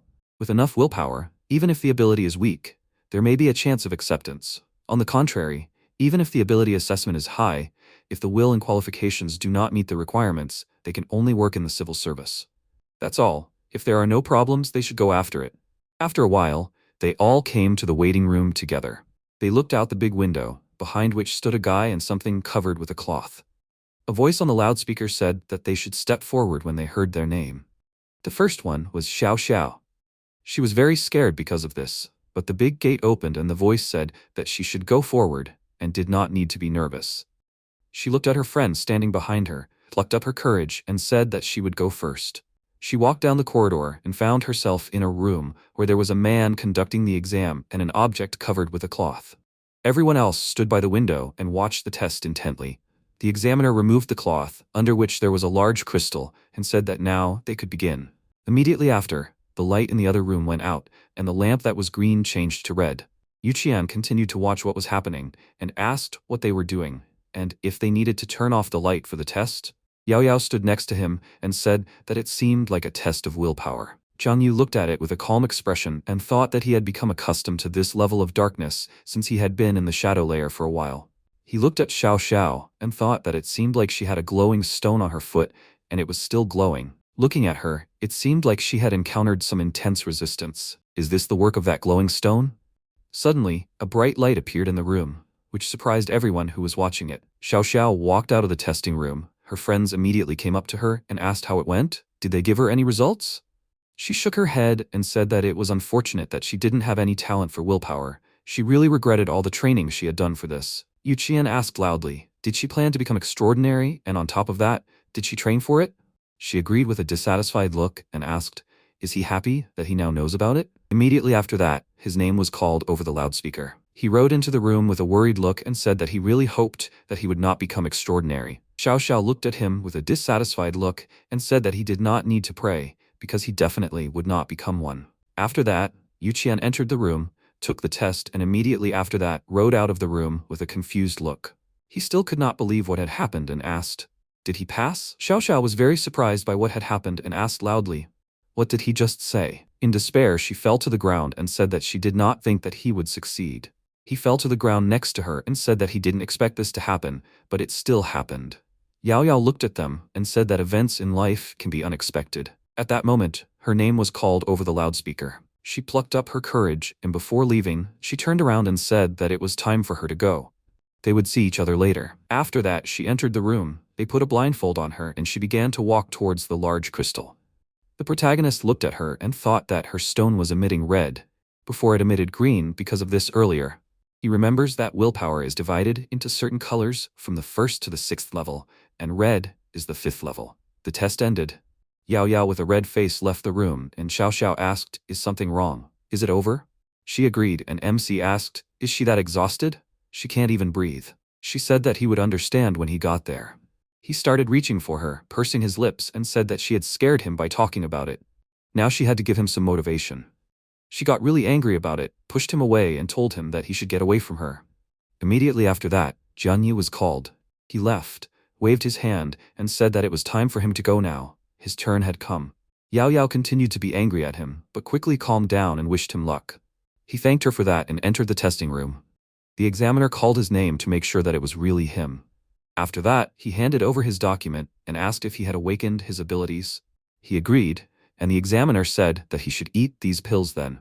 He was very surprised when he realized what he had said earlier, and asked in surprise, was he seriously awakened? The protagonist agreed again and said that he had awakened naturally. The examiner said that he wanted to know about his abilities. Now they should actually start testing his willpower. He should put this thing on. Immediately after that, he put on the blindfold and tied the crystal to his leg, after which he began to feel the energy around him. The examiner put his hands on his shoulders and said that he should not be nervous or embarrassed. He should let his instincts guide him. They awakened his abilities, and he would feel his consciousness gradually leave his body as he moved forward. He could not worry about anything and keep moving. He pushed the MC forward, and he immediately felt himself falling down. He mentally found himself in another space and thought that it was amazing.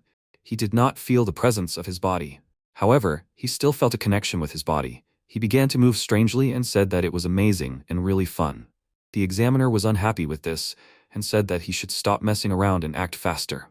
In another space, he ran towards the crystal emitting energy and he asked, "Isn't this like a walk in the park? It's too easy, isn't it?" Suddenly, he began to sink under the water and wondered what was going on. He suddenly felt a heaviness in his body and couldn't breathe. Something was affecting his mental state. Despair, sadness, anger, he couldn't let it affect him. Suddenly, Xunguang appeared behind him and called his name. Zhang Yu turned to him, called out and asked, what was he doing here? He said with a serious expression that he couldn't be extraordinary by nature and would only hurt himself and others. He started to run away and said that he wasn't his uncle and that it was just an illusion. Suddenly, another Xunguang appeared in front of him again and said that he should realize his inability to do this. They kept appearing around him and said that their great prosperity had collapsed. The mountains and rivers had been destroyed by the invasion of strange creatures. The world was dangerous. He knew it deep in his heart. He could start a new happy life. So why was he so insistent on becoming extraordinary? Extraordinaries were not only strong, but also had tremendous willpower. He saw a huge monster in the city, and the illusion asked if he was really capable of becoming like that. This huge monster began to rampage and destroy the city around it and kill many people. The protagonist stood there with a very frightened look, while the blood of the dead people fell on him. Xunguang lit his cigarette and said that this is the end of the extraordinary. He really wants to be one of them. He shouldn't deceive himself. He just wants to show that he is one of them, and that it is true. He is just like children who imagine themselves to be superheroes. Sleeping in your own bed, not wanting to wake up early, tired from studying, and yearning for the opposite gender. He doesn't like it when adults scold him. He feels independent and has unique thoughts, being unconventional and feeling different from everyone else in many ways. He likes being famous and getting more attention. Even if he doesn't have any skills, he still believes that he can stand out. In fact, deep down, he knows that standing out is his opposite, that there is nothing about him that distinguishes him from his peers. He also knows that the dark side of the world is not limited to the shadow layer. He also knows that, even if the sun is shining above his head, there will be a shadow in a place he can't see. The dark side of the world, like a beautiful fantasy novel. The disaster is not really about facing it, but about being extraordinary. Now they have to return to the main question. Is he capable of being like that? At the same time, a staff member entered the test room and asked how he was doing. The examiner said that he was doing well. He had been walking in circles all this time. She said that it was normal. After all, the deep inkstone was mined from the abyss, and not everyone could bear this pollution. He agreed and said that only those with good qualifications could handle all this pressure and go all the way. As for him, he had not shown any signs of fatigue up until now. The staff member was very surprised when she noticed the glow and said loudly that he should take a look. The color of the stone was turning red. The examiner looked at it in surprise and thought that this was impossible. After all, he was still far from the Moyuan stone. After walking this distance and reaching the 5th level, she asked him if he thought he could reach the 6th level. He said he didn't know. After all, in the entire church lineage, only 15 people had reached the 6th level. The MC started walking towards the crystal, and the examiner asked what was going on. The light was fading? She should quickly check his wristwatch for errors. The staff member walked up to him and said that the data was completely normal. The examiner watched him and thought that this was impossible. The closer he got to the crystal, the stronger his will should be. However, his will was constantly weakening. What was going on? When Zhang Yu got close enough to the crystal, he reached out his hand and the examiner asked in surprise, did he really want to touch it? Even the 6th level couldn't do that. At the same time, the protagonist, who was mentally in another space, heard someone say that he should stop thinking about being extraordinary. He saw his friends in front of him, who said that he should think about his friends and family who surround him. He should think about the person he values the most. He took Yao Yao's hand and someone said that this is where he belongs. MC broke the crystal needed for the test and said that it was enough. Was this a trial level? At least he should have given him all the girls, right? After some time inside the protagonist's mind, the protagonist said that, to be honest, at first he was caught off guard. He even thought about it. Initially, he just wanted to look like a hero in the faces of others, and he did not care about the rest. But in this world, there were no supermen, only ordinary people who were able to achieve success. It was their dedication to their cause that brought the world to stability. Once he already enjoyed peace, MC grabbed the torch with his hand, which brightly illuminated the space. Zhang Yu said that he no longer wants to hide behind the backs of others. He wants to light his own flame and illuminate the darkness. After some time in the office, the employee said that the incident with the shadow layer affected the 2nd, 3rd, and 4th floors of the shopping center. The 5th floor, although not completely, was also damaged.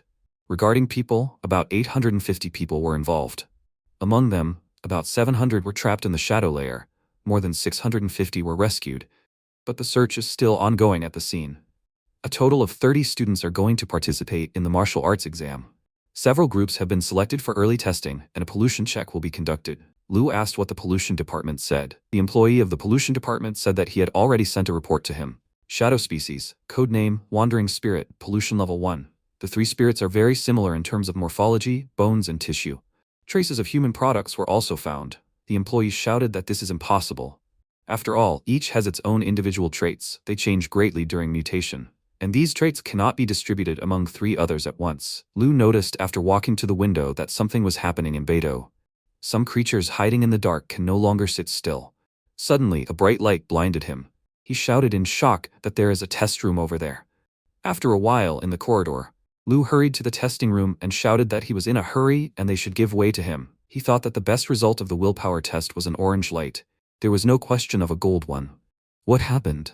Lu then entered the testing room, where a golden light was shining brightly, which the rest of the people inside the room stared at in surprise. The Night Watch staff reported to Captain Lu that the reason was Zhang Yu. At this moment, the protagonist's body was covered in a bright golden glow, and then he turned his attention to the surprised faces of the people. After a while in the restroom, Lu offered the protagonist a drink of water.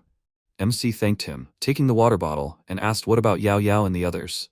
Lu noted that while he was being tested, they were in the restroom. They shouldn't know about what happened. He was very surprised. Level 5 is very good, not to mention level 6, and he created a golden light. Zhang Yu laughed smugly and asked, so his golden light is legendary? Is it better than rank 6? Lu crossed his arms and said thoughtfully that it was hard to say for sure yet. Perhaps they are being dissected and studied. The protagonist choked on the water from shock. Then he asked, is he serious? No need to scare him like that. Lu asked, is he really that scared? There is nothing wrong with that. He needs to be studied, and someone will definitely take it on. Information about him has been sent to the Analysis Center for study. He becomes an object of observation. The protagonist asked nervously, is it really that difficult?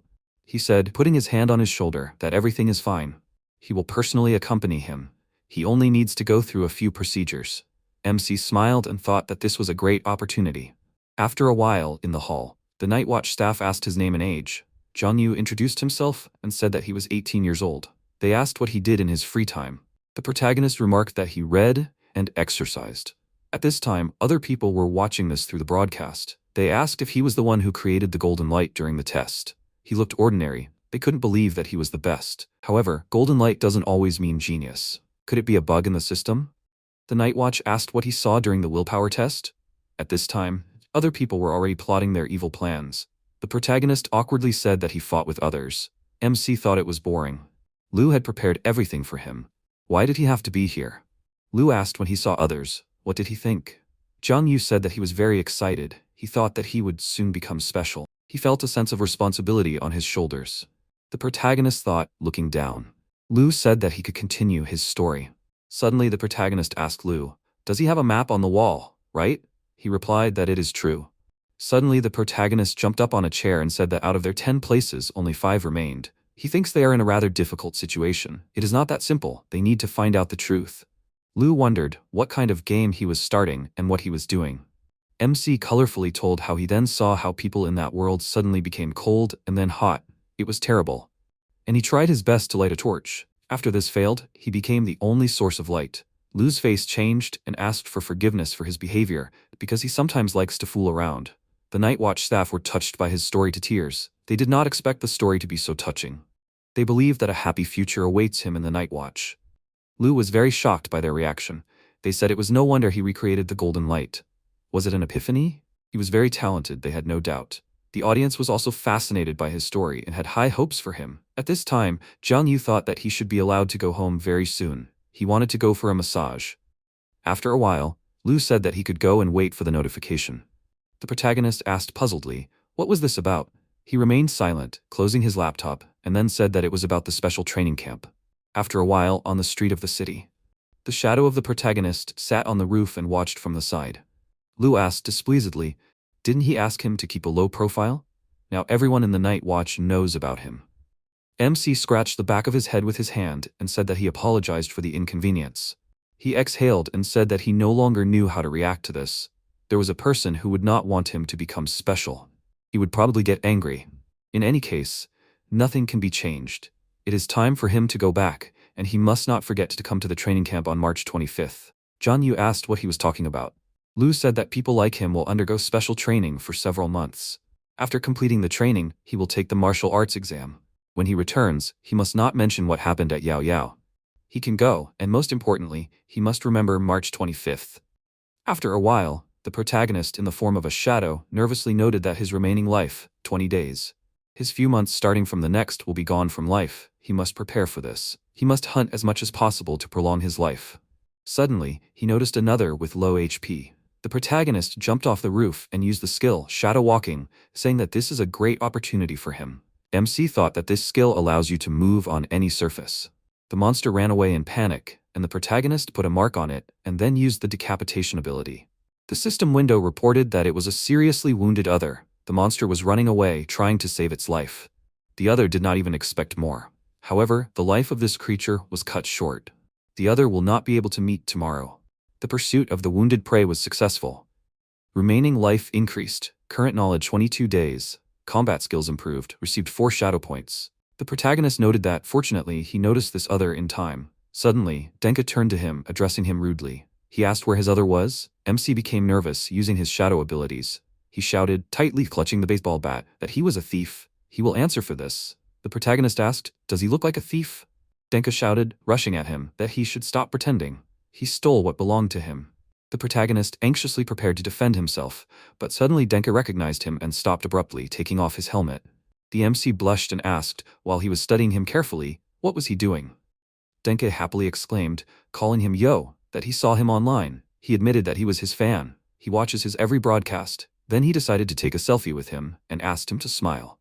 Then he noted that they should divide the loot according to the rules. The protagonist asked, what rules? Denka looked at him with confusion and then shouted that the streamer Yo stole the loot of a harmless hoarder and didn't even apologize to him. The protagonist angrily shouted that he should stop. What was he even doing? How could he know about this? The MC used his ability to pull him towards him and said, grabbing his head with his hand, that he should explain everything properly. Denka said in confusion that he would try to explain. They are freelancers of the Night Watch. Once he reaches the first rank of the middle level, he will be able to join them. The protagonist asked what freelancers do.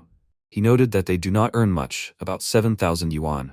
The protagonist's face changed and asked in surprise, is this not much? After a while the MC used his ability and shouted that he should respect his job. He gets much less than 7,000 yuan. This is almost his monthly fee for the manuscripts. Denka noted that he understood this, but there were too many risks. They only rely on themselves. They can die at any time. And this is just a battered other in the shadow layer. The protagonist thought, looking at the remains of the other. The protagonist asked who he sells these others to. He said with a smile that he sells it to the Night Watch, universities, and some companies with the appropriate qualifications. They give tasks to catch a certain type of other, and also send information about the location of the creature from the shadow layer. The protagonist grinned and asked, so they report where the other is. This is very convenient. They should exchange contacts. He will come back and add him, plus he will give him 7,000 yuan for the other. Denka asked in shock, is he serious? Then he said with a smile that 4,900 yuan is enough for him. MC leaned on him and asked why he refused. He couldn't be so petty. The protagonist noted with a smile that he wanted to negotiate with him about further cooperation. Denka asked what he meant. After a while, the protagonist killed the other with one powerful blow. The system window reported that it was a bloody shadow cat. Type blood, shadow. MC used his skill, shadow bite. The protagonist thought that he would try to absorb the other, but leave the body intact, otherwise it would not be possible to sell it. After that, he said that the creature could be taken. Denka happily ran up to take the body of the other. He tied up the creature and said that he was so kind, he was even ready to share with him. The protagonist noted with a smile that he also had domestic work. After all, he still needed to find out the location and take the body to the Night Watch. Denka noted, putting the tied creature on his shoulder, that in fact such work can be done alone if you register with the Night Watch. MC said with a smile that he wanted to keep it confidential. What would happen to him if the people from the Night Watch found out about his identity? He happily said that he had excellent skills. He killed 4 others in a day. This is a record. The protagonist proudly said that he can kill 100 if he runs out of time. The protagonist thought, looking at his hand, that the others he just absorbed did not make him stronger. Perhaps creatures at rank 1 would be better. MC said, clenching his fist, that he should help him find rank 1 others. Denka asked in shock, he seriously wanted to fight rank 1? This is simply impossible. They are all extremely dangerous, the risk is too great. The protagonist smiled maliciously and noted that he knows about it. However, he is going to deal with them. Sometime later, in the protagonist's house, MC tiredly said, turning on the lights in the house, that he finally returned home. Yao Yao noted that he returned late again. She waited for him for so long. There are cookies on the table that she baked herself. He can try them. Afterwards, Jiang Yu asked where Uncle Lu was now. She replied that he was currently on a mission. The protagonist asked if he would be back today. Yao Yao noted that he would not be back. What was wrong? The protagonist dreamily stated that she could stay at his place today. She slapped him on the head and noted, crossing her arms, that she had not had the opportunity to ask during the day.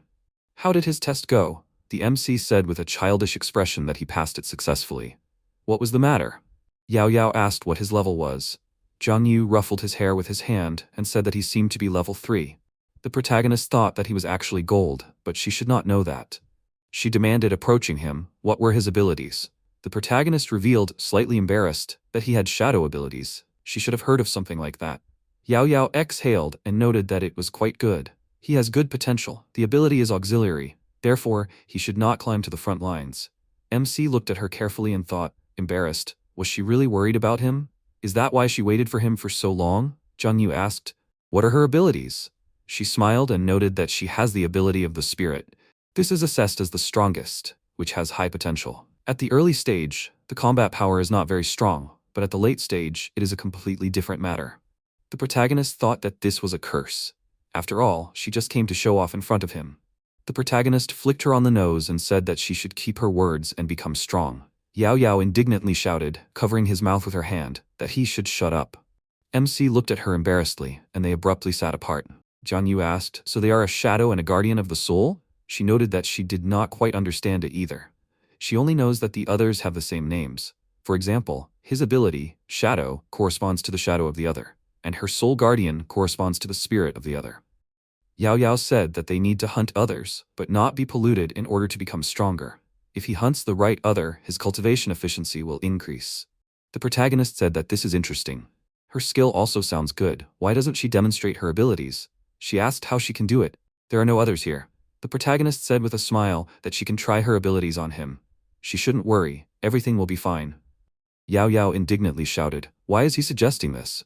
After a while, she used her abilities on him. MC fell into a trance and fell to the floor. Yao Yao asked if he was okay. Jiang Yu said that it was painful. The protagonist then put his head on her lap and said that she should quickly fix his head. She shyly touched his hair with one hand and asked if this would do. The protagonist noted with a smile that she needed to try it from both sides and more gently. Yao Yao grabbed his head with both hands and asked if this would do. The MC noted with a satisfied smile that it was great. Zhang Yu noted that she was strong. He was prepared to defend himself, but he still fell into her trap. She said that their abilities came from different others. It was normal that he could not resist her ability. Moreover, the spirit attacked sharply. No wonder he did not even notice. The protagonist asked, pointing his index finger at her, did she not think that she would become a target for everyone while they were in the training camp? Yao Yao noted that she was different from him. She liked assertiveness. She heard that there would be other strong students from the district. The protagonist exhaled and asked what levels they would have. She noted that he could rest easy, obviously not much more than them. By the way, he likes massages? She wondered how much he would pay some masseuse? MC said that he couldn't even imagine it. Maybe a few thousand? Yao Yao's face changed, looking at him furiously, and Jiang Yu felt the outgoing danger. She shouted, using her ability, so he likes massages? Then they can try another way. The protagonist shouted that he was asking her for mercy. Then he loudly called for help. After a while, the protagonist and Denka watched the other rank 1. MC asked, is this really another other rank 1? Denka noted that he was sure of it. He deliberately chose the one he had encountered before. Should he help him in the battle? The protagonist declared, activating his ability, that he could handle it himself. He looked at him puzzled. The protagonist defeated his enemy with one powerful blow. The system window reported that the chase was successful. His skill, Shadow Threads, had been improved. A new ability, Shadow Group, had appeared. His shadow control ability had been improved several times. He could now expand the range of the shadow. After launching the Shadow Group, he would release many shadow threads in different directions. Denka shouted in shock, his face changing dramatically, that this was amazing. He was so strong. After a while, Yao Yao was watching the battle on her laptop and said that this battle looked so powerful. Lu said, placing his hand on his daughter's shoulder, that not all special ones could awaken the ability she possessed. This was very impressive. There was a person who had awakened an ability similar to hers before. The recording on the flash drive was the early stage of his cultivation. She should pay special attention to it. She asked her father, and he couldn't achieve something like this? He pointed out that only her uncle Shunguang, who was familiar with such things, could achieve this. Yao Yao thought it was strange. Wouldn't such information be useful to Jiang Yu? Why was he showing this to her? At this time, Shunguang was watching the sunset through the window in his room. On his bed was a secret document that said Room B14256. The cataclysm happened 90 years ago, west of Beidou, 200 kilometers from here. The body was surrounded by a glowing ring that hung in the air. If you don't look at it for a long time, it begins to sink into pollution. Powerfulness, the ability to willfulness, the possession of other knowledge, immune to most illegal substances and the abilities of others. 2 divisions were completely destroyed during the battle. 3 generals were seriously injured. 300 night watchmen were injured. They were successfully captured, after which they began to be held in custody. Each dossier is top secret. After careful analysis, it was discovered that a long-term contract with that creature was not worth having. The code name of this creature is God. After some time, the protagonist fought against another, using its shadow abilities. The creature ignored a direct hit and rushed into a frontal attack, hitting him with its blow. Denka at this time filmed the event on a video camera and wished Yo good luck. After the enemy's blow, the protagonist had 66% HP left. The enemy rushed at him again with an attack. MC used his ability and said that it was time for him to act. An unexpected explosion thundered, which killed the other. The system window reported that the ability, Shadow Group, produces small explosions in a certain area, either in the air or on the enemy's body. There is a chance to penetrate deep into the enemy's body, then the damage will be colossal. After some time in the video, Denka exclaimed that Brother Yo was a good boy. This is good. He pointed at the camera and remarked that it was cool. Denka thinks this part of the video will make a splash. The protagonist agreed and said that it was filmed well. He walked away looking at the system window. The system window notifies that this is the shadow attribute. Shadow points 78 out of 78. The remaining time is 47 days. MC thought that now he cannot worry about the training camp. He happily raised his head and asked Denka to prepare the next one for him. The employee exclaimed that everything is ready. Suddenly, the spirit with a huge eye directed a stream of mana to the side. Zhang noticed this and immediately grabbed Denka before he could get hit. The protagonist sternly screamed, "Who is this?" A spirit is standing among the dark smoke. He quickly climbed out and hung over MC. Denka screamed in fear that it was the big-eyed one. He is a 2nd rank. Zhang asked in surprise, "Is this a spirit?" He remembered the past. Yao Yao said that she thought her guardian spirit of the soul corresponds to the spirit of another. The protagonist came out of the memories and quickly flew towards the spirit, thought that he should not let him attack.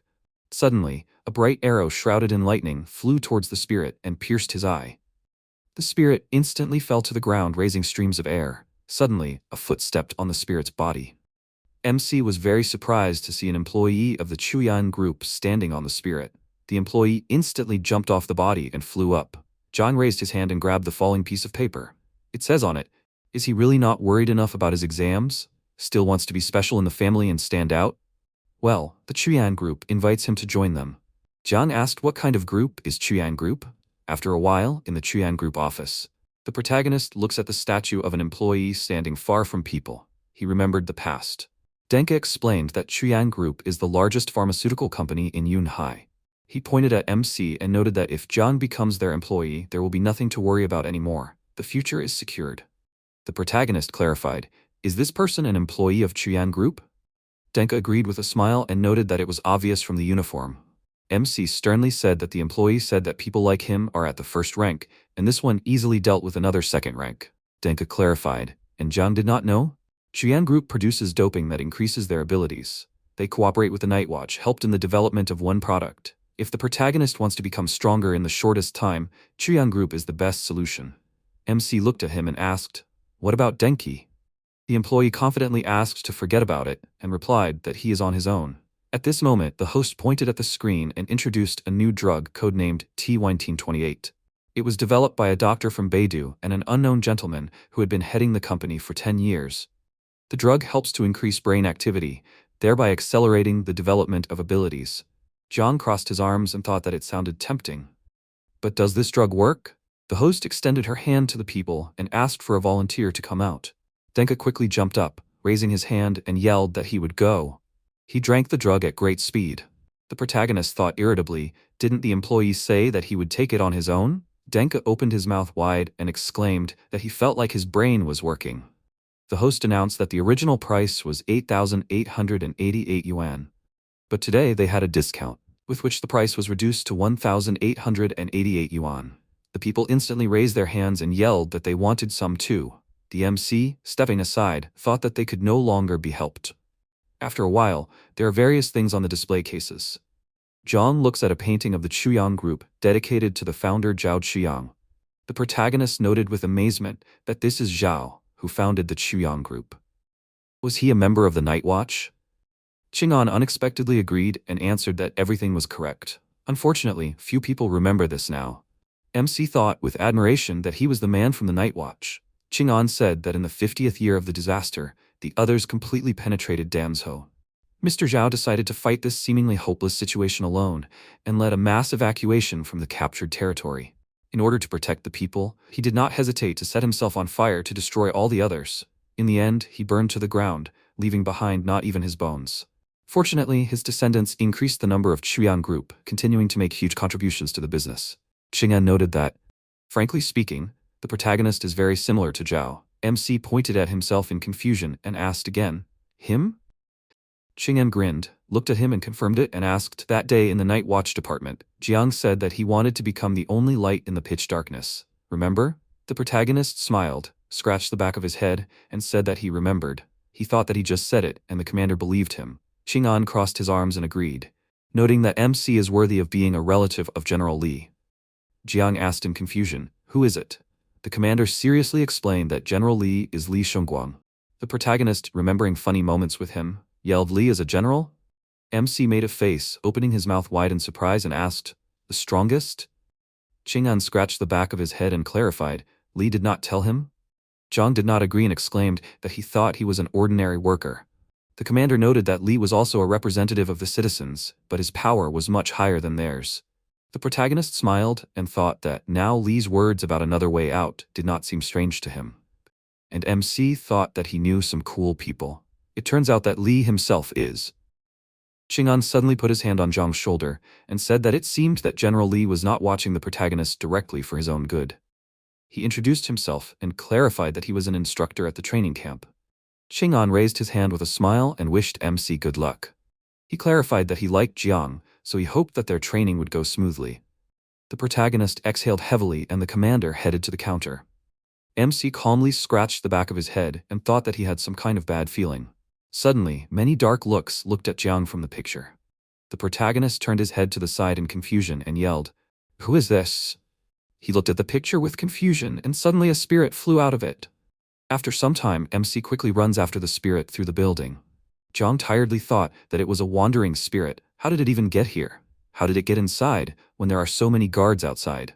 Maybe it's not that simple. The wandering spirit that the protagonist killed the first time also popped up this hint.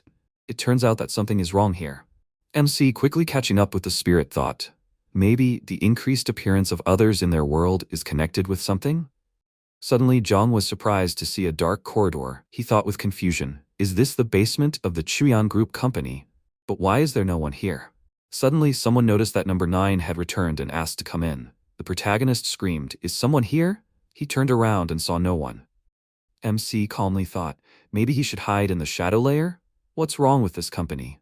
John used the pupil of the shadow and became a shadow and moved to another layer. He saw the flasks in front of him with confusion. The protagonist thought, are these others? And what is the Chuyan Group doing with them? Suddenly, He Tianming, walking down the corridor, turned to Dr. Wu and clarified that the cultivation of the wandering spirit is going as expected. Everything is fine. In the morning, Mr. Zhao said that he would like to take control of the blood species. Tianming smiled, adjusted his glasses and asked if there were any ideas. Dr. Wu replied that after all, others are quite difficult to tame. The 3 wandering spirits were a good example of this. If they forcibly take over the blood species, Dr. Wu is afraid that they will lose a lot. Tianming clarified, but didn't the previous use of flesh and blood to attract the blood species bring anything? Dr. Wu disagreed and noted that it was impossible to completely rely on this. He touched the flask and explained that their ultimate goal was to develop a controllable other that would help the Night Watch. And to achieve this, first you need to take control of the spirit. And so this spirit ended up in their hands after being rejected by its own. Dr. Wu greeted number 9 with a smile. The spirit raised its head to the glass and Tianming asked the doctor to be careful. Dr. Wu asked him not to worry and just take notes. He raised his hand to the glass and asked, "How is the spirit feeling? Do you like the new eyes?" The spirit quickly extended its paw to him. Dr. Wu happily exclaimed that this was good. Its mood was stabilizing. The next step is to make more number 9s that could fight the others. The doctor raised his hand and asked his assistant to quickly bring some stones and give them to number 9. Tianming calmly agreed with him. Zhang, hiding in the floor, wondered, can the spirit see him? It does not look like the wandering spirit that the protagonist encountered earlier. Not aggressive and communicates and seems to have consciousness. Tianming asked with interest, if everything continues in the same spirit, will the spirit get out of control? Will it not fight against them? Dr. Wu sternly answered that he believed that they resolved all the problems that had arisen. Tianming clarified, maybe they will try to conduct further tests? Dr. Wu, turning his head to the side, asked, and what kind? Tianming horrifyingly suggested, for example, replacing the soul of another with a human one. The doctor instantly grabbed him by the jacket with fury and exclaimed that this was not right. This goes beyond all bounds of what is permitted. Dr. Wu advises him to abandon this idea, otherwise Suddenly he interrupted himself with a cough. Tianming, asking for forgiveness, clarified that he said too much and asked not to worry about him so much. Dr. Wu brought his fist to his mouth, leaning forward and barked that one cannot even think about such a thing. It is forbidden. Suddenly the doctor was very surprised, coughing up blood from his mouth. He looked at the knife stuck in his body. Dr. Wu calmly looked at the assistant, breathing heavily. Tianming adjusted his glasses and noted that the other people and the night watch. He apologized and said that this was the end of the doctor's research. Tianming lowered his glasses with a threatening aura and added that he came for someone else. After a while, Tianming raised his hand with a smile, spreading streams of mana around. He terrifyingly clenched his hand, surrounding it with streams. Tianming sharply clenched his hand into a fist, and the objects in the room quickly flew apart. The streams of mana hit the flasks, breaking them. Suddenly they broke, water splashed onto the floor and the spirits came out. The employee exclaimed that this was a warning, the escape of others from room 35, the threat level is red. He ordered the researchers to evacuate as soon as possible. At the same time, the alarm flashed in the corridor. The researchers screamed, "Is this in room 35? There are dozens of others there." The man yelled tensely for everyone to go to a safe place. Faster! The researcher barked, "What are they standing there for?" He ordered them to run quickly. Suddenly, Tianming appeared on the balcony and the people yelled with great fear that they couldn't go. They asked for help. Tianming, with gray skin and cracks on his face, threw himself off the balcony. He is lying on the floor with a smile and 0% of blood. The protagonist appeared from the floor and looked at Tianming. MC asked irritably, did the student kill the teacher and then commit suicide? What's going on? He looked away and thought that all the wandering spirits had escaped. Suddenly Dr. Wu, with blood pouring out of his mouth lying under the rubble, noticed that MC had come. John lifted his head with his hand and ordered him not to move. He would call the doctor. The doctor said with his last breath that he was a fiery species. The protagonist asked again, a fiery species? Suddenly Dr. Wu closed his eyes without answering him. MC angrily asked him to wait and barked, what does this mean? He asked the doctor to explain this. John angrily ordered not to play these games with him. The protagonist turned his head to the side and saw the spirit. He stood up, spreading lightning from his body, and noted that it looked like he needed to eliminate all the interference first. MC smiled confidently and exclaimed that he would kill him first, and then continue the conversation. After a while, John attacked the spirit with great force. Suddenly, he noticed two more opponents running towards him. The protagonist quickly raised his hands, emitting lightning from them. Instantly, MC looked down, standing in a pool of blood. He stands surrounded by corpses with mana streams emitting from their bodies. John tensely exclaimed that this is bad. Others have gone to the outside world. After some time, people look at the girl presenting the new drug. Suddenly, a paw appeared from the ceiling. The spirits quickly jumped out and attacked the girl. People got scared when they saw this and ran to the exit shouting that these were others. People with great fear were asking for help.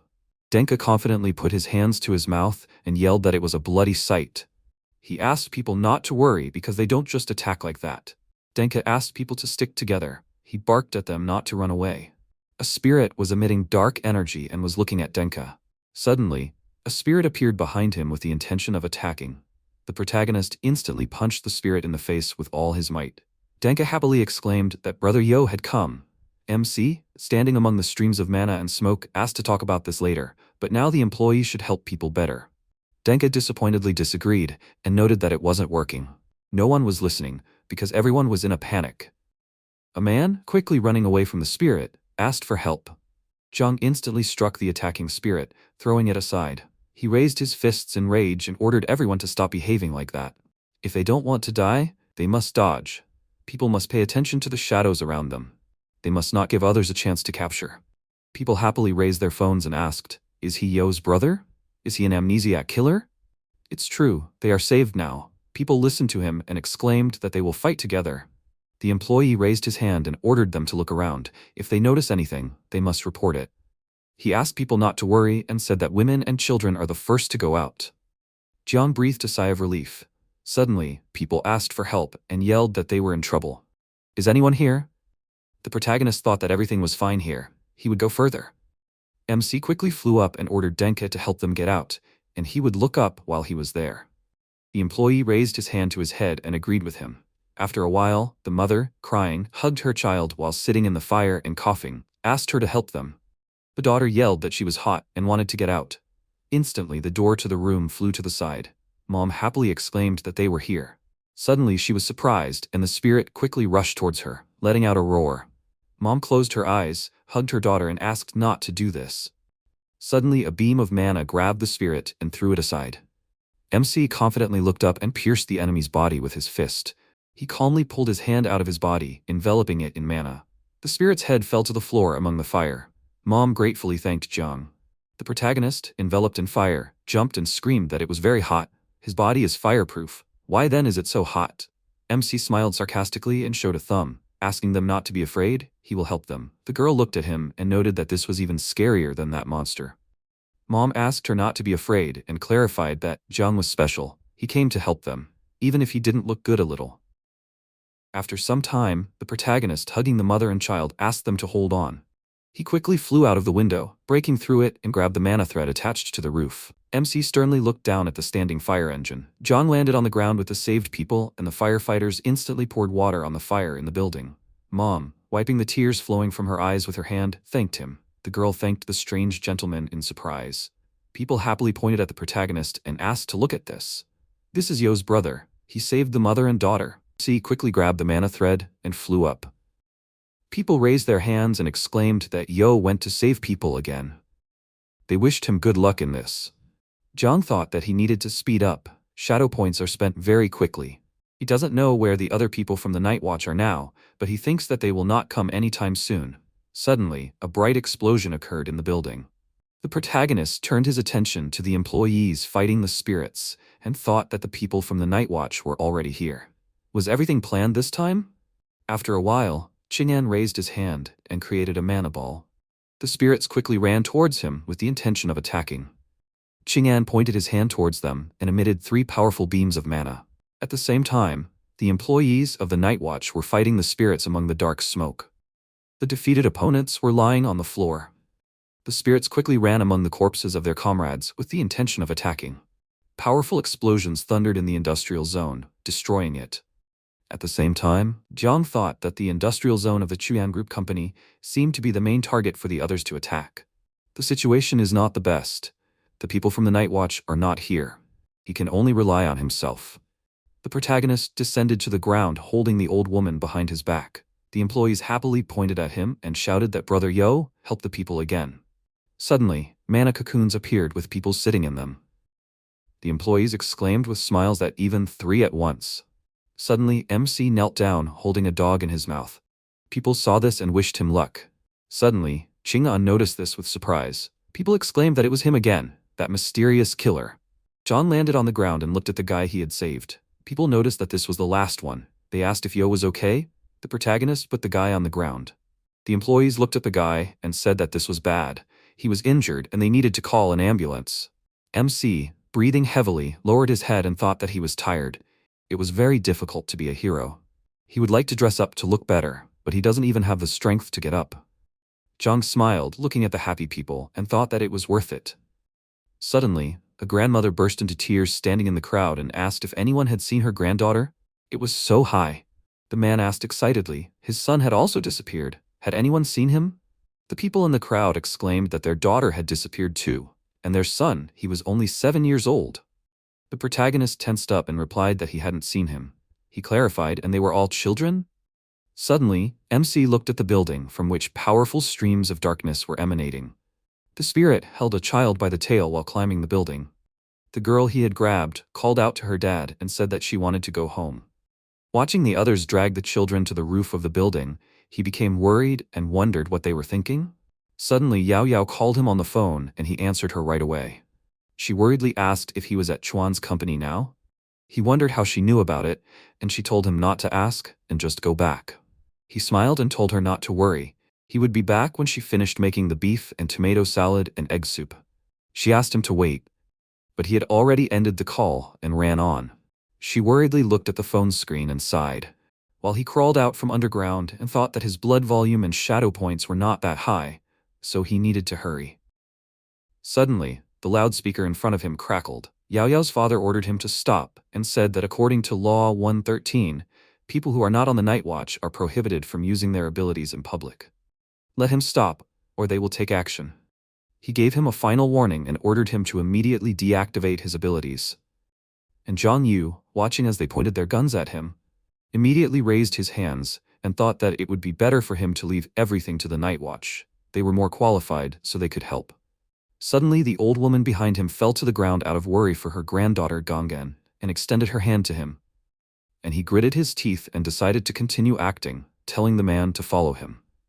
He looked at him in confusion, after which MC ran past them and headed towards the others, and the members of the Night Watch pointed their guns at him, but since there was no command, they did not do anything and asked the captain what to do. He told them to just watch while the others ran forward along the road, dragging their children with them. Cautiously peeking out from under the ground, he began to watch them and thought, where are they even going? Suddenly, dark portals appeared near the monsters, and he realized that they wanted to take them with them to the shadow layer. He followed them. Others placed the children inside the building, and he, watching them from the roof nearby, thought that the situation was dangerous. If before they killed people, now they began to kidnap them. They act quite organized. Chuyan Company, fire, biological experiments. It seems that he got into something terrible. But since it was too late to retreat, he jumped off the roof and headed towards them. Leaving the children, the monsters began to observe the situation outside. MC threw a stone at the wall, and it bounced to the side, and the monster who saw this carefully approached closer. Nothing happened. He looked at the crying children, and then a stone fell next to him again, which made him shudder. He looked around in confusion and thought that there were some ghosts here, but suddenly he noticed that there were fewer children and pointed it out to his brothers. After that, many stones flew in their direction, and one of the others decided to turn around and saw Zhang Yu carrying away several children. He immediately raised the alarm. MC turned to them with a smile and said with annoyance that they were noticed, after which the others rushed towards him, but he immediately released a net at them and thereby detained them, and they growled in displeasure. He escorted the children to the landing and, lighting the way with a flashlight, told them to follow him, after which he called the night watch to report the current situation. But he was interrupted. The phone exploded in his hands, which scared him. Covering his face from the sparks, he turned around and saw a man named Shushan nearby, who said that he thought he would meet a person from the night watch. It turns out that this is their celebrity, Brother Yo. MC immediately stood up for the children and, threateningly activating his abilities, asked who he was. The man released his snake tongue and told him to guess, then waved his finger to the left, and he was immediately pressed against the wall with a crash. Zhang Yu jumped to the side and thought, is he reading minds? So he is also special. He clung to the wall nearby and got out of the building, but reinforcement bars immediately flew at him. Fortunately, he managed to dodge. His opponent came down to him and noted that everything was like in the video. His reaction is impressive. But durability is still at level 1, so he was not surprised by this. MC asked, is he from Chuyang? Shushan just laughed and asked, does it look like this? Then he thoughtfully asked, maybe he is from the fire species? But his opponent chose not to answer this question and threw a few drops of acid at him, saying that the dead do not need to know. Zhang Yu jumped aside and dodged the drop, but another one immediately reached him and exploded, dousing him with acid. After that, there was an explosion which threw him several meters away, and while he was lying on the ground, acid flew at him again. Watching the explosions, Shushan sighed with annoyance and said that it was so boring, he thought he would have more fun. Meanwhile, the children worriedly watched their savior and asked him not to die. When the smoke from the explosion cleared, the man became wary, because the guy's corpse was nowhere to be found. He began to look around in search of him, and MC meanwhile had his back. Quickly moving along the shadow side, he was completely invisible, and when the right moment came, he decided to attack.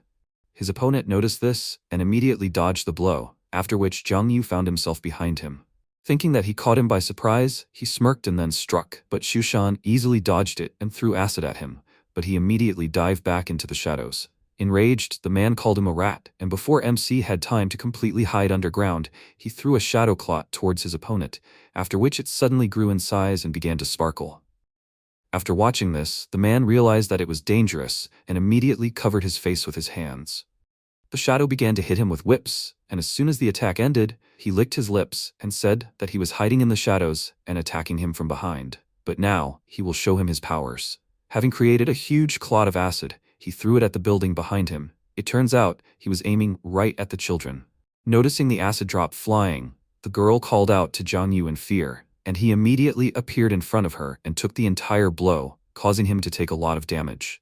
His opponent was counting on this, and he immediately appeared behind him and said that he had caught him. Before MC could turn around, he touched him and dealt a powerful blow, causing sparks to appear and blood to spurt out of his mouth.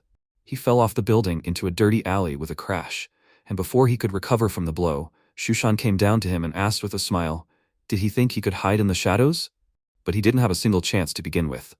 After that, he began to beat him up with a loud laugh, and MC began to defend himself. With each new blow, his shadow form was destroyed and he became very nervous. Since the shadow now does not cover his entire body, he will not be able to use his skills. At one point, his opponent grabbed his head, causing the shadow mask to crack and open one eye. Shushan licked his lips. He was very curious to know who was hiding under the shadow, after which he swung and was about to hit him. But suddenly a piece of concrete fell on his head. He turned around and saw the children shouting at him to let go of their savior. And he, covering himself from another blow, exclaimed, "What are they doing?" He was distracted, and Zhang Yu decided to take advantage of this moment. Gritting his teeth, he grabbed the man by the waist and said that his opponent was him. He thanked the children in his thoughts, after which he used the pupil of the shadow and dark streams, and many eyes thickened around him. The man gritted his teeth. MC could not drag him into the shadow layer, and then he hit him in the back, after which he increased the distance between them. His opponent turned around and, noticing how hard he was breathing, pointed his finger at him and asked, did he think he could stop him by dragging him to the shadow layer? He would kill him, and those children would no longer be of any help to him. Zhang Yu noticed that his blood was finally under control and asked why he needed to kidnap children. He replied that it was because the souls of children were pure. He should listen to his own kind. MC suddenly remembered what happened in the Chian laboratory and frowned, but others suddenly appeared behind him and the man asked, did he satisfy his curiosity? Then he would die now. At his command, others immediately pounced on the guy from all sides, but he was not going to give up so easily, and exclaimed with a smile that he would die only after them.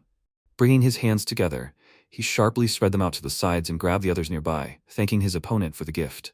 Because of this, the monsters could no longer move, and he pulled them towards himself with his finger, put a mark on one of them, and quickly approached, and then decapitated the monster and immediately absorbed it, for which he received 6 shadow points. At the moment, he has 81 points out of 90. Seeing this, the man cursed and exclaimed in surprise, so he can absorb them? After that, MC began to spin, thus he created a tornado that attracted others to him and he immediately absorbed them. Realizing that he was wrong, Shushan cursed loudly, then rushed towards him. He wanted to strike, but the tornado immediately threw him back and he was surprised. He had no choice but to use the blood and something like a cocoon began to grow from the dark streams in front of him. And as soon as the growth was complete, he rushed to run and cursed loudly with the thought that it was too dangerous. The special ones were too cunning. This was the first time he saw others being absorbed. He suddenly thought, wasn't he another? His eyes suddenly widened. What he saw made him stop. A bright purple portal appeared in front of him, after which Zhang himself appeared in front of him, surrounded by shadows and bright flashes. Taking his weapon, he said with a smile that it was his turn now, after which he slowly walked towards him. Taking a deep breath, he gathered all his strength and thought that he was only rank 2. But he already felt like he had gotten rid of all the bad things and released them into the wild. From his weapon, as well as from his entire body, shadows began to spread in all directions. Everything was clearly visible to him and acquired new colors. His shadows reached Shushan and he felt his fear. Deciding to play with him, he smiled widely, after which he suddenly disappeared. The man was surprised, and at first thought that he simply dived into the shadow, but when he realized that this time he completely disappeared, he became very nervous. He immediately called the others and exclaimed that if he wanted to attack him, he would not allow it. Something flashed before his eyes. The others immediately fell from Zhang Yu's blows, and then a bright flash reached Shushan himself, inflicting a huge wound on him. He gritted his teeth and realized that he could not see his attacks. He was too fast. What kind of monster is he? How can a person with the second rank be so strong? The MC standing right in front of him could tell from his face that he couldn't see him and thought that he could hide in a deeper shadow now. He immediately threw a few punches, but since his opponent couldn't see him, he couldn't even defend himself. He gritted his teeth and called him an idiot. Now their fight looked like a cat playing with a mouse before gobbling it up. Shushan told him to kill him if he wanted to, so he could stop bullying him.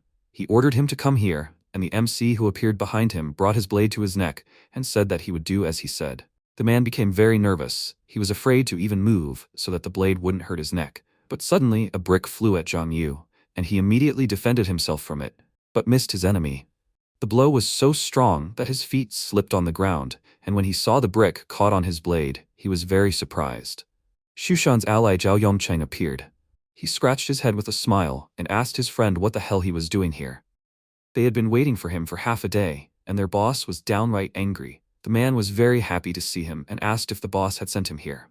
He told him that the plan was starting now, let him take the children, and he would sort everything out here. Shushan was only too happy to leave such a strong opponent to him and headed towards the building, but MC immediately appeared in his way and told him not to touch the children.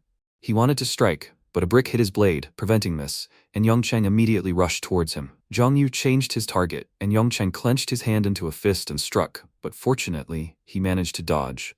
He immediately dived into the shadows, but Shushan used his ring and pulled him out, asking, does he want to hide again? Unfortunately, he can't do it that easily anymore. While he was holding it, Yongcheng landed a powerful blow and his friend shouted at him to kill him, but he didn't notice how he was attacked. The bright flashes from the blows deprived him of his limbs, and he immediately fell to the ground, and MC landed nearby. Yongcheng didn't react to the death of his ally and noted that he had good skills. Is he, by any chance, working for the Night Watch? Why is he interfering in their affairs? Zhang Yu caught his breath and shouted, what kind of nonsense is he talking about? They kidnap children to conduct experiments on others. How can he not interfere? The man asked, so he decided to become a hero? Thrusting his swords into the ground, he answered him that he is not a hero and never wanted to be one. He sticks to what he thinks is right, that's all. Leaning on his swords, he slowly stood up and Yongcheng laughed at his words and then exclaimed with a serious face that if he saves the children, all of humanity will be destroyed. Does he think this is right too? MC was confused and asked what he was even talking about. He means that he kidnaps children to save the world? What kind of joke is this? The man said that he himself knows that the war between humans and others has been going on for hundreds of years. It is only thanks to their efforts that they are still alive. He lit a small flame above his finger and said that others are still much stronger than them, and human strength is like fire, which is simply not able to illuminate everything around. Clenching his hand into a fist, he continued, saying that instead of dying a painful death, they found another way out. Since the darkness is invincible, they need to adapt to it. The lights went through the vessels to his heart, and when it started beating faster, his eyes flashed, and he added that they needed to bury their hopes deep in their hearts and just wait for the fire to finally start. That would save all of humanity. Zhang Yu laughed and said that he was just justifying his actions. If the fire species thought the same way, then he would destroy them all. He stood in a fighting stance, and Yongcheng, realizing that it was useless to talk to him, lit a flame in his heart and walked towards him, telling him to behold the power of the fiery kind. MC jumped up and rushed to attack. His opponent immediately blocked the blow with his bare hands and then kicked him, which forced him to dodge. Running quickly around him, he began to deliver many blows, but he blocked them too. At one point, he clenched his hand into a fist, gathering all his strength, and then attacked, raising an energy flow into the air. Unfortunately, this time, MC failed to dodge, and an explosion occurred. Yongcheng sighed heavily and looked at the guy who was thrown to the wall by his explosion, and he clutched his wound and realized that the opponent was very strong. Seeing that the wound was not healing, he became very worried and asked, "What is this?" His opponent approached him and said that this is a special skill, a flame strike. Zhang Yu looked at him nervously, and he, again lighting a purple flame in his hand, said that he can't even defeat him. What would have happened to him under other circumstances? In the face of absolute power, he is helpless. Raising his hand over him, he declared his end, but MC was not going to give up. A wide smile appeared on his face, and he put a mark on him, after which streams of shadow poured out on him, and then he was completely surrounded. Many eyes were watching Yongcheng, and due to the impact of the skill, he was overcome by fear. He burst into tears and asked, "How is this possible? How did he end up here? He doesn't want to die." Jing Yu walked up to him and said that it was the fear that lurked deep in his heart. Saving humanity was just an excuse, and fear was the real reason for his actions. They were all like that in their fiery form. The man looked at him in horror, and he connected his blades into one heavy sword and said that they were just a group of thugs. Yongcheng clenched his teeth in anger after coming to his senses and then rushed towards him and told him to shut his mouth. MC used his chase skill to fatally wound him. He didn't even understand what happened at first, and looking at Zhang Yu, whose shadow form had almost completely subsided, he asked, "Does that mean he's just a kid?" The strength immediately left his body and he fell to the ground, thinking that it was no wonder he was so fearless. He had once been so energetic too. Thinking back to his past, he thought that his ignorance and fearlessness had long since dissipated. Eventually the same fate awaited him. He just needed to wait. His body began to slowly evaporate, and the MC asked, "Who are they?" But in place of Yongcheng, only a small flame remained. Fortunately, everything ended well. The reporters arrived at the scene and began to talk about what happened.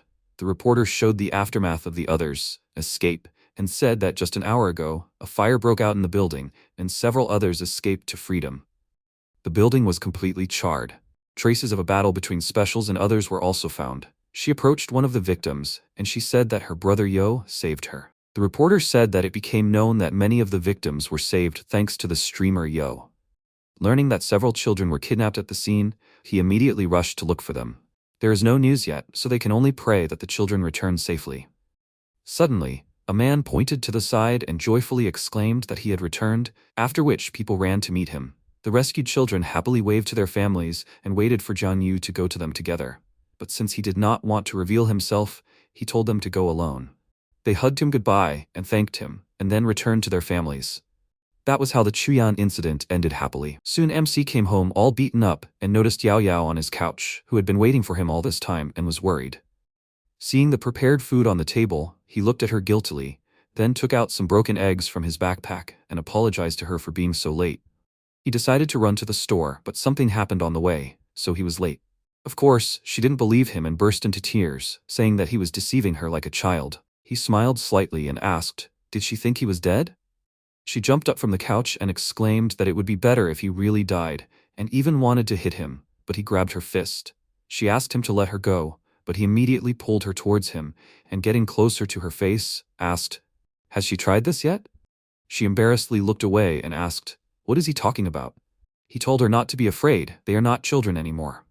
He hasn't tried it either. He pinned her against the wall and offered her to try it, but she either pretended or sincerely did not understand what he was talking about. Then he came closer to her face, with closed eyes, and kissed her.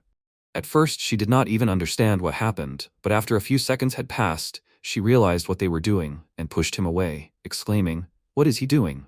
He smiled nervously and answered that he just wanted a drink, so he started looking.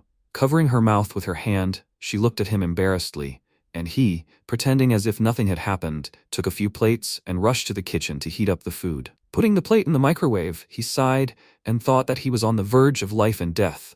Remembering the recent kiss, he thought that his stomach became so hot, he even thought that she would kill him.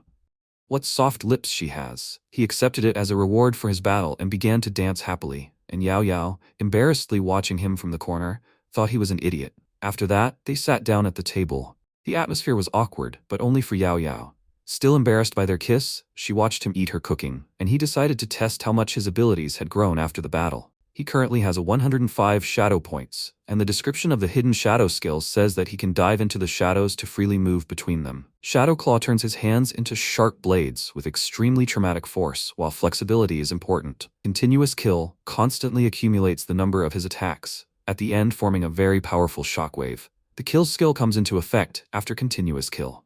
This is an improved version of Shadow form. He can move in the shadows more smoothly. An improved version of Hunter. He can now spend less life points. He thought that Hidden Shadow must be a slightly refined skill of simple shadow form. Continuous Killing is also a pretty good skill, but the conditions for its implementation are quite harsh. Closing his eyes, he remembered seeing auras of different colors coming from different people. Red is the color of an enemy, green is an ally, and white is a passerby. He looked up at Yao Yao, and she, noticing this, became very excited and covered herself with her hands, warning him not to do anything weird again. He saw a pink aura coming from her and wondered what this color meant.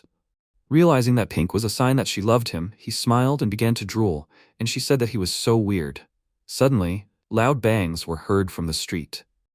Taking a break from eating, they went out to the balcony to see what was going on, and saw many colorful lights in the sky. Someone was setting off fireworks. While they were watching this, MC suddenly asked her if she knew anything about the fire species, and she frowned, asking where he heard about it. He decided not to answer this, and she said that her father had information that mentioned the fire species. They are a group that acts on their own, pursuing only their own goals. It is an organization that betrayed humanity for their own plans. They brainwash people, so he better not get involved with them. By the way, if he finds a member of the fire species, then he should immediately go to the night watch. There is a reward of 500,000 for catching one. Hearing about such a huge reward, he was very surprised and very upset. His money simply flew away from him. After that, he asked if there were other strange organizations besides the fire species, and what is the reward for them. She replied that there are no more. But why is he interested in this? He laughed nervously and told her that he was just thinking about what he could make money on, and she, thinking about something, looked at the fireworks, after which, with a serious expression on her face, said that there were awards for other organizations too, but not like the one for enlightenment. Raising her hand, she created small sparks and said that this was a controversial organization, like an ally, but fundamentally different from them. They believed that humanity would be defeated, and were looking for a way to escape from here. She created many sparks in the sky, similar to fireworks, and said that, for example, they could move to another planet. He said that it was like some kind of science fiction movie. Spaceships can't be built for everyone, right? She answered him that it was not necessary to rely on technology in this matter. Others, after all, live in another world where there is no technology, but they are so eager to go around all the cracks and get into their world. If enlightenment achieves the same results as the others, then it will not be easy to stop the spinning wheel. Some time passed after this conversation. The days passed calmly, flying by one after another, and gradually the holidays passed. Some went to work, others to study. Since Zhang Yu rose to the second rank, he can calmly exterminate first-level others without any difficulty. Sometimes he can increase his lifespan by 3 days in just 1 day. All the tests are over, so it's time for him to get ready for the training camp. His friend has already left, and he is the last one left. He will leave tomorrow. Just the night before leaving, Uncle Lee returned. While he was packing, Sungguang entered the apartment and said that he heard that his forces were discovered. Recruitment was underway for the night watch groups. Surprised by his arrival, MC turned around and asked, wasn't he in Beidou? What happened to his arm? He sat down on the sofa and told him that this year there is a lot of workload, no time at all. By the way, in addition to his golden light, something else was added. He wondered what level it was. Could he be harmed more? The man replied that he didn't know. They would see it somehow. He looked at him with a serious look and thought that it was no wonder that he seemed unusual to him earlier. He thought he would fail the tests, but he performed well, even ended up at level 6. But he thinks that he is clearly not special. There is some kind of mistake here. MC sat down on the chair next to him and said that he recently met a man named Song Qing. He said that he was a general. Is this true? Uncle Lee's face darkened slightly, after which he confirmed his words, and Jiang Yu asked in surprise, does this mean he is one of the 5 strongest? He sighed and said that it was in the past. He was about 40 when he left the front lines. At that time, he was full of energy and fought against countless enemies. His goals back then were quite simple, to exterminate all the others for the sake of everyone's safety. But there were too many of them, and it took him more than 20 years. In the end, his wife died from the pollution of the others, and he was forced to change his career. The once invincible general became an invalid. This time, there were some pretty strong others in Beidou. MC stopped him and asked, does he think he can't handle it and will retreat? He pointed his finger at himself and confidently stated that he also wants to become a general like him, causing the man to frown. After a short pause, he said that he had been noticed, so there was no turning back. He took out a pendant from his pocket and told him to hang it around his neck. It is a secret thing, the shadow of yin. After he puts it on, he will hear many more different sounds. If he wears it for a long time, his willpower will be greatly strengthened, which will help him in his training. But negative emotions also increase, so let him wear the pendant at intervals of 3 days. In addition, it can be activated when abnormal energy is detected, releasing polluted energy. His combat power will increase greatly in a very short period of time, but he can only use it once. He asked in surprise, is this thing from the shadow layer? He confirmed his words and said with a smirk that such forbidden things come from another world. A certain fee is charged for using them. The cost of using it will only depend on his willpower and qualifications. If his strength is above this level, then he can wear it without any problem, and the most amazing thing is that it recognizes people. MC decided to try it out and put it on, after which Uncle Lee started looking at him from all sides and asked how it felt. He thoughtfully said that it was strange. It seemed like there were no sounds. The man smiled and said that it seemed like his willpower was resisting the influence of the pendant. So now he could rest easy. He said goodbye to him and said that he would come to see him later, after which night fell. Jiang Yu was sleeping on his bed, but suddenly his pendant began to emit some kind of energy that filled the entire room. MC himself, meanwhile, found himself in an unknown space and sleepily rubbed his eyes, then looked around. There were purple bubbles ahead, with people trapped inside. The girl in one of these bubbles was also wearing this pendant, but because of the influence of it, she was going crazy. He looked to the side. In the bubble flying past him, there was another person, burning everything around. The other owner of the pendant couldn't resist the influence of it and screamed that it was so painful. After that, people all started screaming about the curse of this pendant, and Jiang Yu thought, are these the memories of the previous owners? Suddenly, someone's voice rang out calling him the owner, and he tensed up, peering into the void. Time passed, he and Yao Yao were driving to the subway station by car and she yawned loudly. Noticing this, he asked if she hadn't slept enough. She confirmed this and said that she hadn't slept all night. She was beside herself with excitement. And he told her that he had slept well and had wonderful dreams, but in fact, he couldn't remember the dream last night and touched his pendant with the thought that he seemed to hear it talking. He grabbed the girl by the shoulder and pulled her towards him, saying that if she was tired, she could lie down and rest. But she immediately refused and he told her not to worry. He wouldn't do anything. He wanted to kiss her, but a loud cough came from the driver's seat. Uncle Lu looked at them through the rearview mirror with displeasure and told his daughter that there were quite a lot of bad people in the training camp, so she should be more serious. She understands that, right? She looked at Jiang Yu and agreed with him, and he thought he was hinting at him like that. Her father said that when they arrived at the place, she should follow the instructor's instructions. If something happened, she should definitely call him. Yao Yao was fed up with him worrying about her so much, and then MC hit his chest with a smile and told him not to worry. He would be with her, so everything would be fine. But it was because of him that he was worried about his daughter. Soon they arrived at the place and got out of the car, but Yao Yao's father was still worried about her and told her to remember the phone. After that, they walked away holding hands, and he looked at Zhang Yu with displeasure, hissing through his teeth that he was a brat. Meanwhile, they reached the entrance to the subway, and Yao Yao pulled her hand away, exclaiming, "Did he want to die?" Her father was watching, right? They went down the stairs and he told her not to worry so much. They had always been together, there was nothing wrong with that. So her father had nothing to worry about. They walked out onto the platform, and when the train approached, they got into a carriage full of students that was leading straight to the training camp.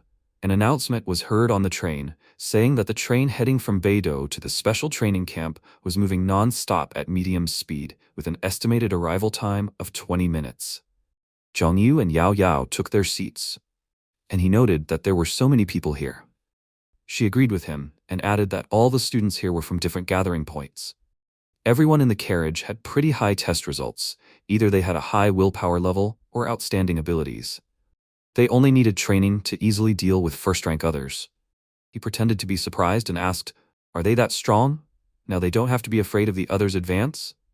He thought that with his current strength, he could even handle second-rank others, and Yao Yao, putting on her headphones, told him not to think about it so carelessly. Training wasn't easy after all. Let him just wait until they arrived at the camp. There, he would taste real suffering. He put his hands behind his head and said with a smile that he didn't care. He was sure there would be no problem with it. The train was traveling at high speed to the training camp, and soon a suspicious fog began to appear in the tunnel. Yao Yao woke up Zhang Yu, who had managed to get there, and he asked, "What's the matter?" She pointed her finger out the window with a worried expression and said that they were told that the ride would take about 20 minutes, but they had been on the road for 40 minutes and still going. This is strange. This shouldn't be the case. He frowned slightly and looked out the window to see fog, and was very surprised. After which, the rest of the students crowded near the windows, and one of them said that this fog was not easy. The guy stretched out his hand forward, and as soon as his finger touched the fog, he felt something, and became very nervous, which made everyone else start to worry. Zhang Yu and Yao Yao exchanged glances, and there was silence in the carriage, after which the train suddenly braked sharply, which made everyone inside almost fall, and an announcement was heard that they had arrived at the training camp. The doors were opening. As soon as the doors of the carriages opened, they crowded near the exit, still not daring to get out. They were supposed to be met, but there was no one outside, and that was why they were worried. MC gently pushed everyone aside, and was the first to get out of the carriage, which made Yao Yao very worried about him, and ran out after him, asking what he was planning. Let him come back immediately. He walked forward and wanted to tell her something, but suddenly froze, noticing something terrible. Everything around was covered in blood. Yao Yao covered her mouth in horror, and Zhang Yu, running his finger through the puddle, took a closer look and made sure that it was blood. One of the students asked, "Was someone killed in the training camp?" The guy standing next to him said that it couldn't be. Shouldn't there be teachers there? How could something like this even happen? MC with a serious expression said that it was the work of others, which made them nervous. After which he told them to inform the night watch about everything. They needed to come back as soon as possible. Yao Yao asked what he would do. He was silent for a couple of seconds, thinking of an answer, and then said with a smile that he needed to go to the toilet. Realizing that this was another deception, she called out to him loudly and froze in place from fear. But her concern for him was still stronger, and she ran after him. The other students still did not dare to go out and thought about what to do. They decided to follow Zhang Yu's instructions, but the signal in this place disappeared, and since they had no choice, they got out of the car and decided to follow them. Meanwhile, something like a camera hung from the ceiling and watched them. At the same time, MC emptied his bladder and sighed loudly, after which he left the toilet and said with a smile that he finally felt better. Suddenly, a glow appeared behind his back. Before he had time to turn around, a wolf shining with purple light pounced on him, but someone immediately killed the monster. It turned out to be Yao Yao. She finished off the wolf with just one rock, and MC calmly asked, "Did she come to the toilet too?" She got angry and asked, "What's wrong with him? Doesn't he understand how dangerous everything can be? What if another got to him? What would she tell Uncle Lee?" He waved his hands and asked her to calm down and listen to him, after which she put her hands on her waist in displeasure and said that she would see what else he could come up with. He told her that in fact, the training had already started. She was slightly surprised, and he added that the training had started as soon as they got out of the train car. She became slightly embarrassed and asked, "So he thinks this was all planned?" He confirmed it and pointed at the monster she had killed with the rock, and asked if it had exploded too quickly. She thoughtfully said that the monster was extremely weak. Of course, such a weak thing. other wouldn't have the courage to attack the training camp. He patted her on the shoulder and told her with a smile that she was not stupid, and she exclaimed indignantly that they were in a difficult situation. He explained to her that if the others had really attacked, the Night Watch would have found out about everything right away. And wouldn't they have been notified if something had happened? They deliberately prolonged the time spent in the subway car to scare them, used a thick fog to create an atmosphere of fear, and splashed everything with blood to make it look even worse. This is a test of endurance. Under such pressure, the weak and the strong stand out greatly. Waving his hand, he pointed at himself with a smile and declared that he was the strongest here. The girl remarked with displeasure that she had been listening to this for half a day, after which the others suddenly appeared in front of them. 3 monsters pounced on them, and Jiang Yu, standing behind the girl, pushed her forward and told her to use her abilities, and she asked if he was not the strongest here. What does he want from her? He smiled and told her that if he wanted to do something, they wouldn't stand a chance. She said his name indignantly, after which he pushed her forward and told her to stop. This was a great chance to show off her abilities. He wished her good luck. Meanwhile, they were being watched from the observation center. After a while, the girl finally dealt with everyone, and MC, running up to her, joyfully clapped his hands and said that she alone dealt with 3. But Yao Yao was not going to tolerate this anymore and hit him several times, exclaiming, "How can he not be ashamed?" After all, he was just standing nearby. He asked her not to be angry and said that this was just a show of his trust. But this only made her angrier. At one point, he grabbed her hand and looked at the wall, saying that now was not the time to scold him. Let her look there. She looked to the side and saw a map on the wall with which they could find the exit. She crossed her arms over her chest and asked, "Does he think they can get out of here?" He remained silent and looked thoughtfully at the map, saying that entrance C is a shadow field. She looked at him in surprise and asked, "Is he sure about this?" She thinks it is some kind of imitation of the shadow lair. Isn't this the most dangerous place? He told her that usually the most dangerous place is often the safest. He suggested that she go there and promised her that if they get into trouble, he will protect her. At that moment, several frightened students ran up to them, asking for help. They ran past, and Zhang Yu, looking after them, said that they were elites. Were they really afraid of some others? Yao Yao noticed why they were running so frightened and worriedly warned the guy about the danger. Turning around, he noticed a huge 3-headed snake next to him. Fortunately, he managed to react in time and jumped to the side a moment before the impact. He gritted his teeth and thought, "What's going on? This other one is a first-rank one. If this creature gets into the training camp, everything will lead to death." Meanwhile, Yao Yao decided to help him and lit sparks in her hands, and the snake crawling next to her noticed her and immediately pounced on her with its mouth wide open. She froze in place, and MC immediately hit the monster on the head, after which he grabbed the girl by the hand and ran away from the monster with her. A huge 3-headed snake rushed after them, not paying attention to the other students at all.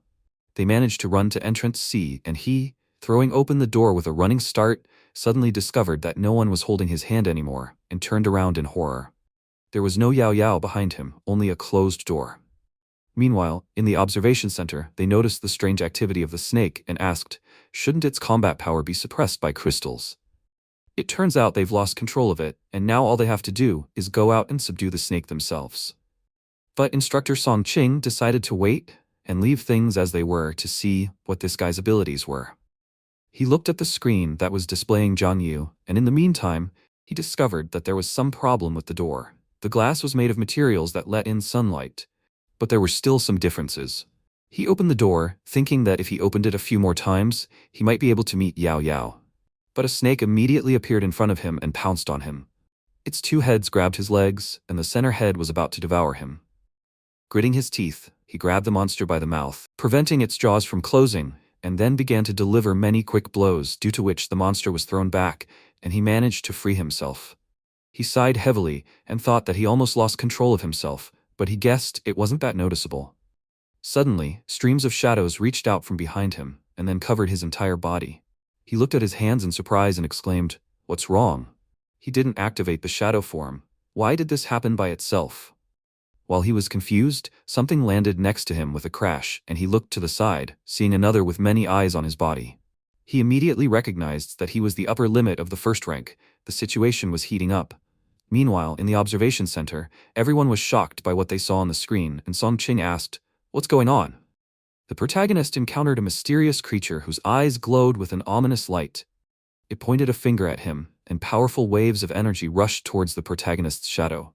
He dodged, but the eye was right under him, and the wave of energy caught up with him. He cursed, "Damn! So powerful!" The creature headed towards him again. The protagonist grabbed it by the neck and said with a smirk, "Idiot, this will not work." He squeezed the creature with all his strength and it fell lifelessly to the ground. He then used the ability Shadow Bite. A system window appeared in front of him. Snake, level 1, low level other. Usually has several heads, likes to kill. Rumor has it that the eyes are the descendants of a lower rank shadow species. The cost of killing is poisoning. Cancelled. Acquisition, shadow points added. Other species received. Name, faceless. Species, eyes. Level 1. Description: pupils are the main source of abilities, but the number does not reflect true strength. Good at both long-range and close-range attacks. Note: there are rumors that the eyes are descendants of a lower rank of shadow species. The protagonist thought the eyes are descendants of the shadow species. The stalker is hostile to the shadow species. Maybe that's why they attacked him? He thought that this was a test and they would send the weak, but they sent a strong one, capable of even killing a person. He sighed in despair and said to himself, "The worst thing is that the instructors saw his shadow form. There is no use in hiding." Suddenly, he felt something was wrong and, waving his arms, shouted, "Cancel. Remove the shadow form." "What's going on? It doesn't work." He turned around and saw many eyes. It was looking at him with fury. The protagonist realized that this time he would not get rid of the eye form so easily. Meanwhile, the night watchman in the special room shouted out in confusion. What was going on? The screen went black. His colleague shouted, "Hurry. We need to contact the technical department immediately." Then, another night watchman entered the room and reported that all the information systems had failed, and they had also lost contact with instructors Liu and Luo. Then, Chief Chen slammed his cane on the floor and said that he didn't think that the Yunhai training camp would be in such a mess. Do they think they are worthy instructors? Qing An apologized and asked, but what should they do? He slammed his cane on the floor again and said that he had to count everyone who entered the shadow field. They had to clear the fog, the evaluation had to be suspended, and people had to be sent to maintain order. He extended his hand forward and stood up from his chair, adding that they had to select the second and third rank instructors and go into the shadow field with them. Qing An accepted his order and ran to do so, but Chief Chen told him to stay behind and said that he was the calmest of them all. Should he tell him what was hidden in the shadow field of the Yunhai camp? He replied that it seemed that he had discovered something long ago, which was why he had sent out the second and third rank instructors. Chen explained that as soon as the students entered the shadow field, some kind of anomaly arose, and even the naked eye could see the problem. Qing An said that in that case he would not lie. The shadow field originated from a forbidden place in Shenzhou. When directly in contact with another, eyeballs would begin to sprout on the body until it covered the entire body. After the other had moved to this world, it would begin to change the world to its own rules, imposing a translucent veil. Under normal circumstances, it would only bring in lower species that would not exceed the first rank. But it also happens that others sometimes suppress their true strength, which makes it harder to fight. Chen asked, "What rank is the other?" Qing An raised his index finger and guessed that this other has been in a viable state for about half a month.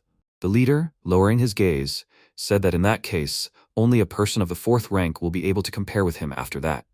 His interlocutor agreed with him and added that if he does not take the initiative, everything will be fine. Even if a person below the third rank gets into the shadow field, nothing will happen. But if it is the fourth rank, chaos will reign. Others will continue to develop and mutate. The leader told him to tell him, were there any special fourth rank among the students? He guessed that the probability is extremely low, but it is not impossible. Regardless of whether it is the fourth rank or not, something has affected the others, and he is afraid that this is the end for him. Meanwhile, the MC in shadow form was trying to escape from the others. He turned to the one with one eye on its forehead and swung his hand with long claws, and then said, "I see." Seeing the huge number of others, he turned around and, running in the opposite direction, shouted, "Stop!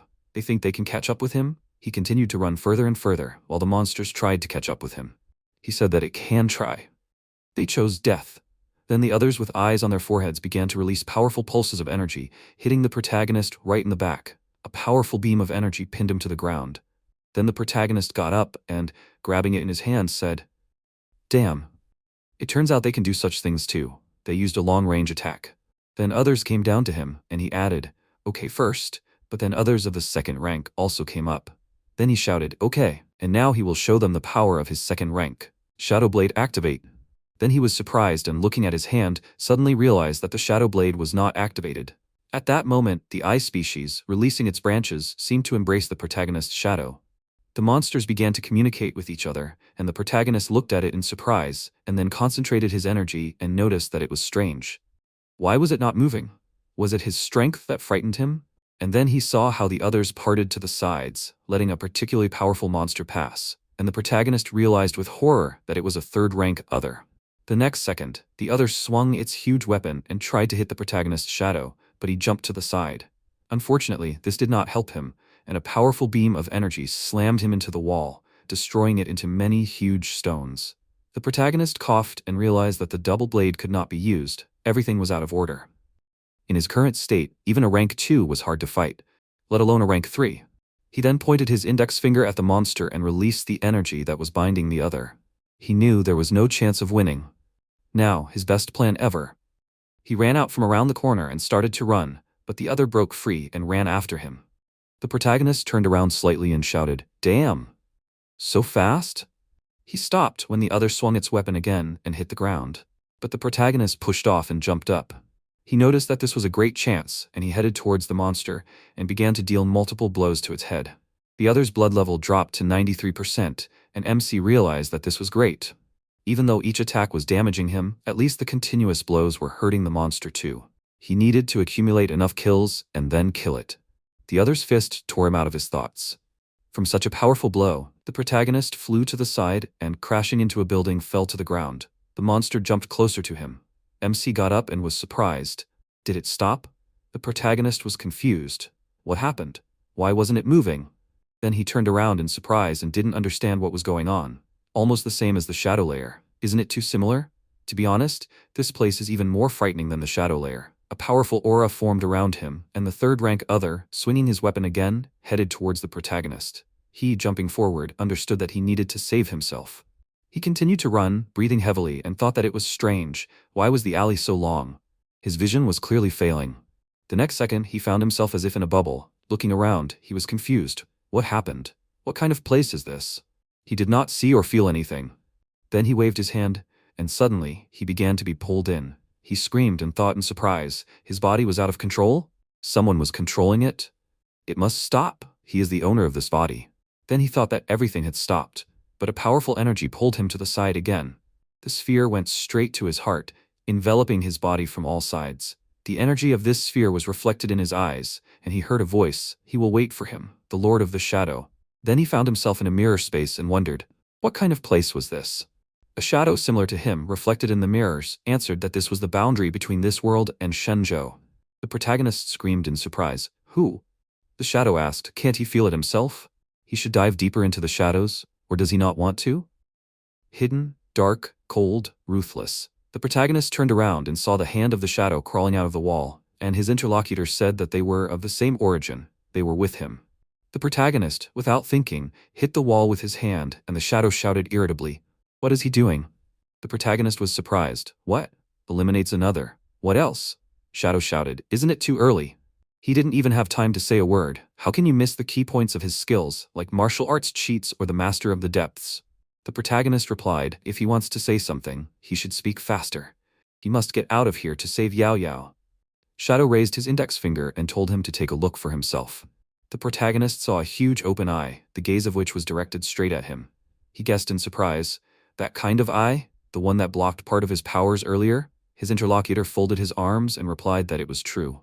To be more precise, the sparkling species is also one of the forbidden objects of Shenzhou. The sparkling species and the shadow species are sworn enemies. Although it is a special species, it comes from the shadow species. The sparkling species targeted him specifically, trying to fence itself off and block his techniques. It can consider that he is already dead. The protagonist guessed, so it turns out that it was he who saved him that time? But why? He replied that it was because he had been waiting for him for a very long time. The protagonist was surprised. Had he been waiting for him? He confirmed it and added that he had been waiting for a person as strong as him. He used to be a high-ranking person in Shenzhou. Powerful and responsible, such people were quite hard to find, especially there. He was even the head of a group, but due to an accident, his body broke into countless fragments and fell into this world, and the shining species took and preserved the remains of his soul. However, this entity was quite capricious, so it turned away from him. It used his powers to its advantage, strengthening its power. That was why he had been waiting for the appearance of the shadow species. And lo, someone stronger than him appeared. He began to crawl out of the wall and begged the protagonist to help him end this, and then he should become its master. He will obey it. The protagonist, without thinking, hit him on the cheek, causing his interlocutor to fall to the ground, and putting his hand to the bruised place, asked what he was doing. Didn't he agree to help him deal with the eye species? The protagonist was perplexed. When did he give his consent? The guy who was left without his last pants has no right to set conditions for him. Besides, did he really say that he would obey him? He answered, so what? He can't escape anyway. In that case, only he will have his life here. It should be a great honor for him to become its carrier. The protagonist extended his hand to the broken glass and, releasing energy, said that he used to be quite strong, but now you can't tell from his condition. Moreover, most of his power is in the hands of the eye species, so the proposed conditions are so-so. His interlocutor irritably replied that he is a 6th-rank shadow species, so his continued existence in Shenzhou is considered impossible. The protagonist sucked in his energy, and his interlocutor was confused. What? This can't be. Could a mere 2nd-rank person really have the upper hand over him? How could this be? Then the protagonist let go of his hand, and the energy once again accumulated near his heart, inside. The MC put his hand on his chest and said, the vision, the fragments, is this his lost position? Meanwhile, the Night Watch members, surrounded by others, shouted, we must act together. The instructors will guard outside, the students go inside. The students, they must immediately take the anti-pollution medicine. You can't leave the formation. Yao Yao, putting her hand on her chest, was confused. Zhang Yu, where did he go? Then she looked to the side and saw a monster consisting of a huge number of eyes approaching them. Then, turning around, she saw several one-eyed others approaching her. Without losing her composure, she concentrated the energy in her fists and sent out powerful beams of energy, plunging the monsters into the spheres. Another member of the Night Watch waved his hand and hit the monsters. Another member of the Night Watch thanked Yao Yao and noted that if it weren't for her, the fight would be much more difficult. Would she still last? She, breathing heavily, replied that everything was fine.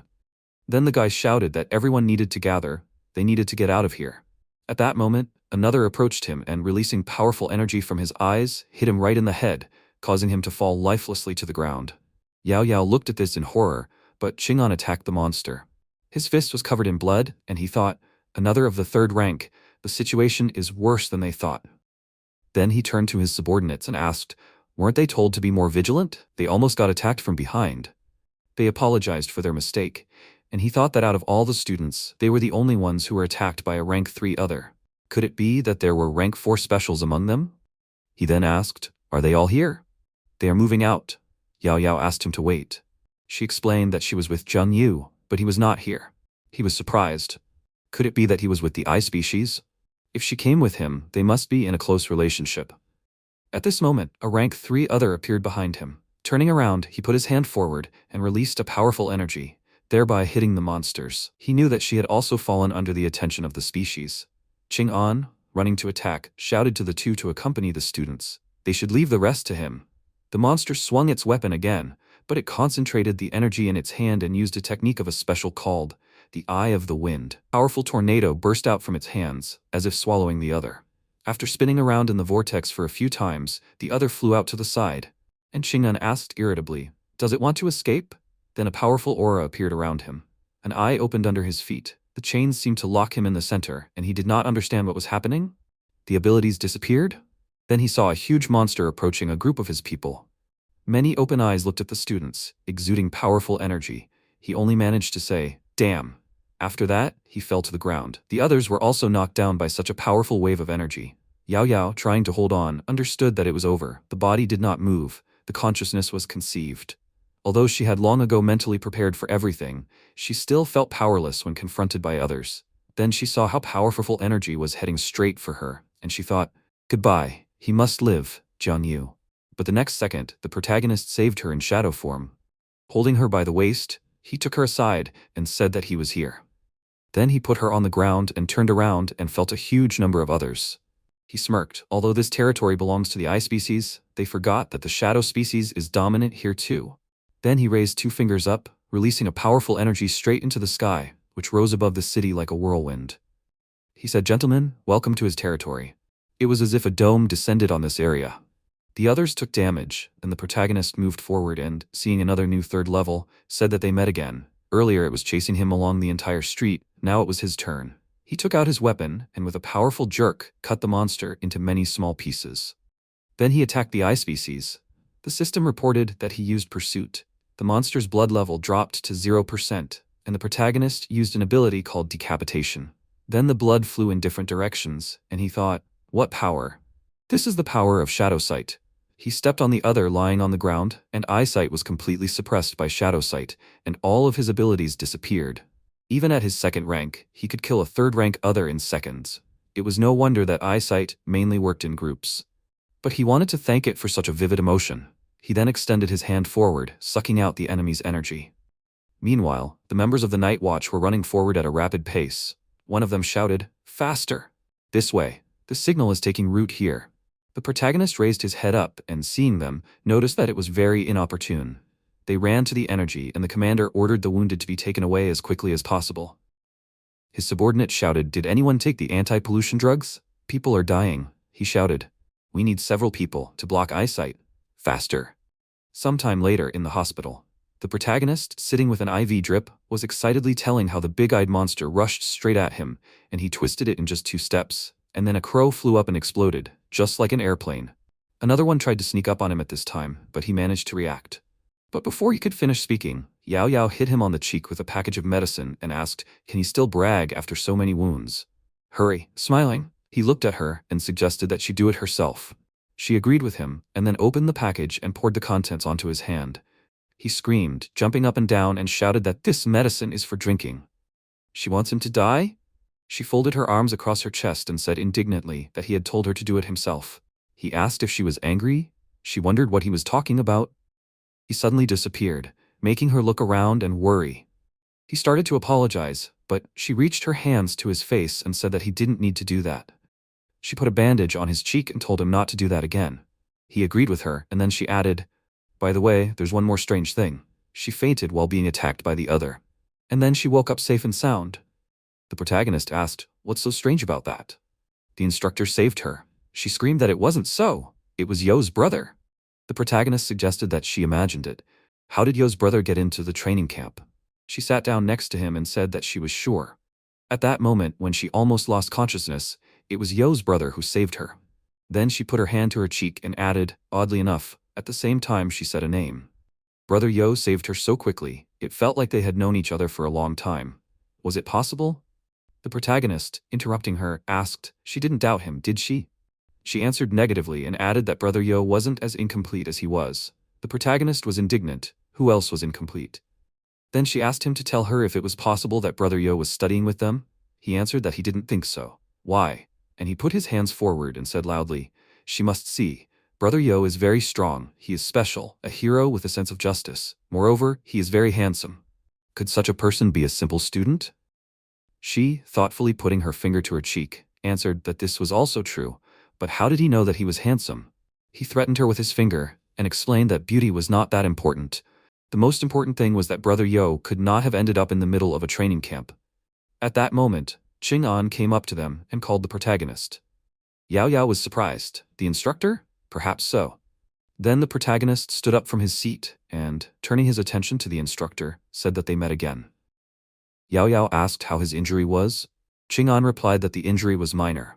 Everything would be fine. She said that thanks to him and the other instructors, they were now alive. He explained that everything happened because of their negligence, so they had to resolve the situation. By the way, he was not among the students who were saved. Did he get out alone? MC showed off his arm muscles and replied, "Of course."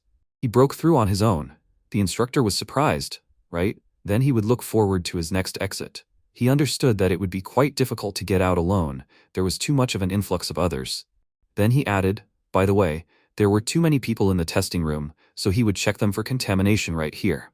After that, he brought a special device to them and said that everything was fine. There was no pollution, so they should take the medicine and go back. Then he waved his hand and said that he would go check on other people for now. Yahello waved back and wished him a safe journey. The protagonist also said goodbye to him. Ching-an, moving away, looked at the device screen in surprise and was shocked. Rank 2? Of course, he hid his true strength, but this level would still not be enough to withstand the sight of the eyes. Isn't he the only one who survived alone? The strangest thing is that his pollution index is 0. He said that he went all the way by himself, but while he kills others, he is drowning in pollution. Meanwhile, the protagonist asked his friend whose name she said. She answered that it was Dad, and he, upset, asked why not him? Ching-on was interested because he understood that this guy had a lot of secrets. Yunhai University not only has a training camp, but also a full-fledged educational environment. MC, passing by a student with loving eyes, said how cute. Yao Yao walked on and called him an idiot. He ran after her, and she sheepishly said that she was going to the dormitory. He scratched his head and said that she was unfamiliar with this place, he could walk her.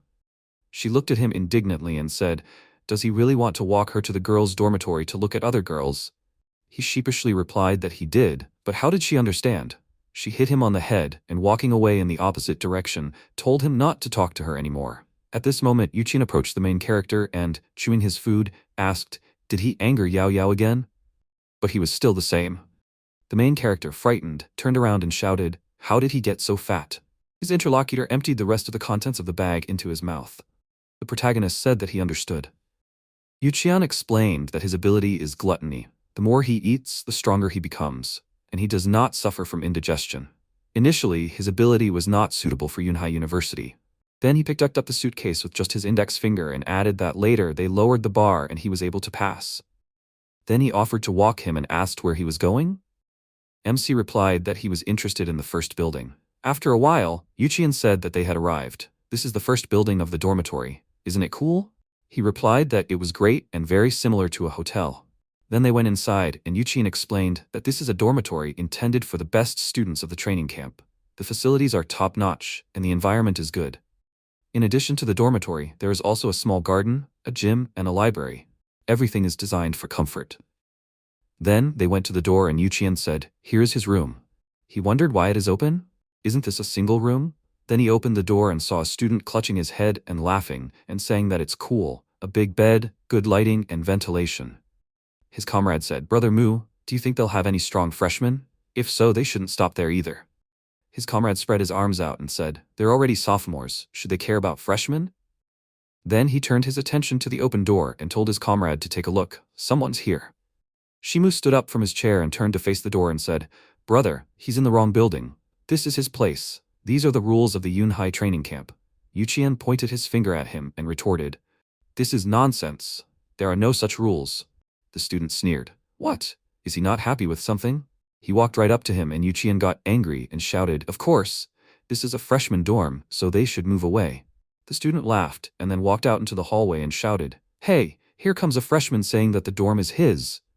There was a noise outside the doors on the floor, and then the doors opened and many students came out into the hallway. One of them, flexing his fists, asked, do the freshmen not understand the rules at all?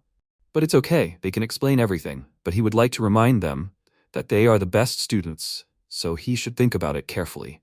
Yuchian hit the protagonist in the chest and said, damn, it looks like they have occupied the entire floor. The protagonist put his hand on his shoulder and told him to forget about it. After all, they are their seniors, you can't ruin the first impression. His comrade said that it was true, they will not get into a squabble today. Let's go. The MC added that after all, they are taking on a lot. His comrade was surprised by these words, and the seniors, angry, ran to attack, and one of them shouted, that's it, he's going to get it now. He can pray. The protagonist concentrated energy in his hand, and at that moment, Shimu appeared behind him, also releasing powerful energy around himself. The students looked at him in horror. The protagonist turned around and was surprised. It seemed like he had a pupil ability. Shimu then asked what his name was. The protagonist introduced himself. He smirked and said that he thought he shouldn't have performed today. He wants this room? Then he should follow Yunhai's rules, go to the arena and fight for it. The MC pointed his finger at him and said, okay, but one fight is not enough. He pointed his finger at the other students and added that they all have to participate. At that time, students were talking near the entrance of the dormitory. One of them asked, did they hear? There was a person in the special training camp who decided to go against the seniors. He heard that the guy, Shimu, likes to bully people. Then the student pointed his finger forward and drew attention. Hey! One of the students decided to help them retake the dorm. His classmate was surprised, right? He decided to confront them alone? Go, we need to encourage him. Where to look? They can just follow the crowd. Meanwhile, in the arena, the host made the necessary notes and announced that everyone was registered. Now they can choose weapons and equipment. They know the rules, so there is no need to rush. Cheng, flexing his fist, said that they can only sympathize with the newcomer. Yuqian, turning to the protagonist, said that he thinks it is better to leave, but the protagonist assured him that he didn't have to worry, he knew what he was doing. Then he went to the weapons stand and picked up a huge machete, saying that he didn't think it was the right weapon. His comrade asked why he didn't pick something bigger. MC wondered which one would be better. At that moment, Cheng entered the arena and, armed with a spear, shouted, "Hey, soy sauce! He has to come out here. If he's afraid, he should just give up right away." The protagonist concentrated his energy around himself and asked, "Afraid? That's ridiculous." He picked up a club with spikes and, looking at it, said that he just needed time to decide which weapon would be the best. His opponent asked, but he hadn't even picked out his defense. "Does he think this will do?"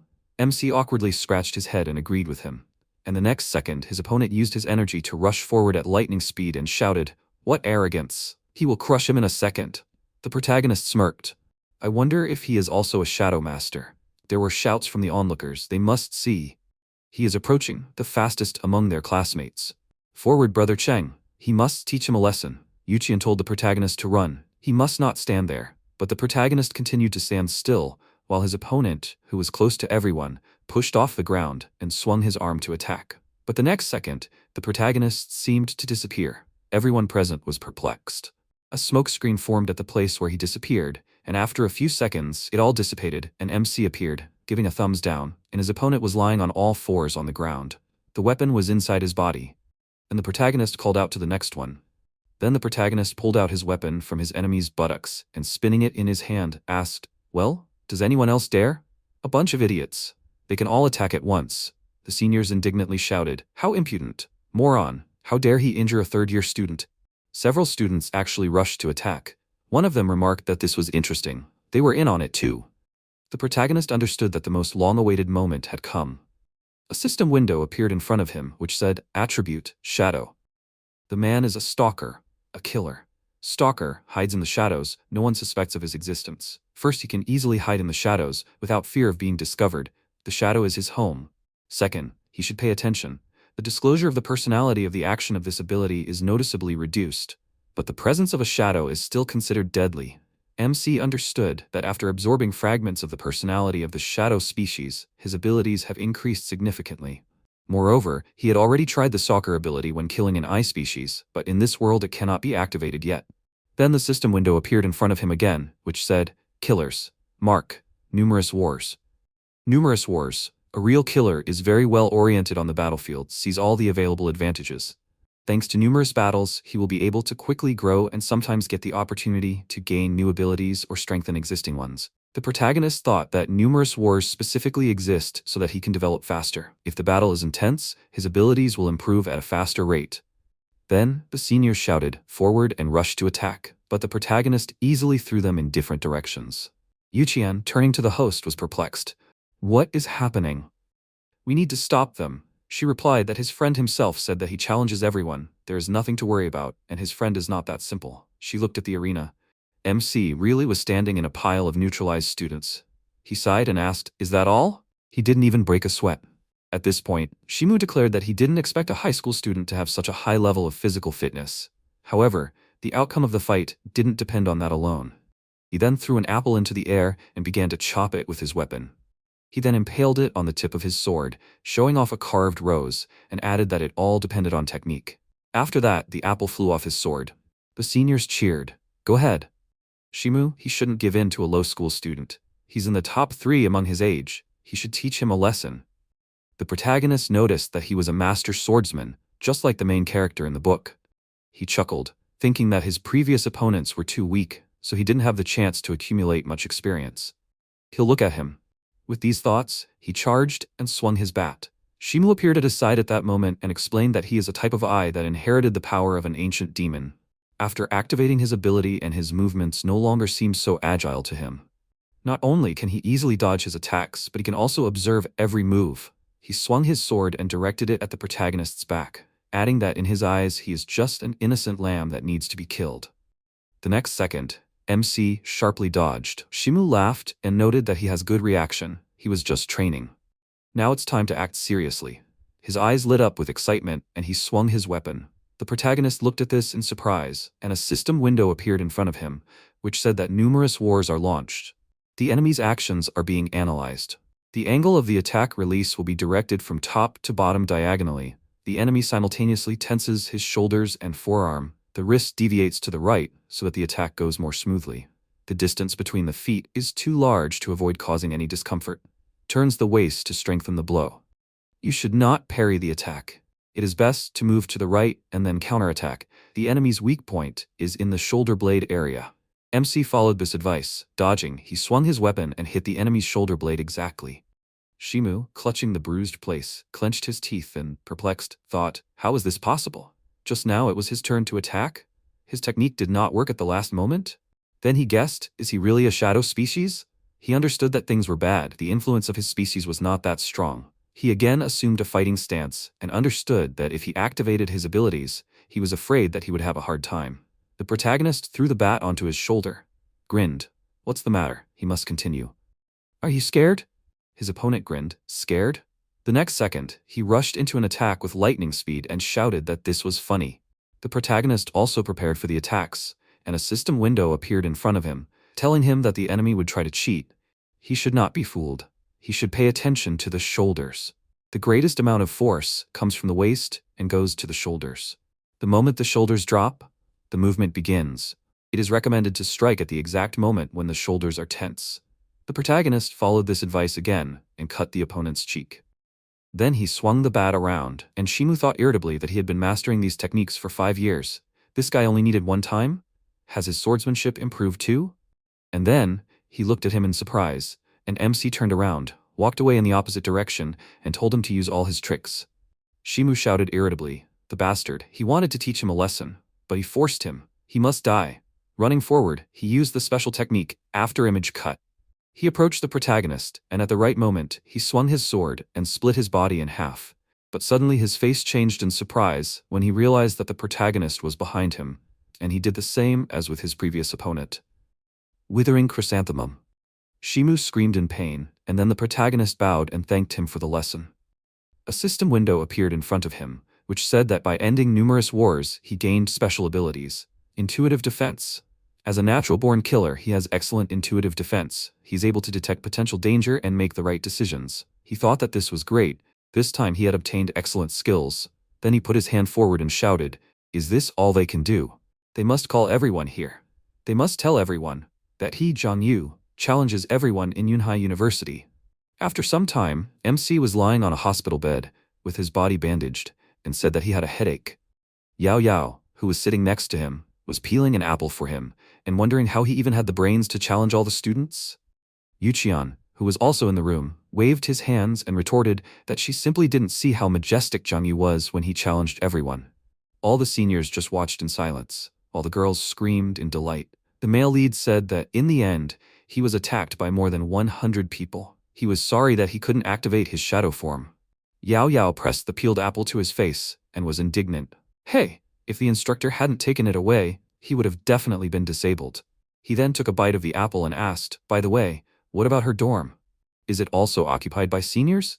She replied that it wasn't, so what? He replied that he was sorry, and she was surprised. Sorry? He said that he thought that if she had nowhere to live, he would have taken her in, where they would live happily and carefree. He imagined this scene, and drool flowed from the corner of his lip. His girlfriend started to slap him in the face and indignantly shouted that he could dream. She would rather sleep on the street than with him. He replied that it hurt. She should not touch the wounds. Yuqian noted that they could behave more calmly. At this moment, Chang'an entered the room and, laughing, noted that their spirits were not falling. He thought that he would recover very soon. MC suddenly stood up and, raising his hand, smiled and said that he was already feeling better. When could they start training? Yao Yao was surprised. Did he really lie about his pain all over? The instructor sat down on a chair and told him not to rush. His training would be different from others. They would discuss everything later. He was surprised. Different? Why? He replied that it was because he had already reached the 2nd rank of special. The protagonist was perplexed. When did he find out? It was not worth flaunting himself in the arena. Yuqian put his hand on his friend's shoulder and said in surprise, wow. In that case, no wonder he was so cool. He was already a rank 2. Yao Yao hit him on the head and said that this couldn't be. He had reached rank 2? When did he do it? He laughed awkwardly and replied that he himself had just found out and was also surprised. Ching-an explained that he would have the same knowledge base as everyone else, but to gain practical skills, he would take classes with the second-year students. He was excited. Wow, he would fight the second-year students? The instructor replied that it was possible, but it would be a mock battle. The protagonist knew that this was cool. He would be able to use the techniques of numerous wars and accumulate a lot of experience. Ching-an then remarked that he liked to challenge strong opponents. When the time came, he would accompany him to training. A few days later, Yunhai University. The bell rang in the hall. The protagonist reached out to his friend's popcorn and then took a bite of the meat. Yao Yao, who was sitting next to them, said that today was the first day of classes. Could he be more serious? He looked at her and was surprised. What difference did it make? Anyway, he had already read the history of the special ones at her house. She pointed out that if he failed the exam, he would not be able to enter the course in his specialty. He shouted in surprise, "An exam?"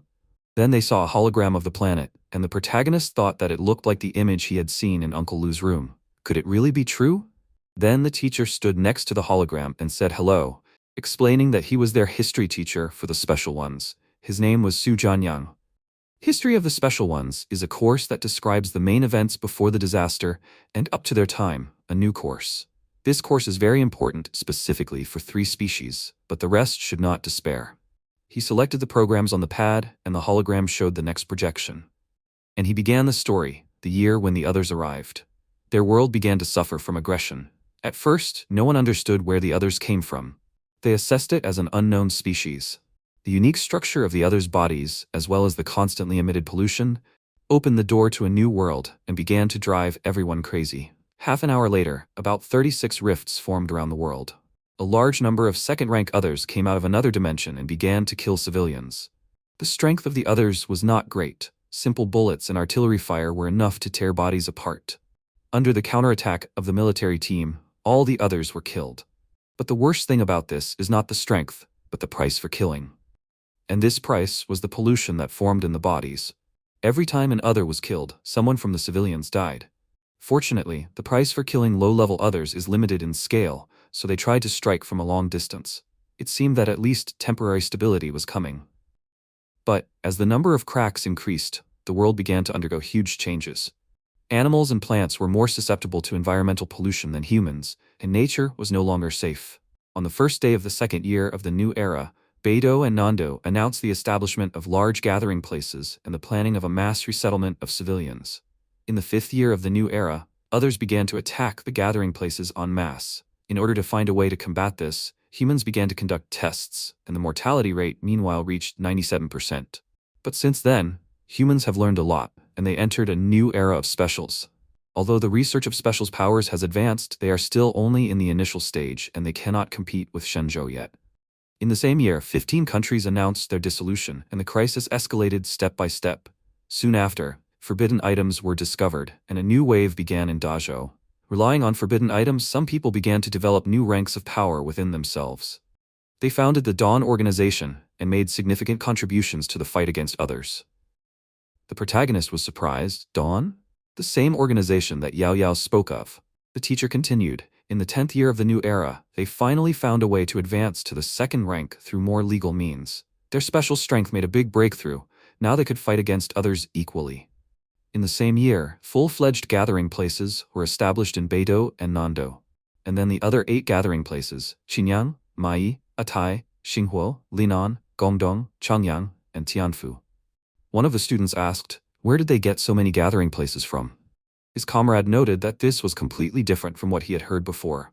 The teacher replied that he knew that it might be quite difficult for them to accept all this, but now he was only stating the facts. In the 20th year of the new era, a 3rd-rank other suddenly appeared. Ordinary artillery fire could no longer deal with it. The Nando assembly area had done everything, but at a great cost. In the 30th year of the new era, the first type of special appeared, which was stronger than all the previous ones. It brought an army of others who besieged the entire city. The distance did not allow the use of nuclear weapons. The students asked in surprise, and then he answered that Mai was destroyed and there were no survivors. The class fell silent, and then Jianyang continued his story. In the 40th year of the new era, the 4th-rank others appeared. During the explosion of the nuclear weapon, they mutated. The others came out of the flames, and the assembly area of Atai was destroyed. In the 50th year of the new era, Tianfu and the surrounding areas of the assembly area faced the cracks of the abyss and the threats of others, and all this led to the first great migration of peoples. In the 60th year of the new era, the southwest and northwest of Dazhou completely turned into abandoned areas. In the 70th year of the new era, the others headed north. If it hadn't been for the Linan gathering place, they would have lost this too. The result was the second great migration, but this time, it was special. He clenched his fist and explained that 100,000 young people had given their lives so that the rest of the population could migrate safely. But it was in this year that the north and south were cut off. Nando became a lonely city. Sometime later, on the campus, Yao Yao noted that everything seemed unreal, because it seemed like there was peace all around. She did not expect that reality would be much harsher. The protagonist stated that with his current strength, they have nothing to worry about.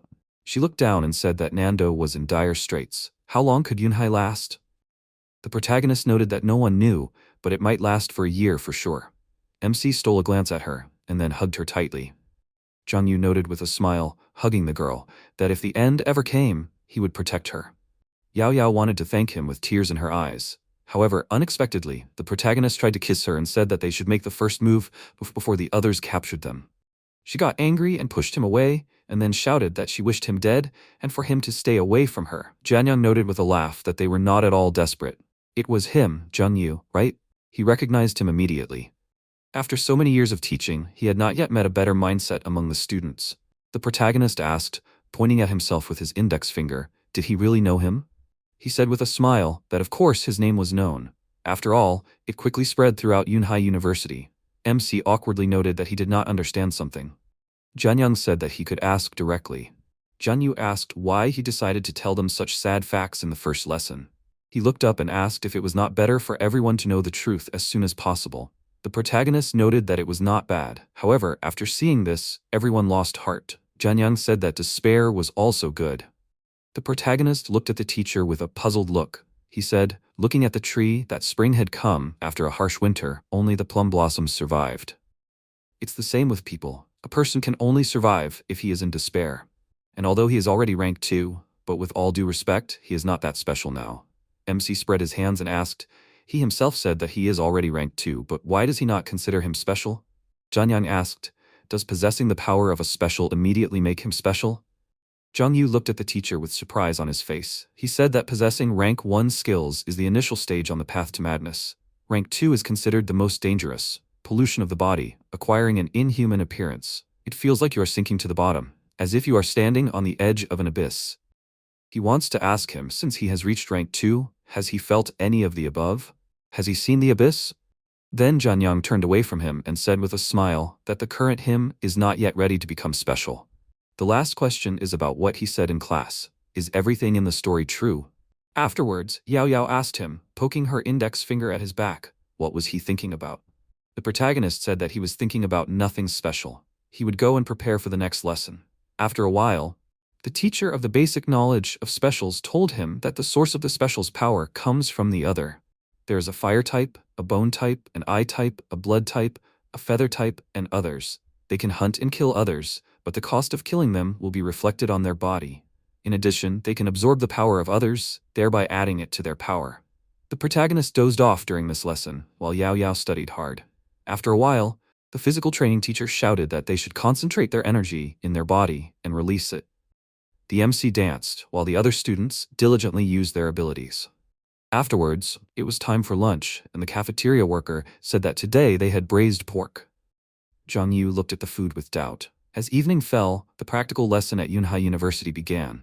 The protagonist thought that this was a curse. Why was Yao Yao assigned to Group 3? Her talent should be determined by the same level as his. The protagonist thought irritably that it was most likely Uncle Lu's doing. He deliberately distanced Yao Yao from him. The teacher announced, politely addressing the students, that starting today, they would begin the basic training course. They would be taught by specially trained instructors. The results of this duel and their skills would be taken into account in the entrance exam. Without further ado, they should hear the instructions. They should step into their classrooms and begin preparing. The students furiously declared that they were ready to begin training. After a while, MC thought, is he really the one who will be the instructor for Group 1? Isn't he too frail? The instructor of Group 1 shouted that everyone should pay attention to him. Zhang Yu thought that this was amazing. Their instructor shouted impressively. He said that they should continue to stand like this. The protagonist thought in shock. What about combat training? Are they just going to stand like this? Then the protagonist was surprised to feel pressure and asked, is this really a killing energy? His body is not moving. MC thought, looking around, that it was not only him. Everyone could not move. What is this? Is this some kind of ability? Although it does not look like it. Jung-yu looked at the instructor and thought that he was emitting killing energy. Suddenly, the first student could not stay on his feet and fell to his knees, holding on with his hands. The protagonist thought that now he understood. Their standing is a way to evaluate their abilities. Simply put, whoever can withstand this pressure will be considered the coolest. After 15 minutes, all the students gave up, and only the protagonist stubbornly continued to stand with his last strength. The instructor of the first group announced that they can rest. MC sat down on the ground with a heavy sigh and noted that it was finally over. Ching-an noticed that he was just as pushy. He then extended his hand and said that it was time for them to go. Jung-yu then asked where they were going. Was he going to train with the second year? He said that was not the case at all. There were special conditions for him in the training camp. After a while, Ching-an said that they were there. The protagonist scratched his head in confusion and asked why no one was here. He asked if he was not here either. The protagonist asked if he was hinting at that very thing. Ching-an said with a smile that he understood everything correctly. It would be a pair training. After a while, other students gathered on the site. They noticed that Jung-yu was training individually with instructor Ching-an. They thought it was cool. They did not expect anything else from a genius. The MC looked at the students and asked if they could change the training location. There were so many people looking at him now. Ching-an asked with a smile, what was the matter? Did he have stage fright? Jung-yu admitted that he was a little worried about this. He remembered Shengguang's words, who ordered him to have a personal training session so that he would not be seen again. He said that Mr. Shengguang personally asked for training with him. If there were any suggestions, he should contact him himself. The protagonist shouted indignantly, so this was his doing? He was manipulating him too much. Ching-an noted, using his powers, that it was time for them to start training. The protagonist exhaled and said that he was quite strong. He said that then he should not despair if anything happened. He could give it his all, he would not resist. The MC asked with a smile, was he sure about this? Suddenly, Jung-yu used his powers and said, preparing to kick him, that these were his words. Their energy fields disrupted the balance in the atmosphere, causing vortices to form throughout the stadium. The spectators admiringly said that it was beautiful. In one fell swoop, he suppressed the instructor. His strength is impressive. The gap between their abilities is obvious. They want him to win. The instructor crossed his arms and said that he made a mistake. The instructor of Group 1 pointed out that his first move was to kick, which was not a good decision. It is easy to catch and counterattack. Therefore, it was a bad strike and it is clearly not worth learning from. At this moment, Ching-an said, while blocking his strike, that his resilience is good, but basically his train of thought is too simple, so his movements are easy to predict. Then he grabbed his leg with his hand and threw him to the side. The protagonist landed on his feet and rushed to attack again. Ching-an thought, as they exchanged a series of blows, that he was much stronger than before. Although his skills are far from masters, he is clearly superior to beginners. Was he mistaken in his strength? Each time, his strikes become more powerful and faster. When did he accelerate?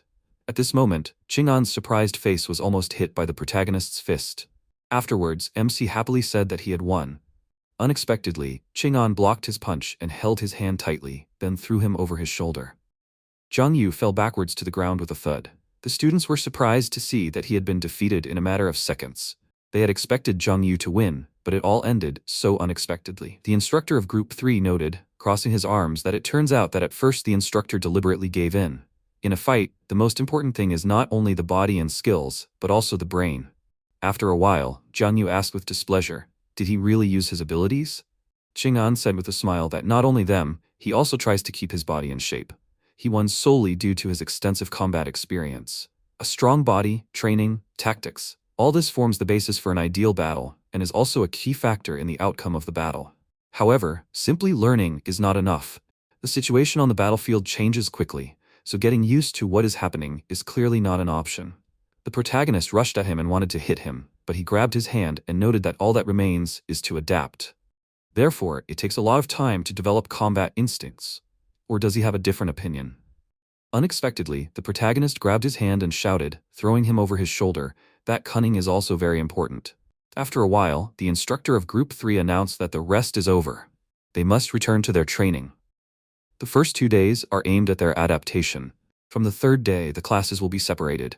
If they stand in a fighting stance for less than an hour, they will be expelled. He does not care what gender they are, the rules are the same for everyone. After a while, Yaoyao thought, resisting the pressure, that she must hold on, she cannot lose heart. She remembered how Zhang Yu mockingly asked why she was still in Group 3. Yaoyao thought, gritting her teeth, otherwise Zhang Yu will start laughing at her. She must get into Group 1. Then she turned around and thought, everything will be fine with him, right? Even though this is just sparring, the battle will not be fierce? At this moment, the protagonist flew to the side and stood up. Yaoyao's face changed and said that this is some kind of deadly training. Qing'an said that he is very stubborn. He thought he could easily defeat him, but he even had to resort to abilities. Amazing skills, just like his uncle in the old days. The protagonist rushed into battle and shouted that this is not the end. Qing'an used his abilities and said that he had enough for today. He thought that his speed had slowed down. Apparently, he was at the limit of his abilities. To his surprise, Jian Yu's punch speed suddenly increased, and he was able to strike him. Afterwards, Qing'an looked at the place of the strike with a puzzled look. The protagonist said with a smile that now they are even, and then he fell to the ground and noted that he finally succeeded. Qing'an thought that at first he put a little force into the punch to distract him, and then went on the offensive. He is special, he has no doubt about it. He can be called all-seeing. After a while, the protagonist asked, turning to Qing'an, he will not make him pay for the broken training ground, will he? If he insists on it, then it would be better for him to ask Xinguang for money. Qing'an said that he doesn't have to worry about it, they will restore everything later. Sometime later, in the university infirmary, Yang Qi asked if he came here again. The protagonist said that it was a coincidence. This was his third time coming here, and he met her every time. Maybe she would tell him her name already? She said, approaching him, that he should be more polite to her. And she came here for an internship, and this was the third time he tried to find out her name. The protagonist noticed her curves and remembered that she was definitely Yang Qi. Then she said that he should rest. The MC said that she didn't need to leave. He was afraid to be alone. Qing'an asked how he was doing. Zhang Yu asked if he hadn't continued training the students. Qing'an said, giving him some medicine, that he was the head instructor in hand-to-hand combat, so it was okay if he was absent for a while. He should hurry up and drink it to regain his strength. The protagonist drank the contents, thanking him.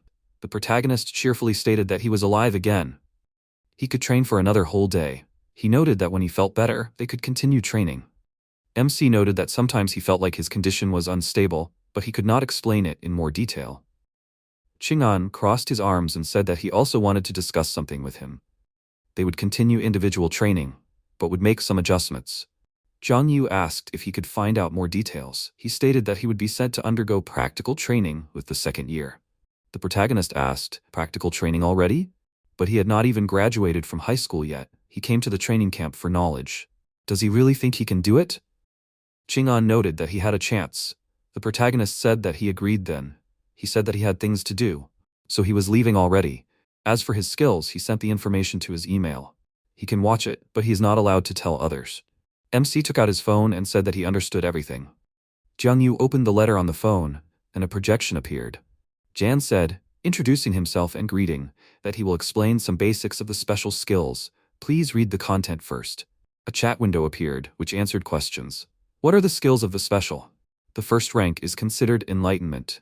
The second is alienation, and only the third is the true rank of the special. This is fundamentally different from the first two. When the internal pollution reaches a certain level, it causes great harm to a person. Soon, the strength will not be available in the amount that was available before. But if this happens to a special, even if 100 different copies of pollution are applied to him at once, his strength will increase 200 times. These are the skills of the special. The principle of the special skills is not so complicated and is tied to 3 factors: physical training, the amount of energy expended, and the concentration of willpower. The combination of these 3 qualities will create a special with incredible strength. Jan decided to demonstrate the difference on dummies. He then noted that this target is made of heat-resistant alloy number 7, which is considered very strong and durable. This alloy is able to withstand the physical damage of a rank 2 special. They should pay attention. Now he will use about 500 units of power, which is equivalent to rank 3. The protagonist noted that this is amazing. Although the targets flew apart, they did not receive significant damage. Jan said that now he will use 500 units of power again, but this time in the manner of a special. The protagonist said in surprise that the skills of a special are a combination of physical strength, energy of a special, and willpower, which are combined into a single whole. Jan destroyed the targets with his superior ability of a special. MC noted that great willpower can even help move mountains. In the recording, Jan said that the skill of a special is an unstoppable trend. Zhang Yu noted, covering his face with his hands, that this was surprising. Is this also part of the special skills? This is simply amazing. Jan said, saluting, that this technique is considered a special skill, 100 cracks. If they have rank 3 energy, the strength can be equated to limitless. He wishes good luck in training. Special skills are a means by which they can deal a powerful blow to others. The protagonist noted that for some reason, he thought that everything would go well, but already now some problems are beginning. This is the world of specials. It is not surprising that such a world is filled with many unknowns. A notification appeared on the phone screen that special skills are techniques that only rank 3 specials can master. But each special skill significantly depletes energy and strength. The first is attention to detail, careful control of your body. The second is acceleration. He must mobilize all his muscle groups to go beyond endurance. The skill is associated with willpower, which will allow you to escape from the shackles. The third is emotions. The mind should be calm like water. Thoughts should be like waves, sometimes rising, sometimes calming down. Attention, physical fitness, willpower, and body abilities are not only a certain quantity, but also quality. At the early stage, do not rush to play with quantity for quality.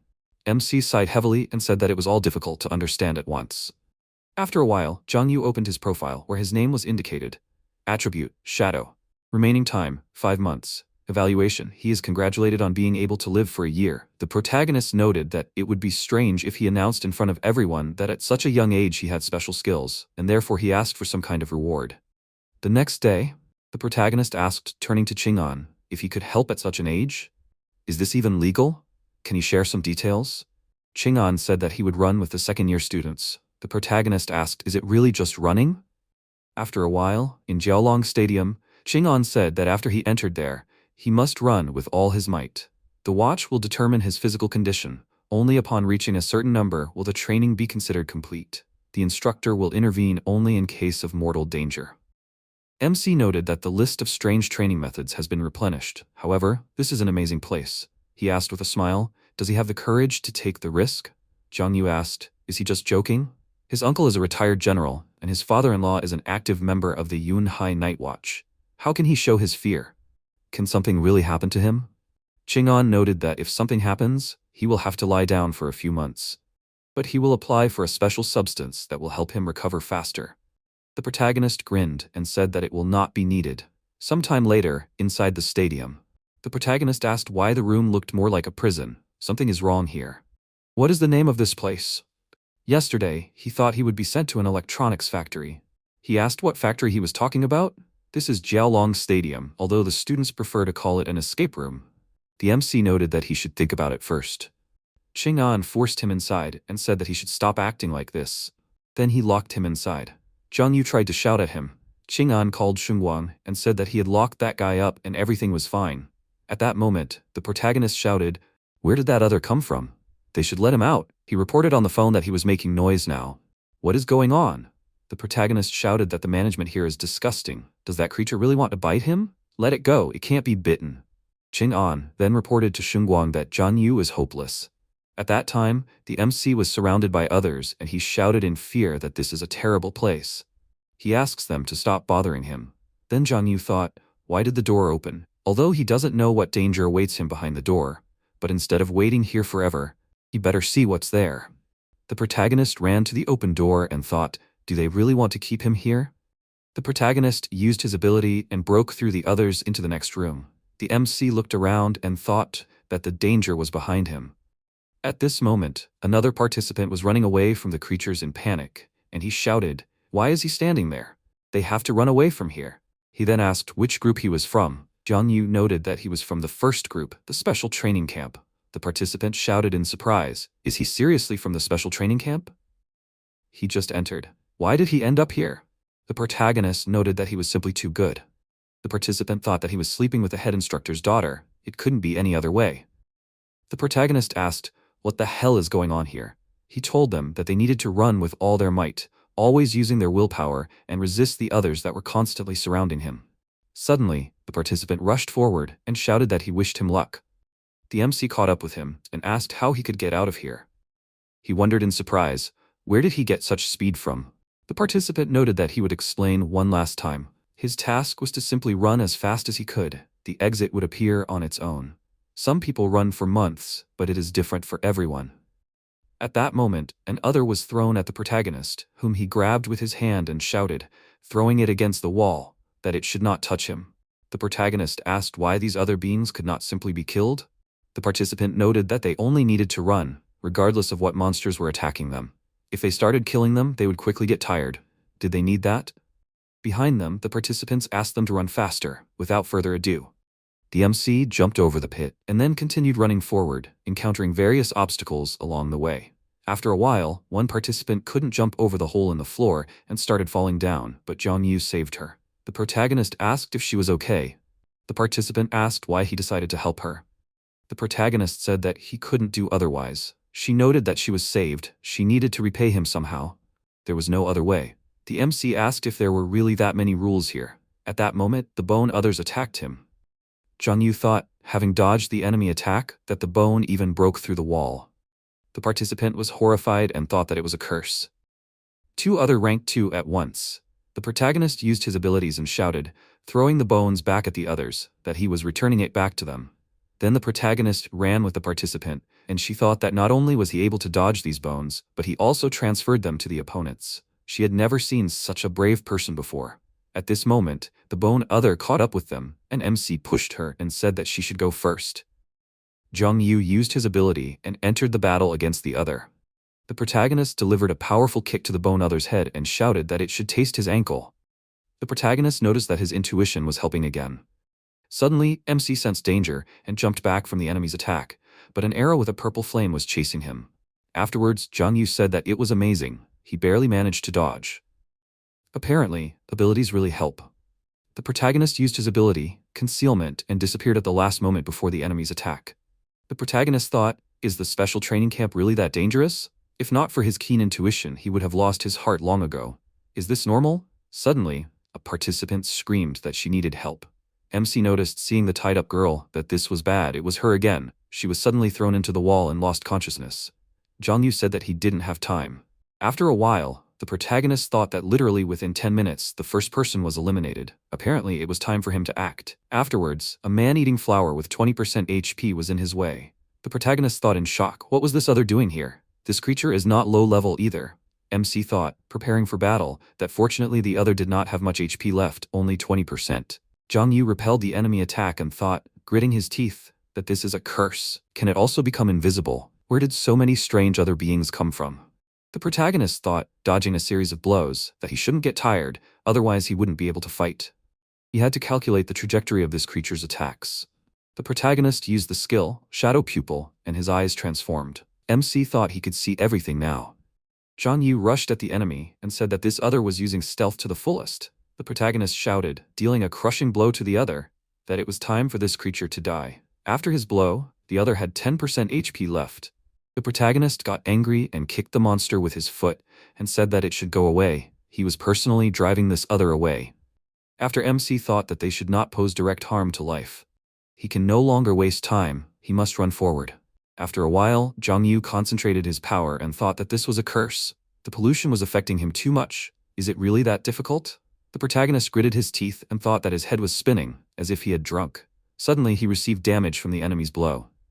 The protagonist grinned and noted with a smile that it hurt. A rank 2 other appeared in front of him. MC thought he was in trouble now. This creature still has 70% HP and is rank 2? Suddenly, more others appeared behind this creature. Jong-yu thought, looked at them in shock. Is there a whole herd of others here? The protagonist thought with a nervous smile. Did they seriously release an other with 70% HP for this creature to attack him? The people from the training camp are real beasts. The protagonist turned his attention and thought, what kind of door is there? Unlike the others, this one is located on the left side, not the right. Could this be the exit? The others prepared to fight. MC used his powers and thought as he rushed forward, he is not sure about this, but he should try. He must enter before his strength runs out. Jong-yu thought as he blocked the enemy's attack, he will give it his all. The protagonist rushed to attack the other head-on and thought, maybe it opened the passage? The creature used its abilities and brought down a powerful attack on him. Then the protagonist sighed heavily, all injured, and thought that the strength of this creature justified his rank too. MC gritted his teeth and thought that if things continued like this, he was afraid he would not be able to stand up to this other. Zhang Yu thought, as his enemy appeared behind him, that he could only speed up. The protagonist thought as he smirked and dodged the enemy's hand, that he would take the initiative into his own hands. The protagonist firmly grabbed the other's hand with his own hands and shouted as he threw the creature aside that he would not allow this other to attack him again. Then MC saw that the rank 2 other had 27% HP left. At this moment, the other creatures pounced on him.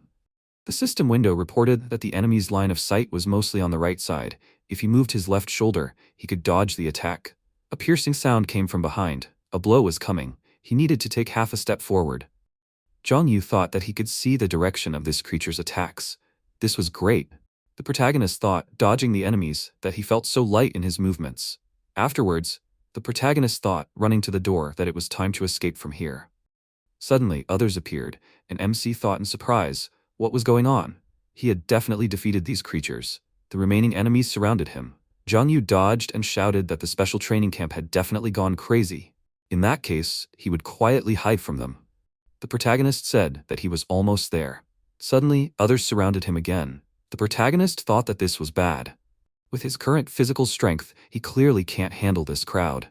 However, he doesn't intend to lose either. MC thought, looking at the enemy's strike, that the bone was piercing his lower abdomen. He could withstand this strike, but he would have to injure his palm. Once he grabbed the bone, he should lean back 40 degrees. The vine would penetrate the other. Meticulousness in such a matter would not hurt. Where did such brilliant solutions come from in his mind, and are they reasonable? However, this is not so important now. He must try to do it. Then the vine pierced the body of another other. Zhang Yu sneered and said that they were idiots. The protagonist ran on and thought that he had almost no strength left. It was good that he managed to escape. Suddenly, the creature hit him in the back with its vine, causing him to be thrown into the gate. The protagonist laughed and said, while the man eating flour looked at him in confusion, that he couldn't believe that he was able to escape from them. He was saying goodbye to them. After a while, MC thought, is this really the exit? There are no doors or windows here. Zhang Yu shouted, waving his arms. Is there anyone here? They have to let him out of here. At that moment, a scary-looking other appeared. The protagonist asked in surprise, is it rank 2 again? The training camp isn't going to kill him, right? The creature rushed at him. The protagonist said that this creature had better not come near him. The rank 2 other kicked MC in the face. Zhang Yu flew to the side and said, losing consciousness, that he would definitely get to the instructors. After a while, the protagonist opened his eyes and thought, what kind of place is this? He remembers that the other got to him. The protagonist looked around and stared at her in surprise. Yangqi asked if he was awake yet. MC shouted in shock. What did she forget in his pants? She stated, crossing her arms, that if he was awake, he would undress himself. Zhang Yu shouted in fear. What was she thinking? There were people here. Yangqi noted that she needed to give him an injection. The protagonist said, turning over on his back, that he remembered that she was a nurse who was doing an internship here. She said, introducing herself, that she would not answer any more questions. She would not put on stockings either. If he dared to ask her anything else, he would get it. The protagonist thought that she was rather strange, but that was not bad. MC asked if he needed an injection. Would it really help? Would it not affect his dignity? Yangqi hit him with her hand, and Zhang Yu shouted that it hurt. She stated that if he felt pain, then everything was normal. He just needed to take the medicine for a few days, and everything would be fine. Then she glanced at him and noted that if anything went wrong, he could press the button next to the bed, and she would come to him. The protagonist thought dreamily that he had to admit, her blow was quite pleasant. By the way, he still didn't remember what happened there. Apparently, after his escape, someone helped him deal with another. But why let such high-ranking monsters in? Was there really some secret behind all this? The protagonist thought, closing his eyes, that in any case, he should rest a little first. After a while, MC opened his eyes and thought, looking at the clock on the wall, that it was already evening. Yuqian noticed that he had already woken up. He came here immediately after hearing the news that he was brought in on a stretcher. He didn't fight with the second-year students, did he? Zhang Yu said that he underestimated him. He passed through the special room of the camp. By the way, where are the others? He said that instructor Qing'an was at the main site, and he and Yao Yao came to him, but he did not wake up, so she went back to training. The protagonist asked, are they still training? Yuqian said that they were notified of his injuries. Yao Yao could not sit still, so she rushed here. But later she still had to go back to training. Then he asked in surprise, "Where is he going?" "He is injured." The protagonist said that it does not matter, he does not want to lie here any longer. After MC looked in the mirror and thought, seeing his HP at 66%, that his blood volume is normal, but his body has not yet recovered. Apparently, it is time for him to eat. After a while, Young-chi saw him in the corridor and asked with displeasure, crossing her arms, "Where is he going?" Jung-yu uncertainly said that his injuries are not very serious, so he wants to go back to the dorm. She said that if something happens to him, they will have to bear responsibility for it. The protagonist noted with a smile that he himself would be responsible for what happened. Young-chi indignantly exhaled and thought, blushing, that no one needed him. After some time on the street, Yuchian noted that he said that he would be responsible himself, including meaning the nurse. "And what about Yao Yao?" The protagonist shouted embarrassedly. What was he even talking about? What does this have to do with it? He said that he probably thought of the wrong thing. Then he said that he had better go to Yao Yao, because she was worried about him. He could not enter the first zone, so he would better wait here. MC noted that he would then go talk to her. After some time, Jiang-yu met Ching-an on the way, who asked him if he had come to his senses yet. Why hadn't he rested for a couple more days? The protagonist said, waving his hand in greeting, that his injuries were not that serious. He did not need to worry about him. He said that he could sit down next to him. Afterwards, Ching-an crossed his arms and noted that given all this, his rank 2 didn't really matter. Regardless of his rank, his energy drained very quickly. The protagonist asked when he could train again. He said next week, and in the meantime he would be with them. The MC noted that it was quite a long time. Ching-an said that he shouldn't overdo it for now anyway. Jiang-yu raised his hands and said that it was easy for him. He asked if he really thought so. In that case, did he pass the second-year final exam? The protagonist thought that if it was the final exam, earning points was very important. Would the students rely on running away? But then, what was the point of taking the exam at all? Although, on the other hand, the exam involved students going through traps and enemy creatures. The protagonist asked if it was about cooperation. He said that he was right. The final exam tested the students' ability to cooperate with each other. MC's expression changed, and he thought that the most important thing in this task was to check whether the students would work as a team to face the disaster together. This is really an amazing university.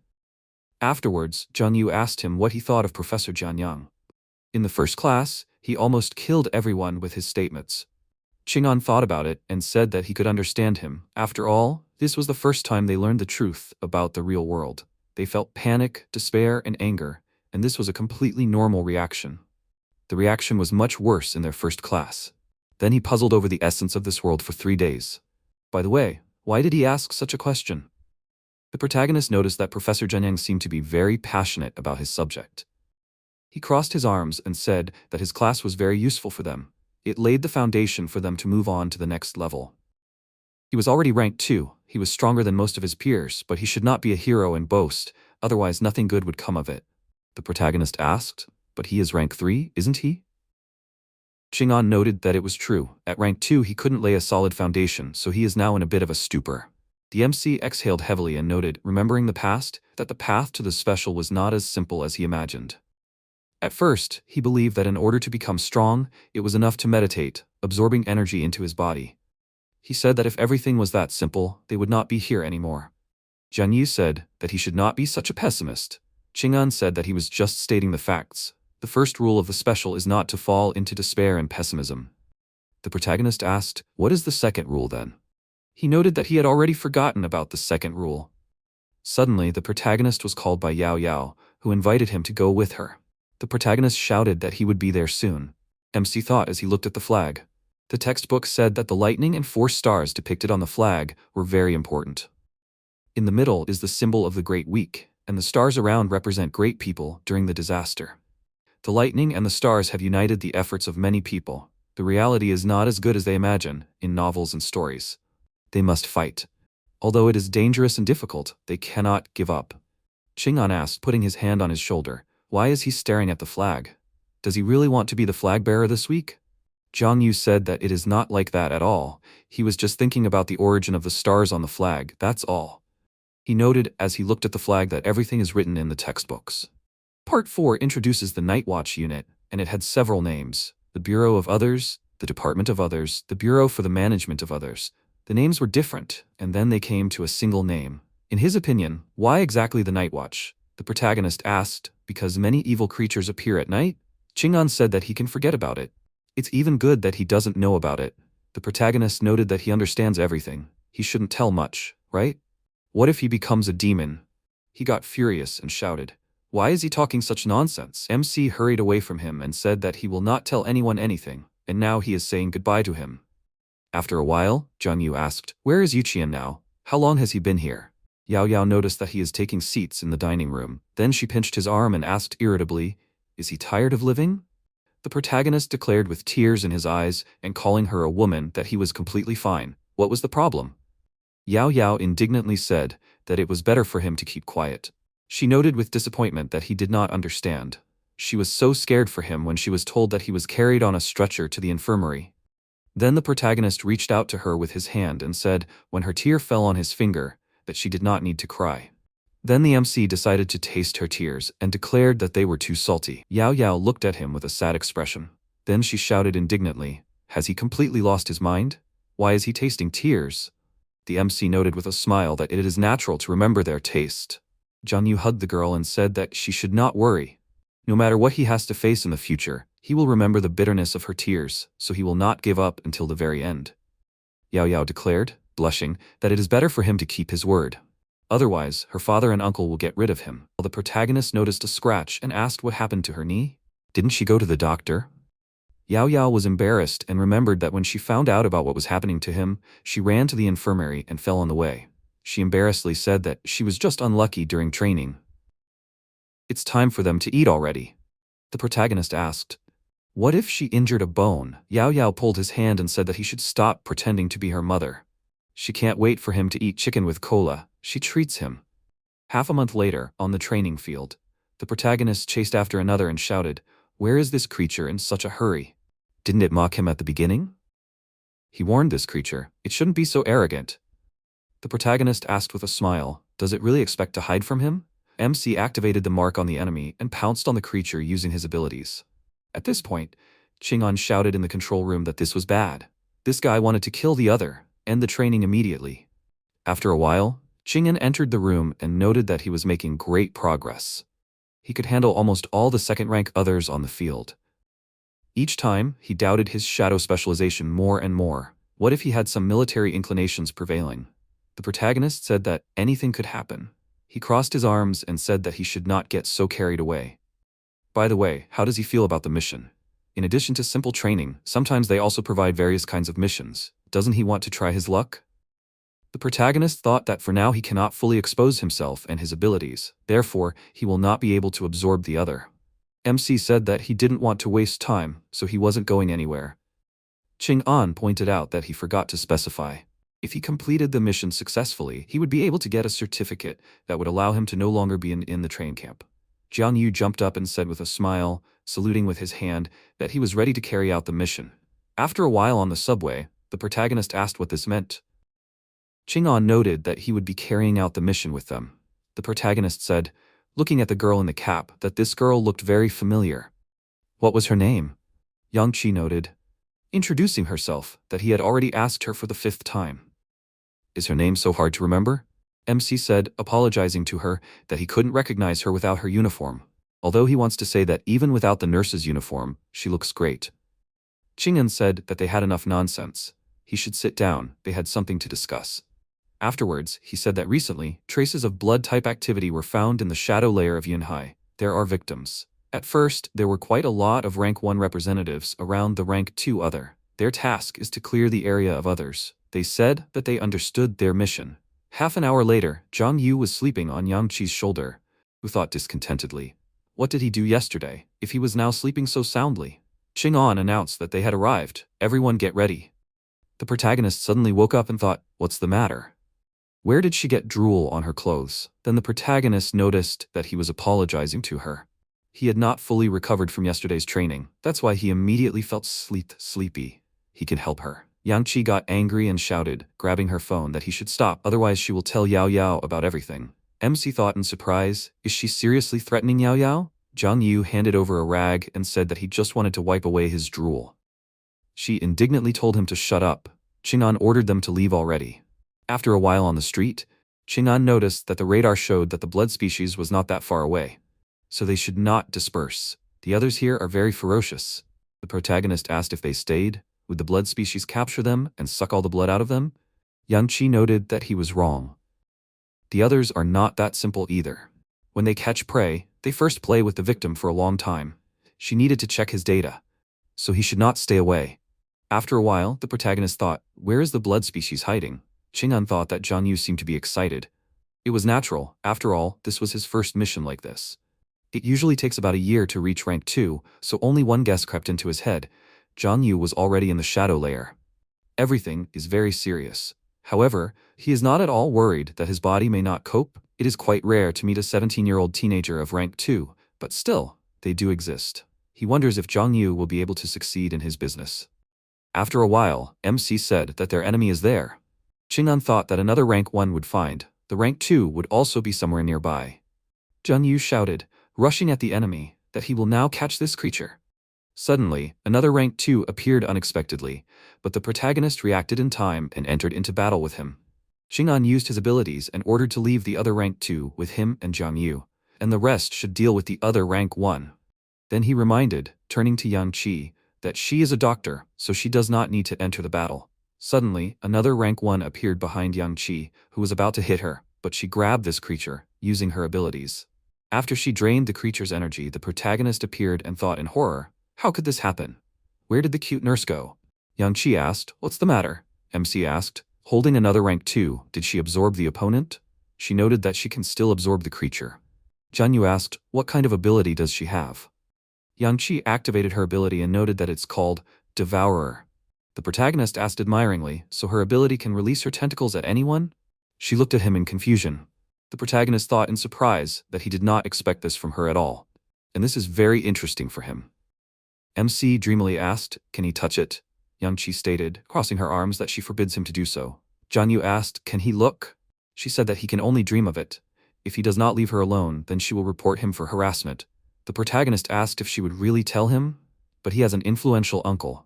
Yang Qi said with a smile that his uncle was a retired general, and his father-in-law was the current head of the Night Watch. How could he even pressure her? The protagonist awkwardly said that she could calm down, he was just joking. MC thought, where did she even know all this? Then she used her ability and said that he could forget about it.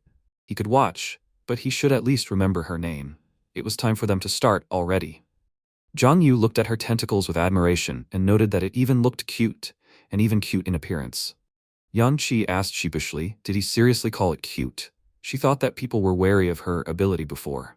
He was the first one to find it cute. The protagonist dreamily stated that her tentacles were very cute, they really attracted him. She shouted, moving away from him, that he cannot touch her. The protagonist thought that he did not even expect her to be so good. MC looked at the indignant girl and asked what she was thinking. He wasn't talking about her.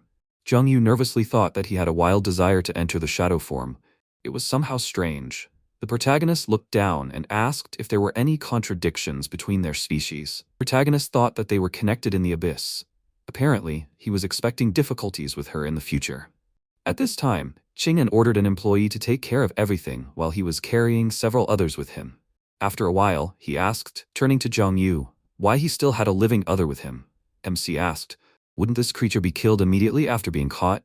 He thought it would be better to hand it over alive. This other only had 4% HP left. Chang'an exhaled and asked, did he play too many games as a child? Where did he get the idea that this creature had 4% HP left? It's not visible at all. By the way, these species are usually not nearby. Apparently, this creature had no choice but to join them. This other was clearly in trouble. Then Zhang Yu noticed a silhouette on the roof and thought, while the unknown disappeared, was someone watching the other? Was there someone 100 meters away? After a while, Chang'an noted that in the end, not everyone likes the special ones. Some are simply jealous of strength, and then they get on the wrong path and disappear.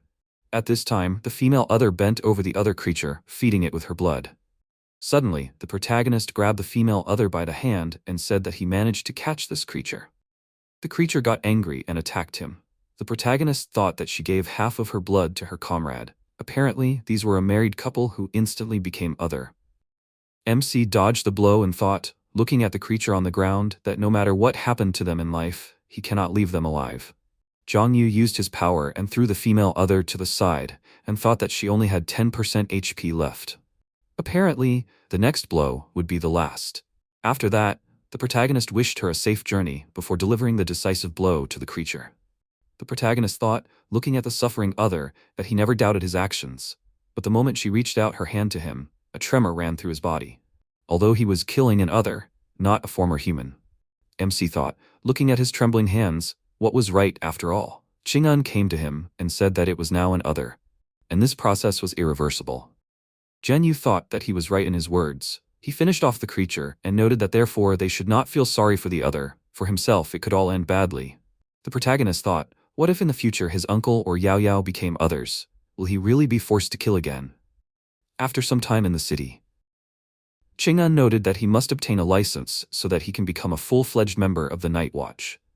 The protagonist asked if his uncle knew about the part-time job. He said that the former general decided this issue himself. He watched a video of his battles, so he figured out how to keep him busy. MC thought, so he got permission to hunt others? Is his uncle really not afraid for him at all now? On the other hand, this is a good opportunity for additional training. After a while, at the terminal, Chang'an said that he should write his name. By the way, the former general said that if he wants to come here freely, he must complete at least 3 missions a week. Zhang Yu asked, isn't 3 missions too much? He asked with a smile, does he really not want to come here? The protagonist exhaled and said that he can forget about it. After a while, at the exit, Chang'an noted that now he must go to class at the camp, and then he can complete the task. If he meets an other that is not on this list, he can try to kill this creature as well. This will also count as completing the mission. Afterwards, on the street, he said that he still had things to do, so he would return to the camp. The protagonist said goodbye to him. MC wondered why he got the license. Did Chang'an intentionally use it to take credit for his achievements in the first mission? Suddenly, Denka ran out of the building and loudly asked, addressing the doctor on the phone, how are you feeling? He had already left and exchanged his points for medicine. He would be here soon. Zhang Yu thought, isn't it Denka? He hadn't seen him for over a month. What happened to him? Judging by his intonation, he must have gotten into trouble. He should probably keep an eye on him. Sometime later, in the city hospital, in the ward, on the bed lay a girl whose life was supported by a special device. Denka took out the medicine from the suitcase. The head doctor asked in surprise, where did he get this medicine? He asked, can he check this medicine? Afterwards, he noticed that this was a new formula of medicine based on blood cells. However, he had to remind him of something. They should discuss it outside. After a while, the head doctor said to Denka that his daughter's condition had suddenly worsened due to active contamination of the body. If they had received this medicine a few days ago, perhaps it would have worked that miracle. But now, it was difficult to say how it would end. Denka asked directly how long she could hold out. He looked down and said that she had about a month left. He sighed in relief and said that there was still time, they should prepare for the operation. At this time, the protagonist appeared from the shadows in the ward and studied the patient's card. The sign said that the patient's name was Dan Hei. She was 5 years old and she had a blood disease. The protagonist thought, what kind of disease is this? And what kind of medicine, the formula of which is based on blood cells? After a while, MC found information on the internet, where it was written that this is a serious disease associated with blood poisoning. Although the probability of infection is very low, if the virus enters the blood, infection occurs if it is not purified in time. Later, the blood will become toxic and will begin to corrode the body. In the early stages, it can be cured with drugs containing hematopoietic cells, but it is diagnosed too late in most patients. Zheng Yu thought that this child was too young. How could she be infected with something like this? Could it be related to those stray species? After a while in the garden, Denka asked using his phone, how many more similar drugs did they have? The stranger said that he apologized to him, but one copy of such a drug costs about $1 million, and besides, the ingredients are scarce. They could change the composition and make something else. He shouted that he was asked a clear question. The stranger said that he should not forget himself. If he wanted a cure, he could try to find it himself. Denka hung up and thought, gritting his teeth, that he would definitely save his daughter, no matter what it cost him. The protagonist watched him from behind a tree and thought, does he want to get that medicine? He has a bad feeling about it. Afterwards, the protagonist called Sungwang and noted that his friend's daughter has hemostasis syndrome. Can this disease be cured with blood cell-based drugs? Sungwang noted that this is a difficult question. How old is the patient? MC said that she is 5 years old. He said that then the probability is extremely low. Children have weak immunity. Cases detected in the early stages respond well to treatment, but in general, the acute stage is characterized by irreversibility. Xiao Xiao unexpectedly addressed him. Zhang Yu looked at her happily after ending the call with his uncle. She noted with a smile that they have not seen each other for a long time. But shouldn't he be in a special camp? Why did he come back? The protagonist said that he was released early for good behavior. How is she doing? Xiao Xiao said that a few days ago she was attacked by an alien creature, but was saved by a guard. He was seriously injured in the process, so she came to visit him. After a while, she said that they had not seen each other for only a month, but he had changed so much, as if he were a completely different person. The protagonist sheepishly noted that she also began to look good. What has she been doing lately? Xiao Xiao looked down and remarked that everything was the same. They all went to a special training camp, but she failed to qualify for it, and when she faced danger, she could only rely on another person. She really envied him. She wished she was special. MC said with a smile that being special was not really that great. They always had to face dangers and trials. Most ordinary people could enjoy the simple life. But could special people live to old age without getting injuries that could not be cured? She said, recalling the past, that he was different. He had talent. He just couldn't understand how defenseless ordinary people were. If it weren't for the watchman that night, she would have been eaten. Zhang Yu patted her back. Suddenly, people screamed. Where did the aliens come from? They turned around and saw several others, from which the people were fleeing in panic. Then the enemy creature headed towards them. The protagonist declared, using his abilities, that she could not leave him. Afterwards, the protagonist defeated his enemy with one blow. MC addressed the enemies with mockery, calling them weak creatures. He declared that they should not even dream of opposing him.